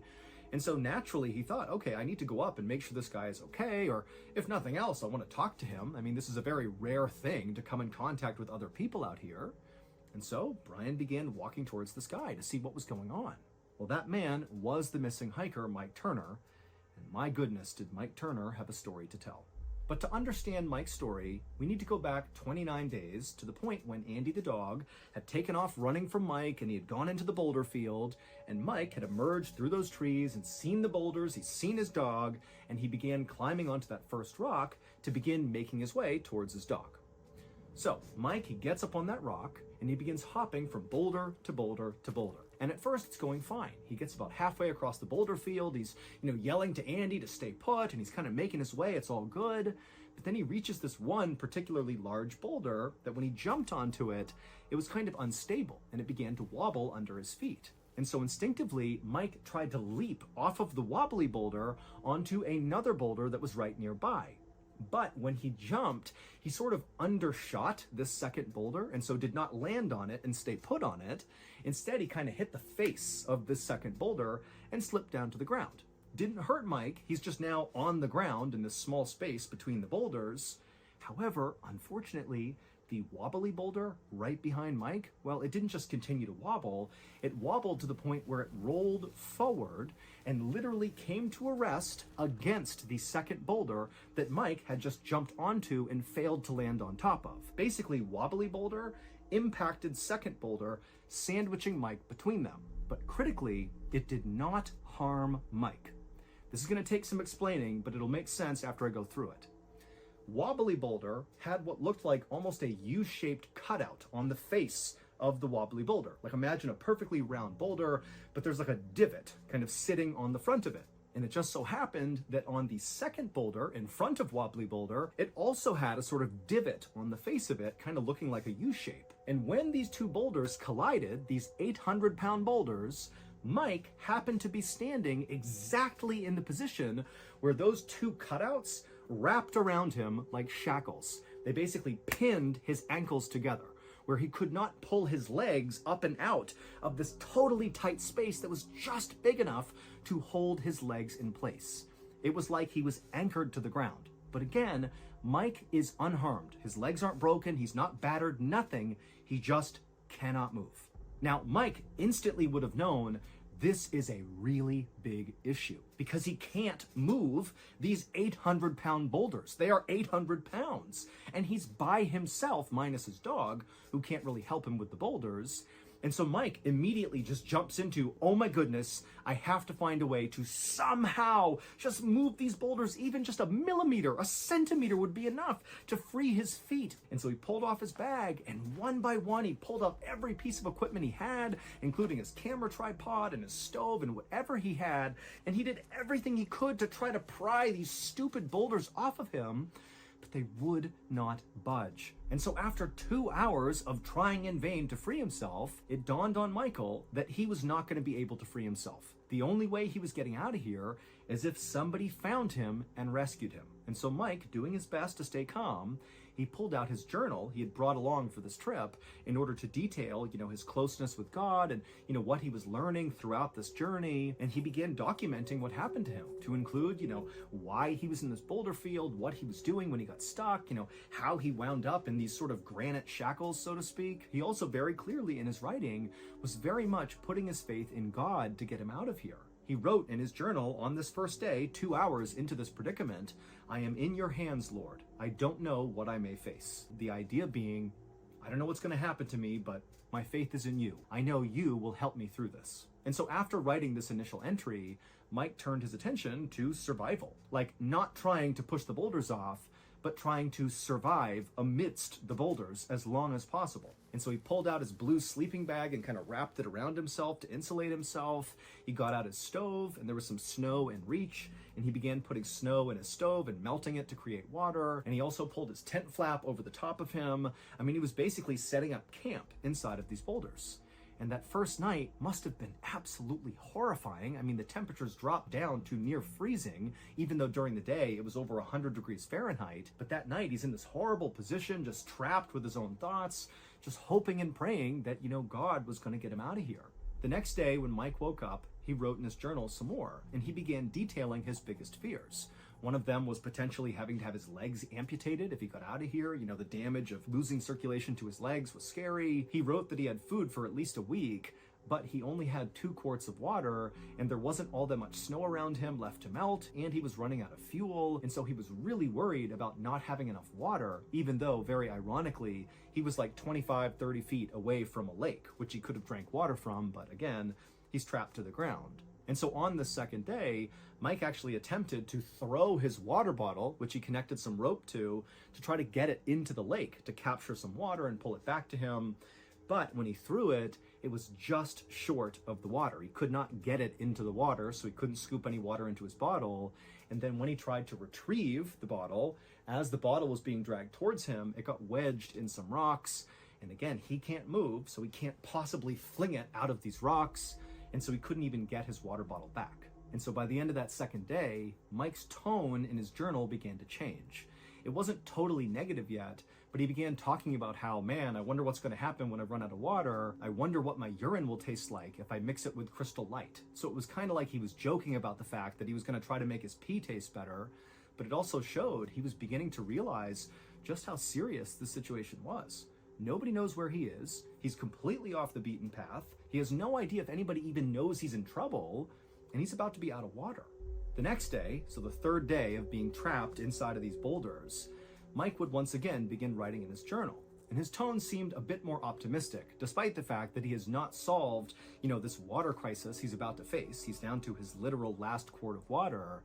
But in his journal, he talked about how this whole trip he went on, this 9-day trip he had planned out, the whole point was to become closer to God. And he felt like, I've really done that in the past couple of days. What I wanted to achieve, having a really spiritual event here, it's happened like times 100 being trapped here. I mean, this is the closest I've ever felt to God. But you could just tell there was just an underlying sense that I'm going to get out of here. I'm going to learn from this experience. I'm not going to take stupid risks anymore. I'm going to be a better father, be a better husband, be a better reverend. I'm going to make something of myself. I'm going to improve as a result of this suffering I'm going through right now. However, over the next few days that Mike continued to be trapped in these rocks with no help coming, his optimism clearly waned. He began to write that he was angry with God. He wondered, is this a punishment for something I've done? And he also thought, maybe I failed God, and that's why I'm here. But it was just clear that Mike, who was this deeply spiritual person who absolutely believed in a higher power, how could he be in this terrible position and not be getting any sort of help from God? How could that be? But unfortunately for Mike, his situation only got worse. On about day 5 or 6, as Mike was laying wretchedly inside of this horrible camp he had built, he noticed that he had completely lost feeling in his left leg. Like completely. It was a dead leg at this point.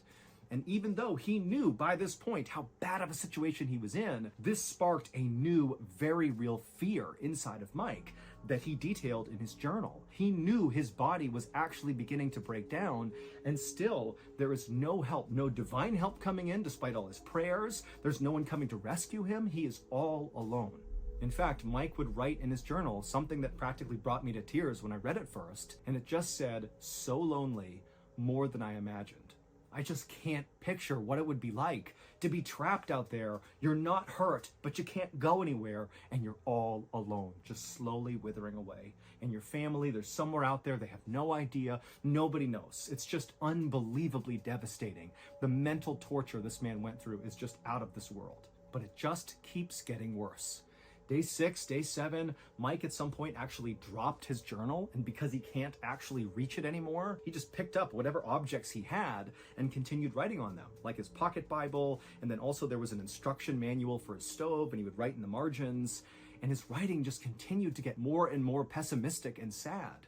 He began writing about how intensely he regretted his decision to take the long route. He was totally setting him up for this situation. Nobody would have known where he is. And so he's hating on himself. He's still mad at God. Why aren't you here? Aren't you seeing how badly I'm suffering? I mean, this is a guy who's basically losing his mind with regret and anguish and just pure loneliness.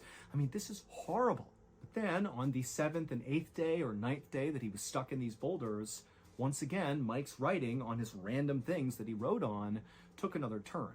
Not only was his writing becoming more and more illegible, because he's literally dying here. I mean, his body's breaking down. He's exposed to the sun all day, and then at night it's freezing cold. He's not having any water. He's drinking his urine. He's got no food left. He can barely write.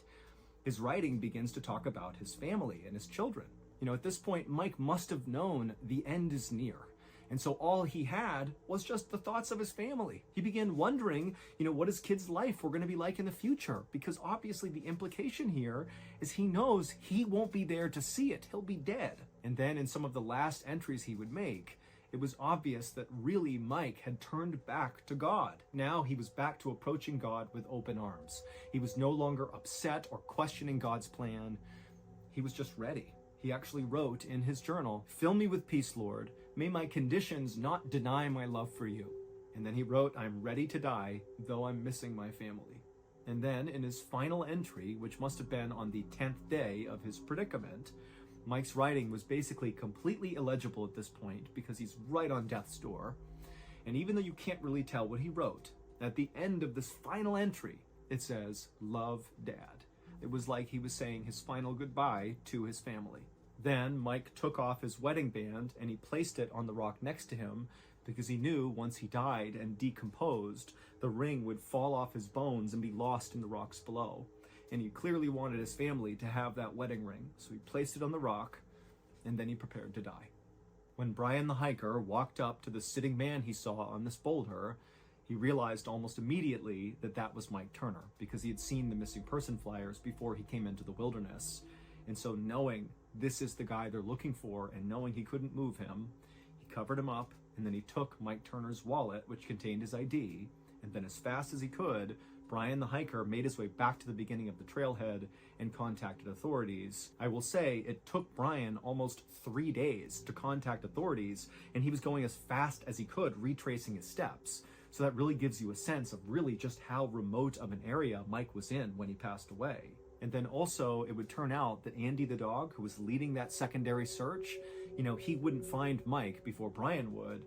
But once they discovered where Mike had died and they checked the direction Andy was taking his family, it was obvious that Andy was heading in that direction. He was a faithful dog going back to save his owner. He just wasn't going to get there in time. And to close the story out, making it even more tragic, on the day that Mike left his wife Diane and his 3 beautiful children to begin this 9-day trek, after he left, Diane received a bouquet of flowers in the mail that Mike had sent that he knew would arrive after he had left.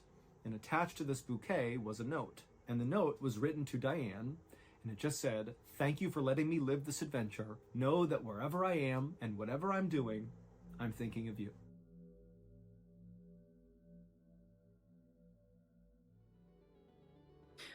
Hello, all you fans of The Strange, Dark, and Mysterious. As many of you may already know, we always have merchandise for sale at shopmrballin.com. But in addition to the year-round offerings that we sell on shopmrballin.com, periodically we'll do a big limited-time merch drop. And we have a new one right now. Dropping today is the new Lungy Most Wanted line. This amazing Lungy themed drop will have a t-shirt, also a tank top available, the Most Wanted Lungy design, as well as some cool stickers. But you gotta act fast because these things sell out quick. All our limited edition drops historically sell out pretty much right away, like first week, if not less. So again, just go to shopmrballin.com and get yourself some sweet, sweet Lungy Most Wanted merch. And if you're wondering, what the heck is he talking about? What is this lore around Lungy and the Most Wanted thing they're talking about? What is that? Well, you need to tune in to my next live stream on YouTube to hear that, or if you're listening to this post my live stream, just go ahead and click on the live tab on YouTube and you can find the video that explains the lore behind this drop. Again, head to shopmrballin.com and get your mitts on this limited edition exclusive Lungy merch. Enjoy. Okay, that was actually kind of nice too. But man, did that hit hard. Yanked my heart out like that.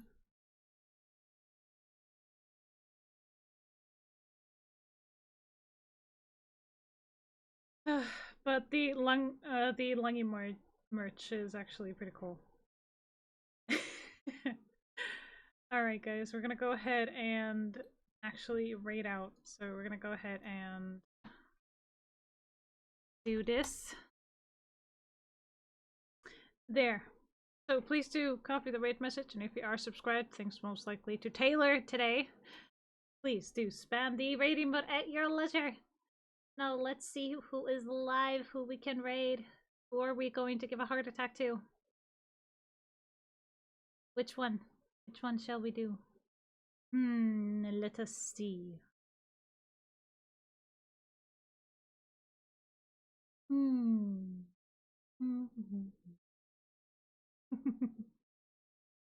Actually, let's go raid one. I'm not sure if they're pronouns. His, her, them. I don't know which ones. But one is playing Genshin Impact. My favorite game. Oh, raid isn't allowed. No. Okay, fine. Be that way.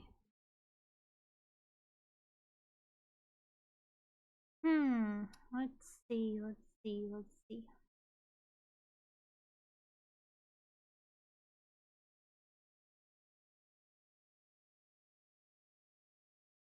Let's raid Hood's Gaming. 713. He is currently playing Power World. Let's go show him all the love and appreciation that he deserves. Thank you all so much for joining me here today. And thank you for all the support. We will be doing the spins tomorrow instead. I have places to go, stuff to do, people to meet, and a husband that wants attention. Now, I will be off.